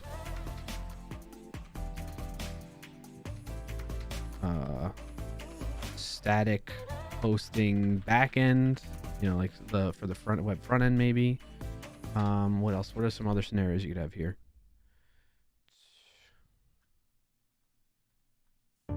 I think that's enough, right? Are there any other serverless? Maybe serverless instances. I don't know. Anything else I'm missing, chat? To describe like the general things that would consist of or maybe it's a thick like a desktop app. Maybe there's a desktop app that you have too, right?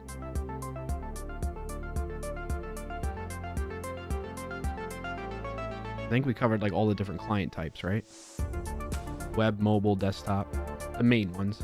And you have APIs that maybe those web, mobile, and desktops talk to. Maybe you have a server that needs to talk to another API that needs to talk to another API. Maybe you need to talk to serverless instances and run functions there. Maybe you have a static host backend that's for your front end, but then your front end talks to a separate API, or is it all the same thing?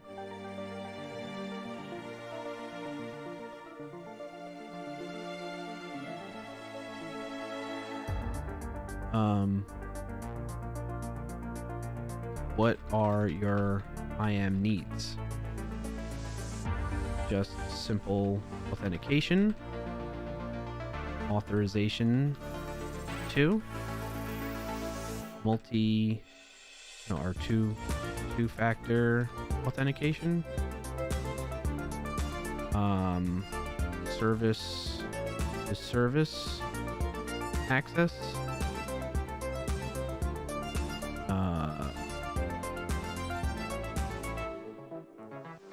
token management,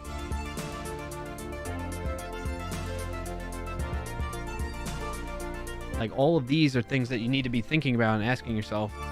And to me, the idea is the more you say yes to, the more it drives me towards a third-party solution. The less I say yes to on these, then the more I'm okay with rolling your own.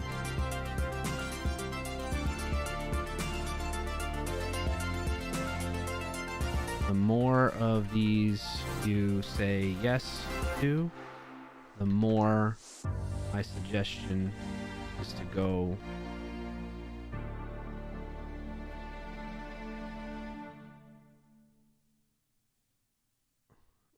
the more of these you say yes to,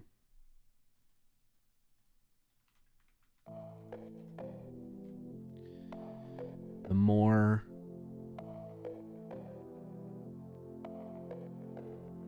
likely you should choose the, what do we call it? Using a service option.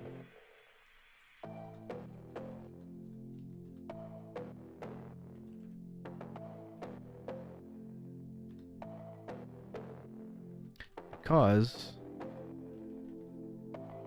as the complexity and moving parts increase in your scenario, the likelihood of making a mistake rolling your own implementation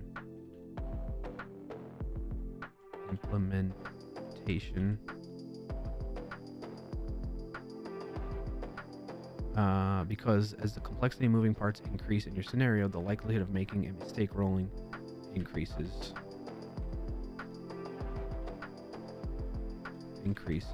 with it.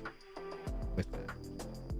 Does that make sense? Because as the complexity and moving parts increase in your scenario,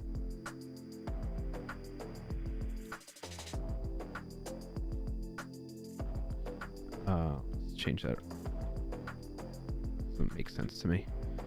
Because as the complexity and moving parts in your scenario increase, the likelihood of making mistakes rolling your own implementation increases. Stop with that.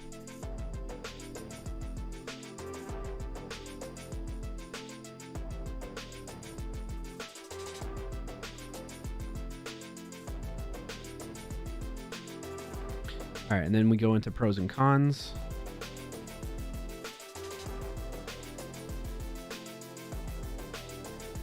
And then we conclude with like the answer still is depends, but now you have more information to help you make that decision.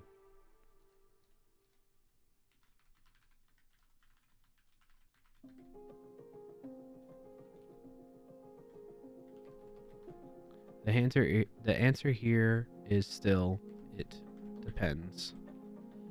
But you at least now have more information to guide you on making the best decision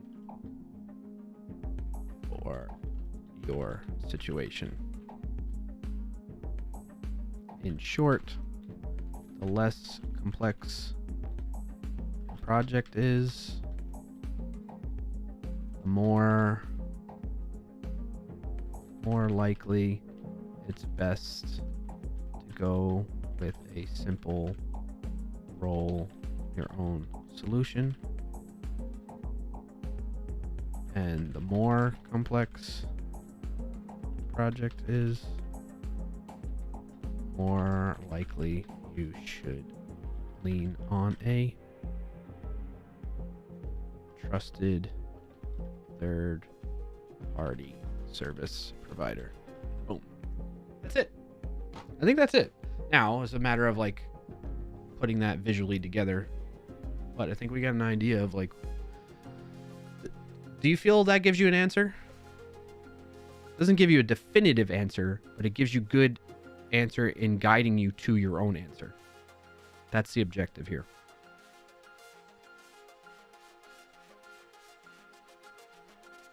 And then what I could do is I can have like follow-up videos that are like, hey, here's how I built out this OAuth myself, or here's how I implemented the clerk service provider instance of Auth for me and why it's good, you know, like that type of thing. The pros and cons of it is an individual service provider. You can start branching this out into a big series of videos, you know? The more of these you say yes to, the more likely you should choose. Are there any other pros and cons we could think of?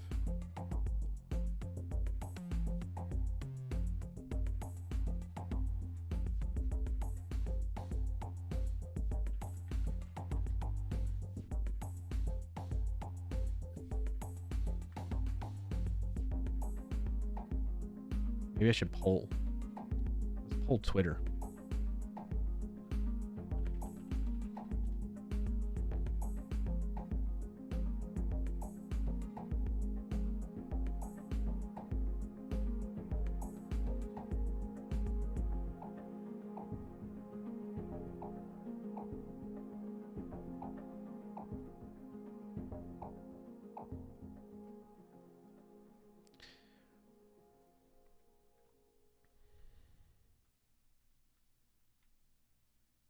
How should I poll Twitter? Spamming? What about spamming? Can you elaborate on that, Roy Lisi? Also, thank you for being here and chatting with me. I appreciate you.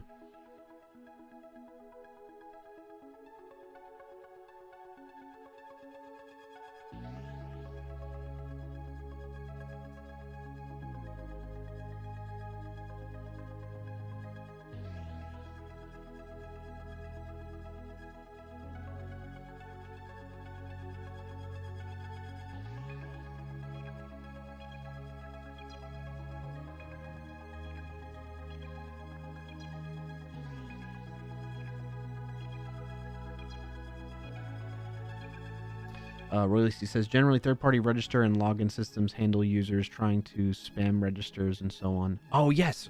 That's another thing, right?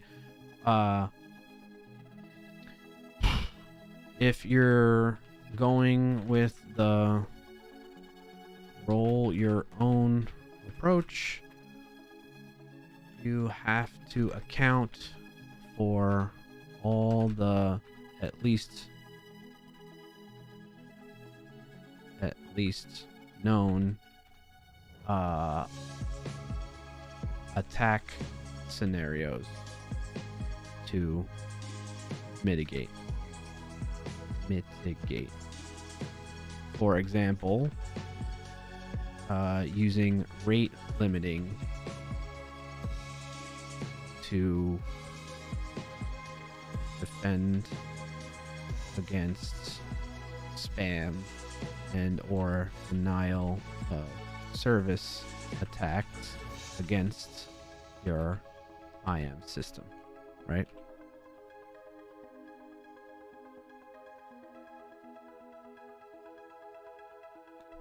That's kind of what you get. Someone spamming your register indefinitely. Yeah, I'm with you.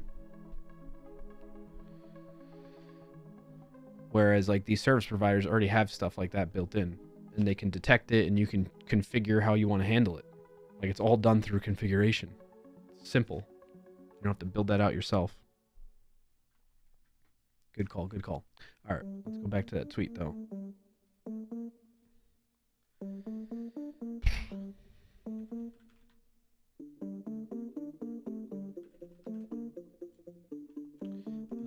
The question of roll your own auth versus using a service provider has come up quite a bit.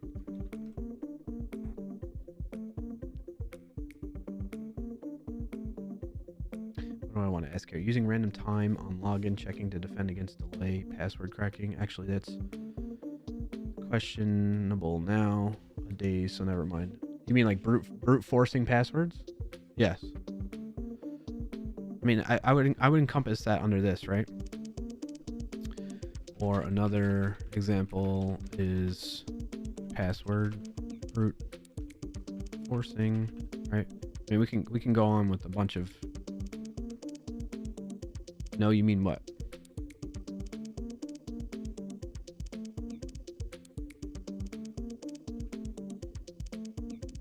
Go ahead, let me know, Release. I'll wait for your response.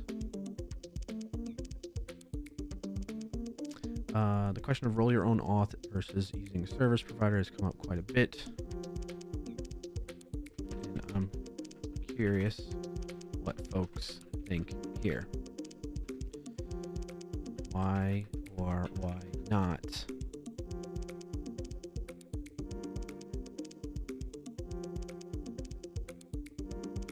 choose?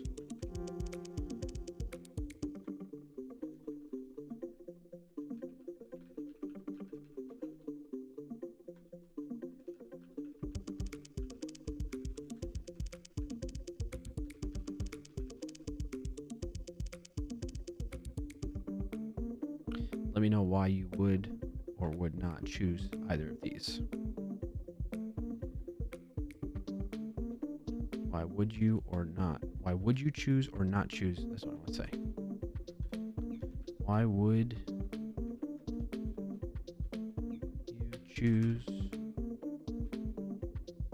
Why would you?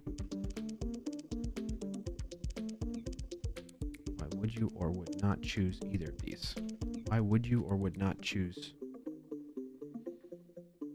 Why would you or not choose either of these?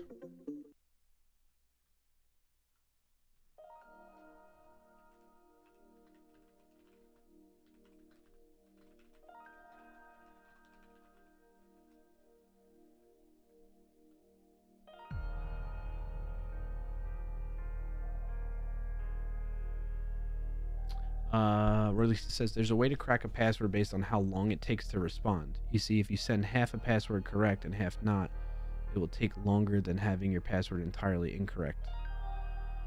servers fix this by adding random delay on login, but most hashing algorithms have fixed this already, so I don't know if it's still an issue. Oh, I see what you're saying. So like a timing attack.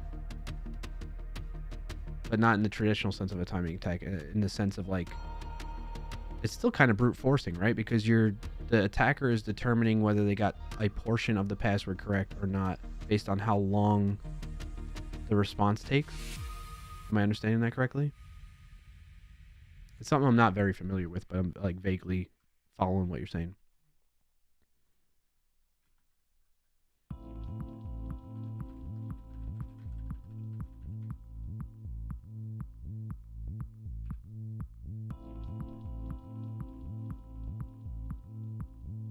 Kinda, yeah, but much more effective. Okay. How does it sound for a tweet? We'll see how much a response we get for you from the community here.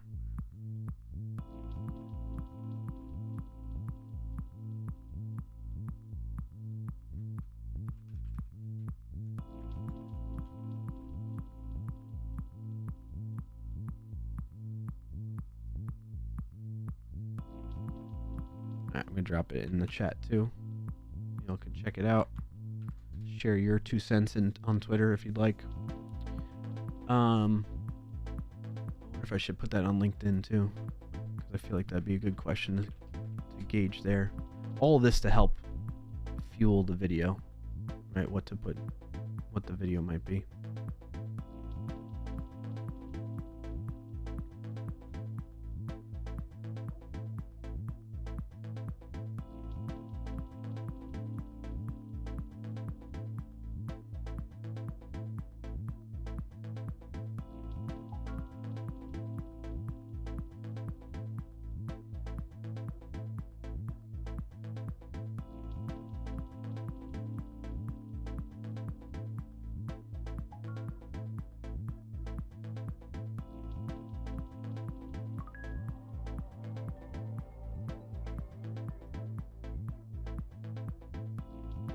All right, maybe by next time I stream, or next time I start working on this video, we'll get some responses, some input from people. We'll see. We shall see. Release says, personally though, I quite like roll your own approach. Whilst it's hard to go through all known issues, you have no dependencies from outside.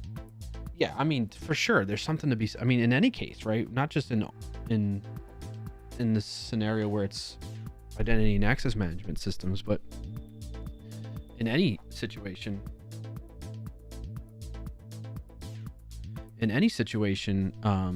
like we were talking about earlier, the polyfill, right? A lot of people are relying on a CDN provider, a third, like outside source, to fulfill the polyfill for them for old browsers that they still have to support for whatever reason or another, right? So totally with you in the sense of like, the less you depend on outside things that are out of your control, the better. But again, it's like a balancing act, right? In the sense of how much do you want to have to, like, you don't want to have to recreate the wheel, right? I hate to have to, I mean, but it's so perfect. I hate to have to use that overused expression, but it's so accurate here, right? In the sense that I shouldn't have to, I mean, it's already been done before. I think this actually falls into that category. Like, you shouldn't have to roll your own authentication. You should just leverage existing stuff out there to do that. But again, it has to be from trusted sources. That's where the balancing comes into play. It's like you need to take the time to evaluate and determine all the providers that fulfill the needs that you have and whether you trust them or not. And I actually have a video about that coming out next Monday, which I've talked to you all about before, when it comes to finding and evaluating open source libraries that you should use in projects or not. But yeah, I know this stream has been a little bit dry and I've been blabbing a lot, but it's been, for me, it's something that I wanted to look into today. And oh, we already got a response.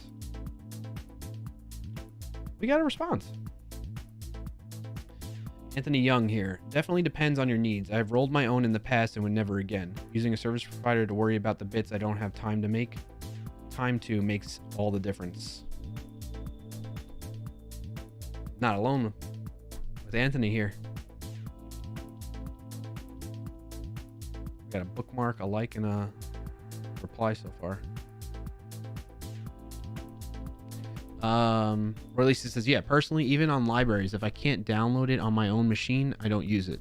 Or at least it's, I guess the mere question actually is, would you use a library for authentication or a third-party service? I guess so, because that's kind of what we mean by roll your own, right? I don't think anybody's literally writing it from scratch. And I think I made a point to pull that out. I know I've been kind of bringing that up and talking about that. I'm willing to bet there are, like, it's probably a very small number of people. But I think there's a lot of people that want, like, that's their way of roll your own. But more so when we're saying roll your own, we're talking about you're leveraging third-party libraries. So either way, you're relying on a third-party source to aid in implementing your identity and access management, right? In which case, you might as well just go, I mean, again, if it's a simple project where there's not a lot of complexity involved in it, it's just a straight up and down website and backend server with a database maybe, sure, roll your own auth, you know? But I would still use a third party when I say that though, like, I don't want to be responsible for managing and handling usernames and passwords. I would say go with like a passwordless option, and then just that's what I would do today. If I was gonna roll my own today, maybe I put that in my suggestion. My suggestion for using a service would be any of these essentially right now. Actually, what I'll tell people to do.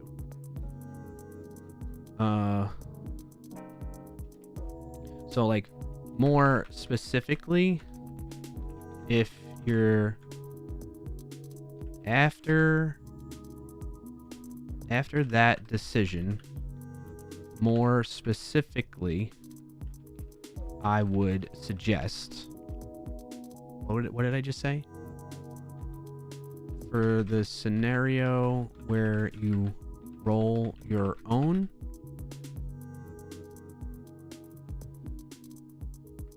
after that decision,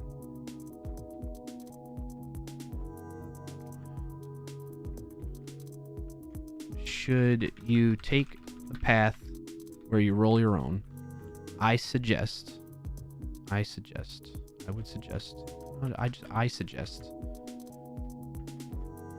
you use a mechanism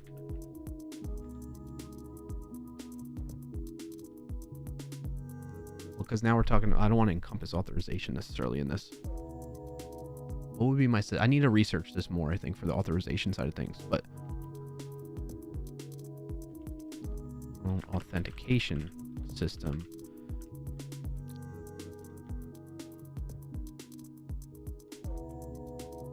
I want to be like, all right, after you make a decision, like, I'm just going to go the roll your own route. I want to break down my suggestions for what to do for authentication versus authorization. So I suggest you use a mechanism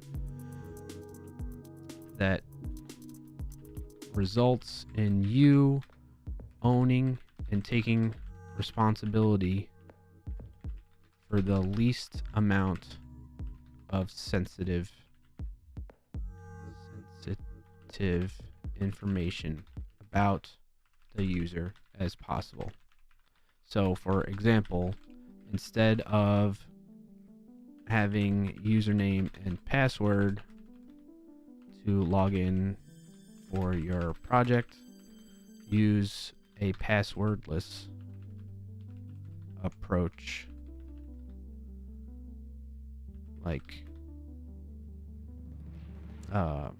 sending a magic link or code to their email, right? So that's kind of what I'm getting at with that there.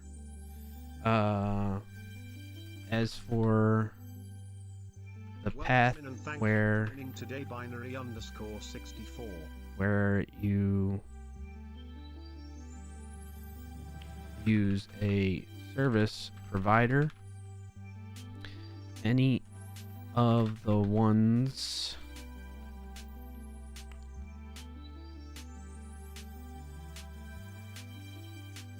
what do I want to say here? Because like I haven't evaluated all of them, so I can't say I can't like say, oh, go use Auth 0 and not use Clerk, for example, or whatever the other ones are, X versus Y.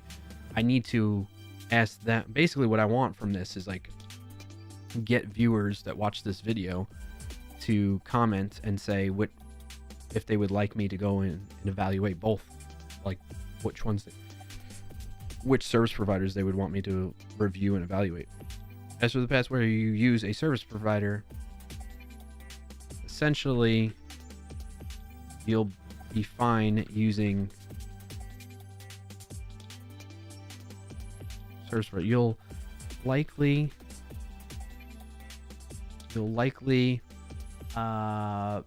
be successful and safe using any of the ones available today. However, if you'd like a more in-depth analysis of them, be sure to comment below to let us know. Boom. I'm almost like, it's like I'm writing the video script for this already. Binary64, good to see you, buddy. Welcome in. Happy to have you here. Win of the week. You know what win of the week is, right? Oh, first time chatter. My bad. There you go. Win of the week is something that we do. I mean, we typically focus on it at the beginning of the stream, but we also, when people join when they can share their win of the week, and we'll celebrate that together with you all, regardless of the time of we are in the stream. Binary says, place your trust in authentication mechanism the NSA approves.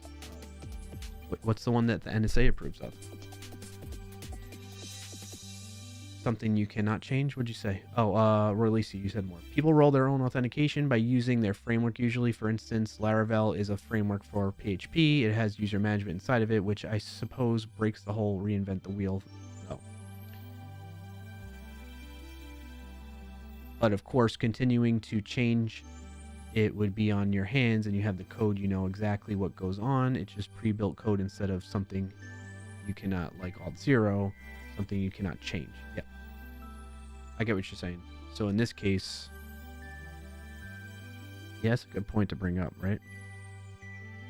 I think that goes into this decision making up here, right?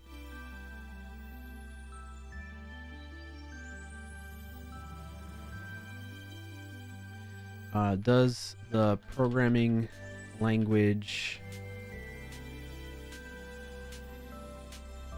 framework or ecosystem provide existing built-in capabilities for you?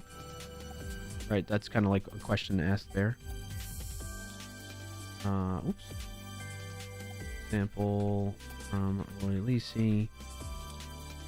You said it's PHP and Laravel, right? PHP has Laravel, which has some level of the needed functionality available in it.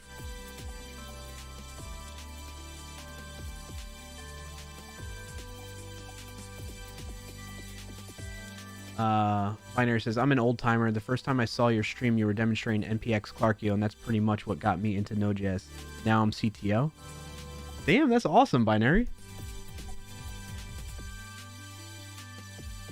Man, that's been a while. Actually, I wonder if that still works. Do I have VS Code opened up right now? Nah. This is, damn, made it into a script. I'll add that to my win of the week. There you go, Roy Lisi. I don't know if I'll call you out necessarily in the video because it's a video for Sneak, but you're at least in my notes. All right, let's see. Let's see what comes up when I do NPX Clarkio. I haven't touched that in a while. It might be broken. Thank you for reminding me of that, Binary.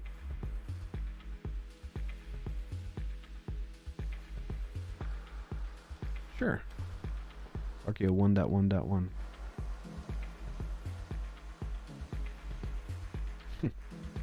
Error, require ESM.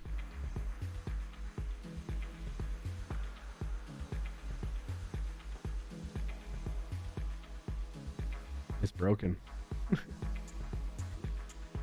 Well, now I know. I doubt many people are really installed. I wonder if I go to the npm registry.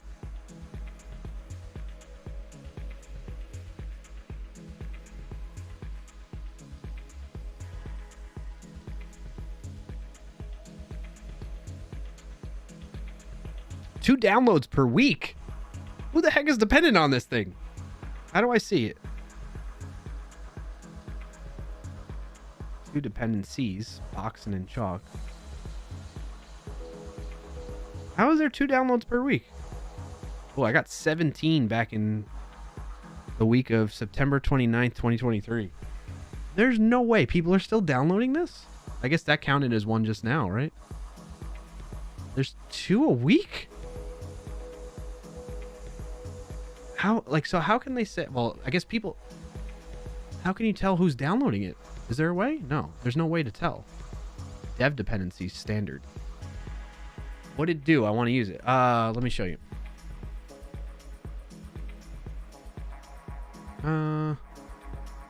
Bit and bangs is better. Oh, I guess not. Where's this? Is this forked for anything? But, oh, I thought I had shared, like, I thought I had taken a screenshot at the time. I wonder if his will work.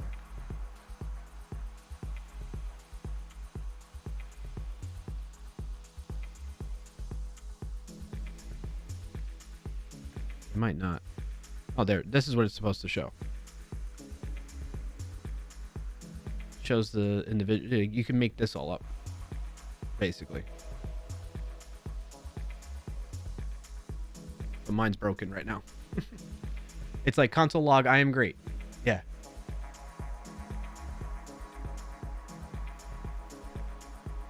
Yeah, it's basically socials. It's like a, think of it as a digital business card.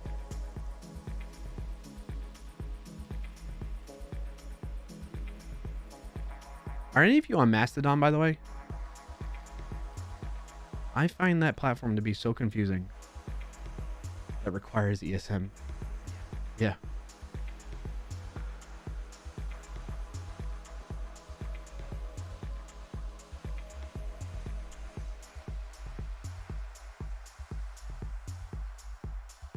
That's kind of hilarious and genius. I know, right? I didn't come up with the idea. I think Tierney did. But I think they might have gotten it from somebody else, too. Although it's not forked from anybody. I don't remember what inspired it, necessarily. Or if it was an original idea. I think it was an original idea, but I might be wrong. They've updated this 3 weeks ago. I guess I should just pull in my... Let me go back to my fork. Can I say... Oh, I'm not signed in. That's funny. This says version 2.0.2. But I only have this up here. What happened to that release then? It didn't get actually published, I guess. What changed between these? What changed between... What the heck? How do I have version 2 here, but... I must have messed something up. That's cray-cray. Now I kind of want to fix this. I digress. Now we have to know what are AI vector databases.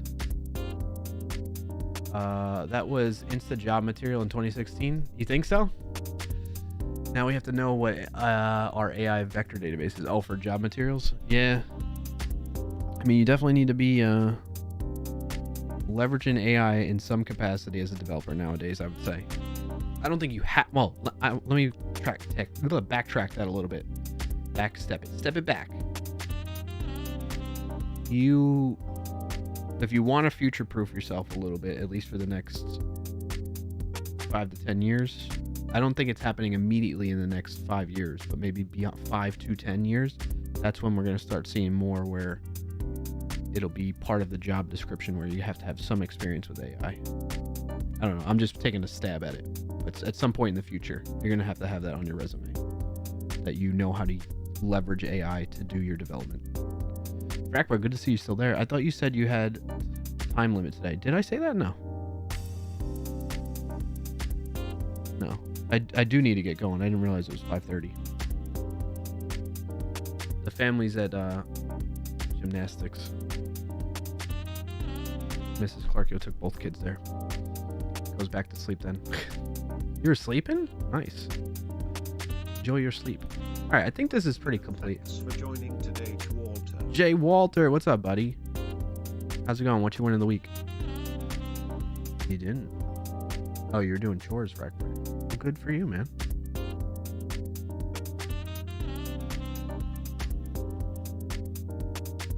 A Binary 64, thank you for coming in and letting me know about the NPX Clarkio thing and how that got you into Node.js and now you're CTO. If you don't mind, I mean, don't feel any obligation to answer this, but where are you CTO now? That's cool. Or at least it says ish, essentially midnight in some places. Yeah. Frackberg, basically I chose to do everything except clean my desk because that's what I actually need to do. You know, it's funny you say that, Frackberg, because part of my list in the notes app for that week that I had off last week, no work, the kids were still going to school and camp and stuff, or daycare rather. We call daycare school for our youngest. Get them in the habit of that, right? And then my wife was at work and stuff. I was like, oh, I did most of this stuff, but I wrote on there deep clean office. Guess what didn't happen? Clear out the garage. I did schedule a dermatologist appointment now. Just you all witnessed that earlier today on stream. But I did need to get and clean and vacuum up in our bedroom. We have one of those like bed frames that it's hard to vacuum underneath there and get everything out underneath there. You can only really go to the sides only so far. And it's not one of those movable bed frames type of thing. So what I do to clean out that is I take the whole mattress off, which is a heavy pain in the booty. And then we have bunkie boards on there, which are fine. And then under the bunkie boards are these wooden slats. So I get the screwdriver and I undrill the slats. That way I can get in there, vacuum everything out, and all that fun stuff. So anyway, that took me like half a day. Very, very intensive thing to do. Meticulous. Robot vac used to clean under your bed. I don't know if there's enough clearance. I don't really have it. I mean, I have an old, is it called RoboVac? That we like never use it. We used to use it all the time. We don't use it anymore. I don't think it has enough clearance under the bed to get under there. 'Cause that would be great. Roomba, yeah, that's it. Like a very old Roomba. That thing's probably a decade old. No, how long has Roomba's been around? I don't know. Binary 64 says it's a non-London UK software as a service. What's the term? Midwestern? Okay, fair enough, yeah. Jay Walter, win of the week. Great 90-minute run in the forest yesterday and finally started to grok JetBrains Compose. Oh, I've never heard of JetBrains Compose. That's interesting. But that's awesome to hear. And thanks for joining today, Walter. Jay Walter says, strike that. Win of the week. Son got accepted into university. I mean, you could have 2 wins of the week. You don't need to strike the other one.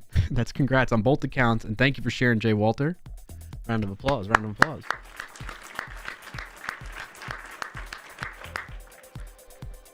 Frackberg says, I run my Roomba every night. Helps keep the dog hair manageable. Yeah. That's what was mostly under the bed, too. When was Roomba founded? Man, you can ask your bot that, Jay Walter. That's awesome. Who cares about Roomba when you could build your own robot vacuum with a Raspberry Pi and some Python skills? But if you must know, Roomba was founded in 2002.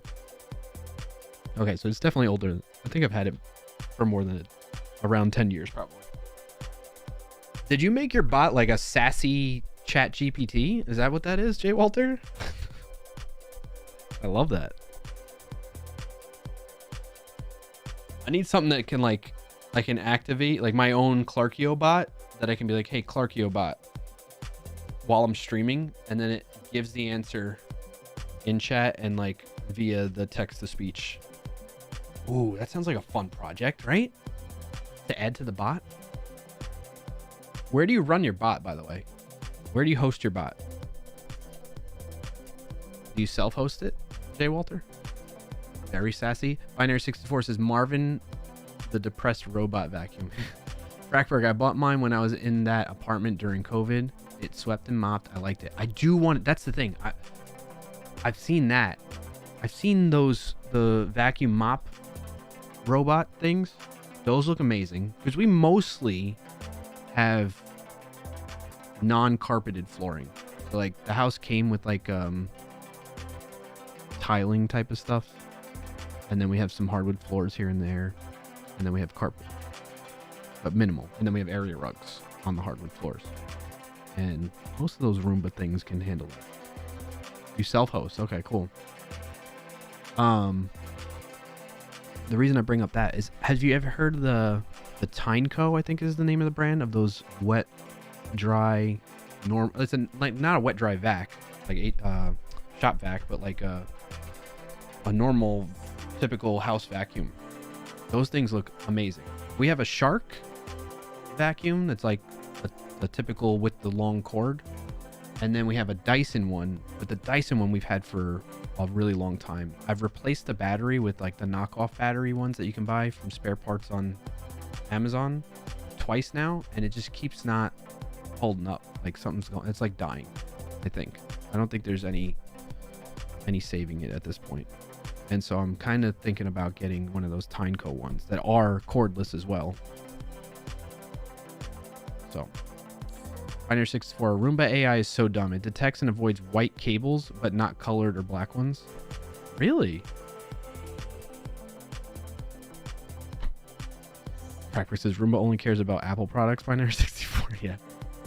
Yeah, you know, wait, doesn't Apple make, I thought I saw in an MKBHD video not too long ago where he was doing a review on some Apple product, and they offered a black, the wire was black, but the wall charger was still white, if I'm recalling correctly, which was quite, I agreed with him. He was like kind of confused by that. Like, why would you not make the wall charger black too?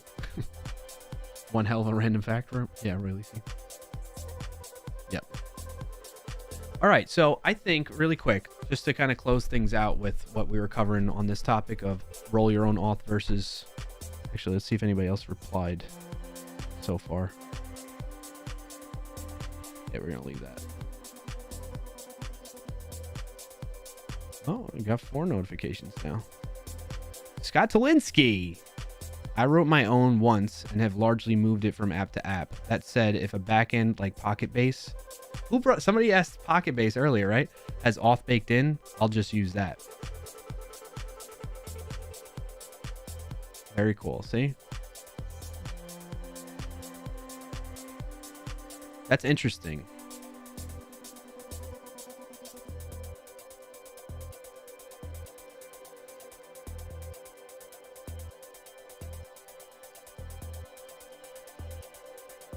I appreciate those responses. Thank you, Scott, by the way. And Anthony. And everybody here in chat that's done that. Frackberg says, wasn't that the monitor with the iPhone CPU in it? Maybe. It was not too, it was like within the past, I want to say at most 4 months or something like that I saw this MKBHD video review of some Apple product. And I'm pretty sure it had a black cord, but not the wall charger that you plug it into. Let's see if I can find it.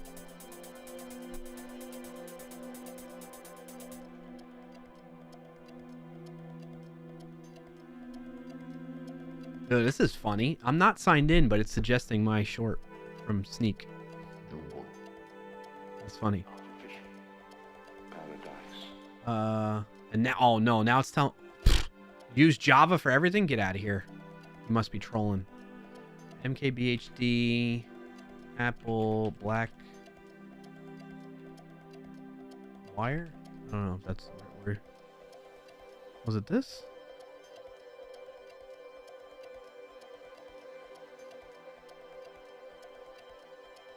An artificial paradise. 9 months ago, 1 year ago. I'm trying to think if something triggers it that makes me remember which one it is.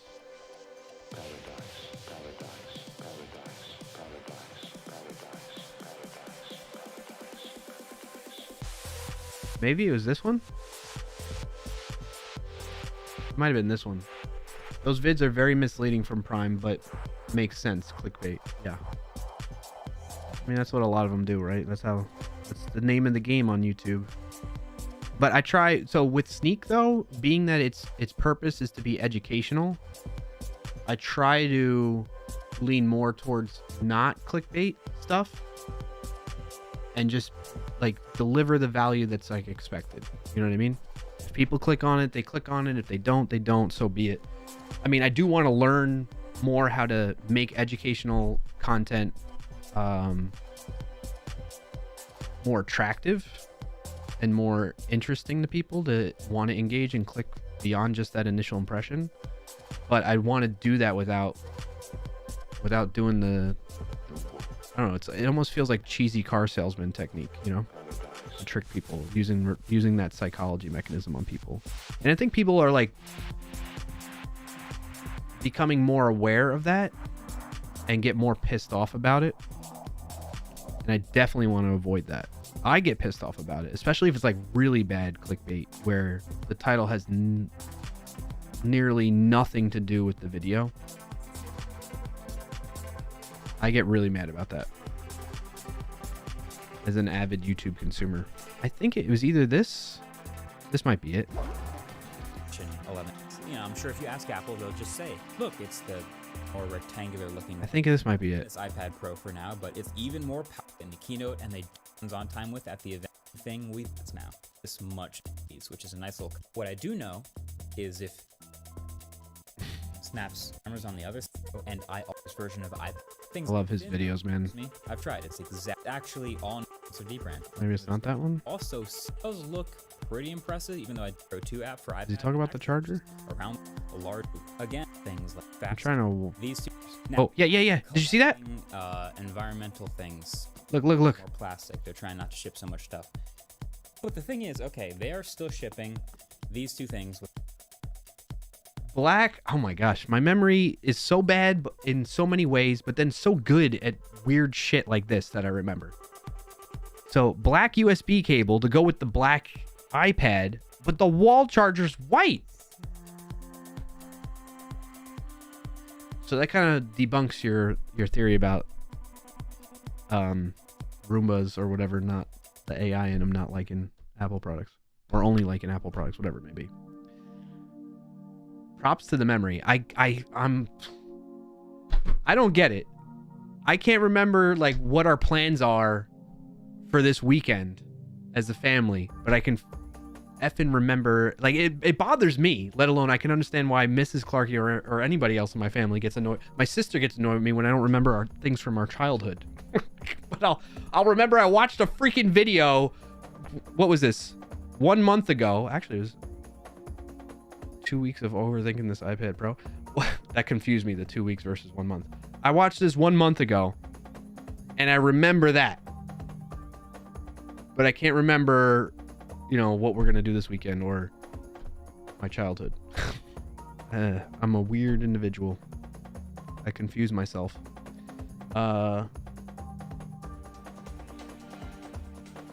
Cracker says, oh, then I have no... Oh, well, Binary 64 says, anyone jumping on the new local first bandwagon?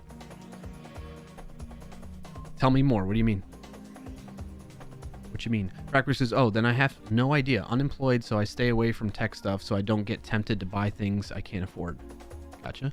Roy Lisa says he reads an article with that title. Those vids are very... Oh, he reads, like Prime? Reads an article title. Those vids are very misleading from Prime, but makes sense. Clickbait. Binary says, I hate Java too, but I think it's winning on the billion row challenge, so people are like, yep. I don't want to say I hate Java. I think I was brought up, and by that I mean like brought up as a little baby programmer in the early days of my career. I started out in C# and .NET, and those developers versus Java developers, butt heads type of thing. But at the end of the day, they're very alike. And I've since grown and matured and have come to the understanding that it's more important actually that I can apply these technologies efficiently than worrying about which programming language is better than the other. Many of you have heard me go on this rant before, or like my soapbox about we don't need to waste time arguing over which programming language is the best and whatnot. There are some nuances here and there, but at the end of the day, your end users don't give a shit what programming language or technologies you use. They just care that the shit that you're providing them works as expected and gives them value. Bottom line, that's the answer. The answer is whatever programming language enables you to fulfill the needs of your project for your end users. That's it. Anyway, grown and matured. Yeah, I guess it's questionable. Freckberg. Fart. Roy Lacey, tell us something from your childhood. My charger was crooked and it would fit on the side of the bed's plug.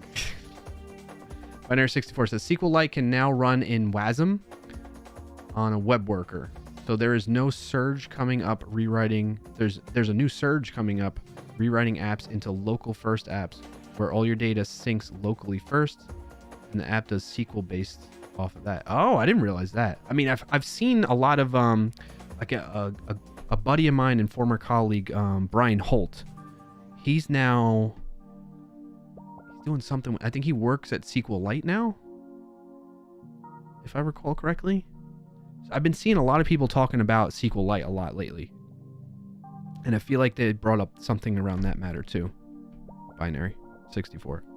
That's interesting. I mean, I hadn't known or heard more to that level until you brought that up. So that's news to me, but that's super interesting. I feel like though we always go in these cycles, you know? Like we always go, or let me put it this way. I'm starting to realize we definitely go in these cycles. And when I was a little baby programmer, like I was mentioning before, in that same era, the senior developers to me that were, mentoring me and that type of thing were telling me, hey, this industry goes in cycles constantly. And I was like, yeah, no, whatever, sure. Whatever you say, like, I don't believe you though. Because I was like all hyped up. I'm like, oh, this new technology, this is a new idea.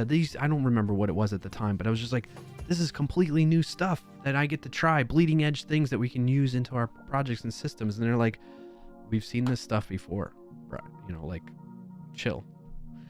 Like, it is cool. Like, they did it kind of differently, but it's like the same type of general things. And this, I've been in the industry long enough now that I am now that developer that's witnessing that cycle, seeing people get hyped up about something. Like an example recently, server-side rendering of web pages or server-side generation of web pages. Like, ooh, React server components. Oh my God, get out of here. What a novel idea. I'm now that developer that's like, ooh, this is all cool. Meanwhile, it's like, it's not really anything new or different. It's just in a new technology, but doing the same shit we used to do in traditional web development. Ugh. I'm now that developer. It's okay. It's part of the journey. Release says, Java, amazing to be honest. I just wish they had pass by reference possibilities. Yeah, I don't even know Java that well to know what features it does or does not have. But sure, I hear you. Binary 64, it's like saying history repeats itself. It really doesn't. It's just the theme repeats. Yeah. Yes. But like the concept of server side, I mean, you mentioned that you were older, Binary 64. You've likely seen this as well, where the concept of server side rendering of web pages before delivering them to the front end, client side, the browser. Whoa. But like React server components gets announced and everybody's like, not everybody, but a lot of a lot of developers in the community are like, oh my gosh, this is groundbreaking. Get the hell out of here, you knuckleheads. I don't know that they use those exact words, but there was a lot of hype and hoopla around it, and I was just like rolling my eyes. For two reasons. I don't like React because of Facebook mostly, but I also just don't like React. Personal preferences. And two, because of what I just said. It's not really that new of an idea. It's just a new idea in React. Anywho. All right, I should probably get going. I appreciate you all. Thank you for, again, today's stream was admittedly probably boring for you all to watch. I wasn't building anything. We were talking through a concept and ideas, talking about rolling your own authentication system versus using a service, and not just authentication, but identity and access management. And this gave me a good jump start on the work I would typically have to do for getting a video going. So now I need to take this and convert it into a script with some visuals and things like that. Maybe a demo. I don't see this being a demo necessarily, or having a demo, but this is good stuff. So I appreciate your input, everybody in the chat. It was very kind of you to stick around for that and help out. Hey, Verse. Thank you for that follow. First Acorn. Welcome in. Happy to have you here. That reminds me, if you've been watching this long, lurking in the background, maybe not chatting, that's okay. I appreciate that. But just in case you forget, because you clearly hear all this time, you likely are enjoying the discussion, enjoying the topic, enjoying my input and hearing from me, you're going to want to see more. And if that is the case, that's how you're feeling right now, and you haven't dropped the follow yet, you should do so right now as a reminder, because oftentimes I forget to do that in streams, and then I'm like, wait a minute, I thought I followed this stream, and I see them in my Discover page or whatever it is on Twitch. So this is your reminder to do that. Feel free to turn on notifications or not if you'd like. But generally speaking, I'm live every Friday, 12:30 p.m. Eastern Time, here on twitch.tv/ClarkIO or youtube.com/ClarkIO. So, thank you all for tuning in today. Roy Lisi, thank you for doing those effects before I head on out here.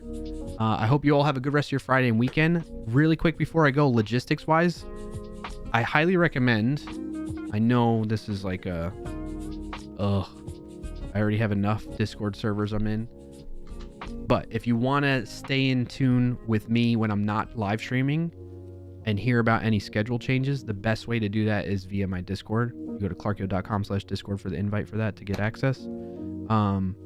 And we play games, talk about the stuff, have these types of discussions here and there that we were just going through live on stream. So that's the best way to stay connected with me. Are you kidding me, Twitch? There's an ad running for 90. I'll wait for the ad to finish before I close this fully out. But yeah, join over on the Discord there, because next week I won't be here, and the week after that. So next stream is not until August 2nd.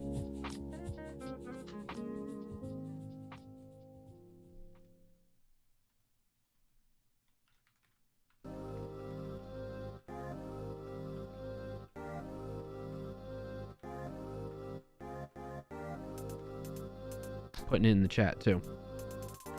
Release, this is surprising. We all took vacations around the same time. We should meet up.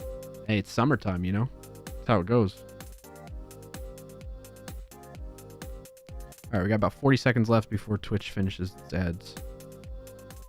Apparently Binary64 is seeing a Salesforce ad. I guess that's appropriate for this channel.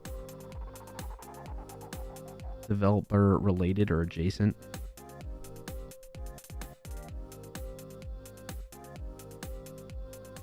I guess while we're waiting, I'm going to look at those tweets and replies that we got there. Looks like we maybe get more. Did we?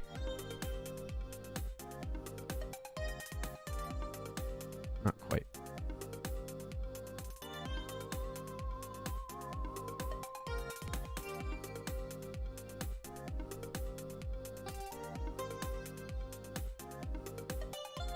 Of course, what was that? Oh, they don't stack. Sad. What did I miss before? Of course, please don't. right, ads are over. Oh, hell no, I'm not calling it X. I refuse to call it X, Releasey. I call it Twitter. Releasey is surprising. We all took vacation. I read that already. Binary said, they said never shares your computer data. Such a lie. Any court order or letter from NSA, and they will share, right? Of course, yeah. Roy, Releasey, you feel the same way about Twitter? Yeah. I'm not calling it X. I refuse. And will continue to refuse. Probably till the day I die. Or I just don't even think about it anymore. That'd be nice. All right. I'm going to reply to some of these tweets that were kind enough to give me a response. We'll see if more people chime in as time goes on. Feel free to do the same if you'd like. If you want to keep in touch with me, again, join the Discord. Logistics-wise, this is the last stream for 2 weeks. I'm going to be away with the family, visiting my parents and stuff, letting them spend some quality time with the grandkids. My wife and I are going to go on a little trip from there, too. It's going to be a lot of fun. I'll be in touch, though. I'll be in the Discord. I'm actively in there daily, looking in there, monitoring things, replying to stuff, starting up conversations, sharing my Wordle results on the daily, that type of thing. So I'll be around. I'm not going away completely, but that's the best way to keep in touch when we're not live streaming, regardless of these times off. So no stream for the next 2 weeks. I'll be back on August 2nd. That's a Friday. It'll be at 12:30 p.m. Eastern time. And we'll see what we're going to work on then. We'll see what we'll be in the mood for. Maybe I'll have this video that we were just talking about scripted out from that week, that work week, and we can talk more about that. All right. All right, everybody. I appreciate you all. I hope you have a good rest of your Friday and weekend. Keep in mind your wins of the week. Even though we're not going to have the stream to remind you to do that, we have a wins channel in the Discord. So think about that, okay? Don't forget about it. That's the one most important thing I can leave you with today, is to try and find the positive in your week. Reflect on it either on a daily basis or weekly basis. I can't tell you how impactful that can be. It's definitely had a significant impact on me in reframing my mindset, and that's why I continue to do it with you all week in and week out on the stream. Backberg says 2 weeks, ? What am I to do with all those Fridays? I don't know. Triple B used to stream on Fridays. I don't know why he's not anymore. Otherwise, I would definitely suggest him.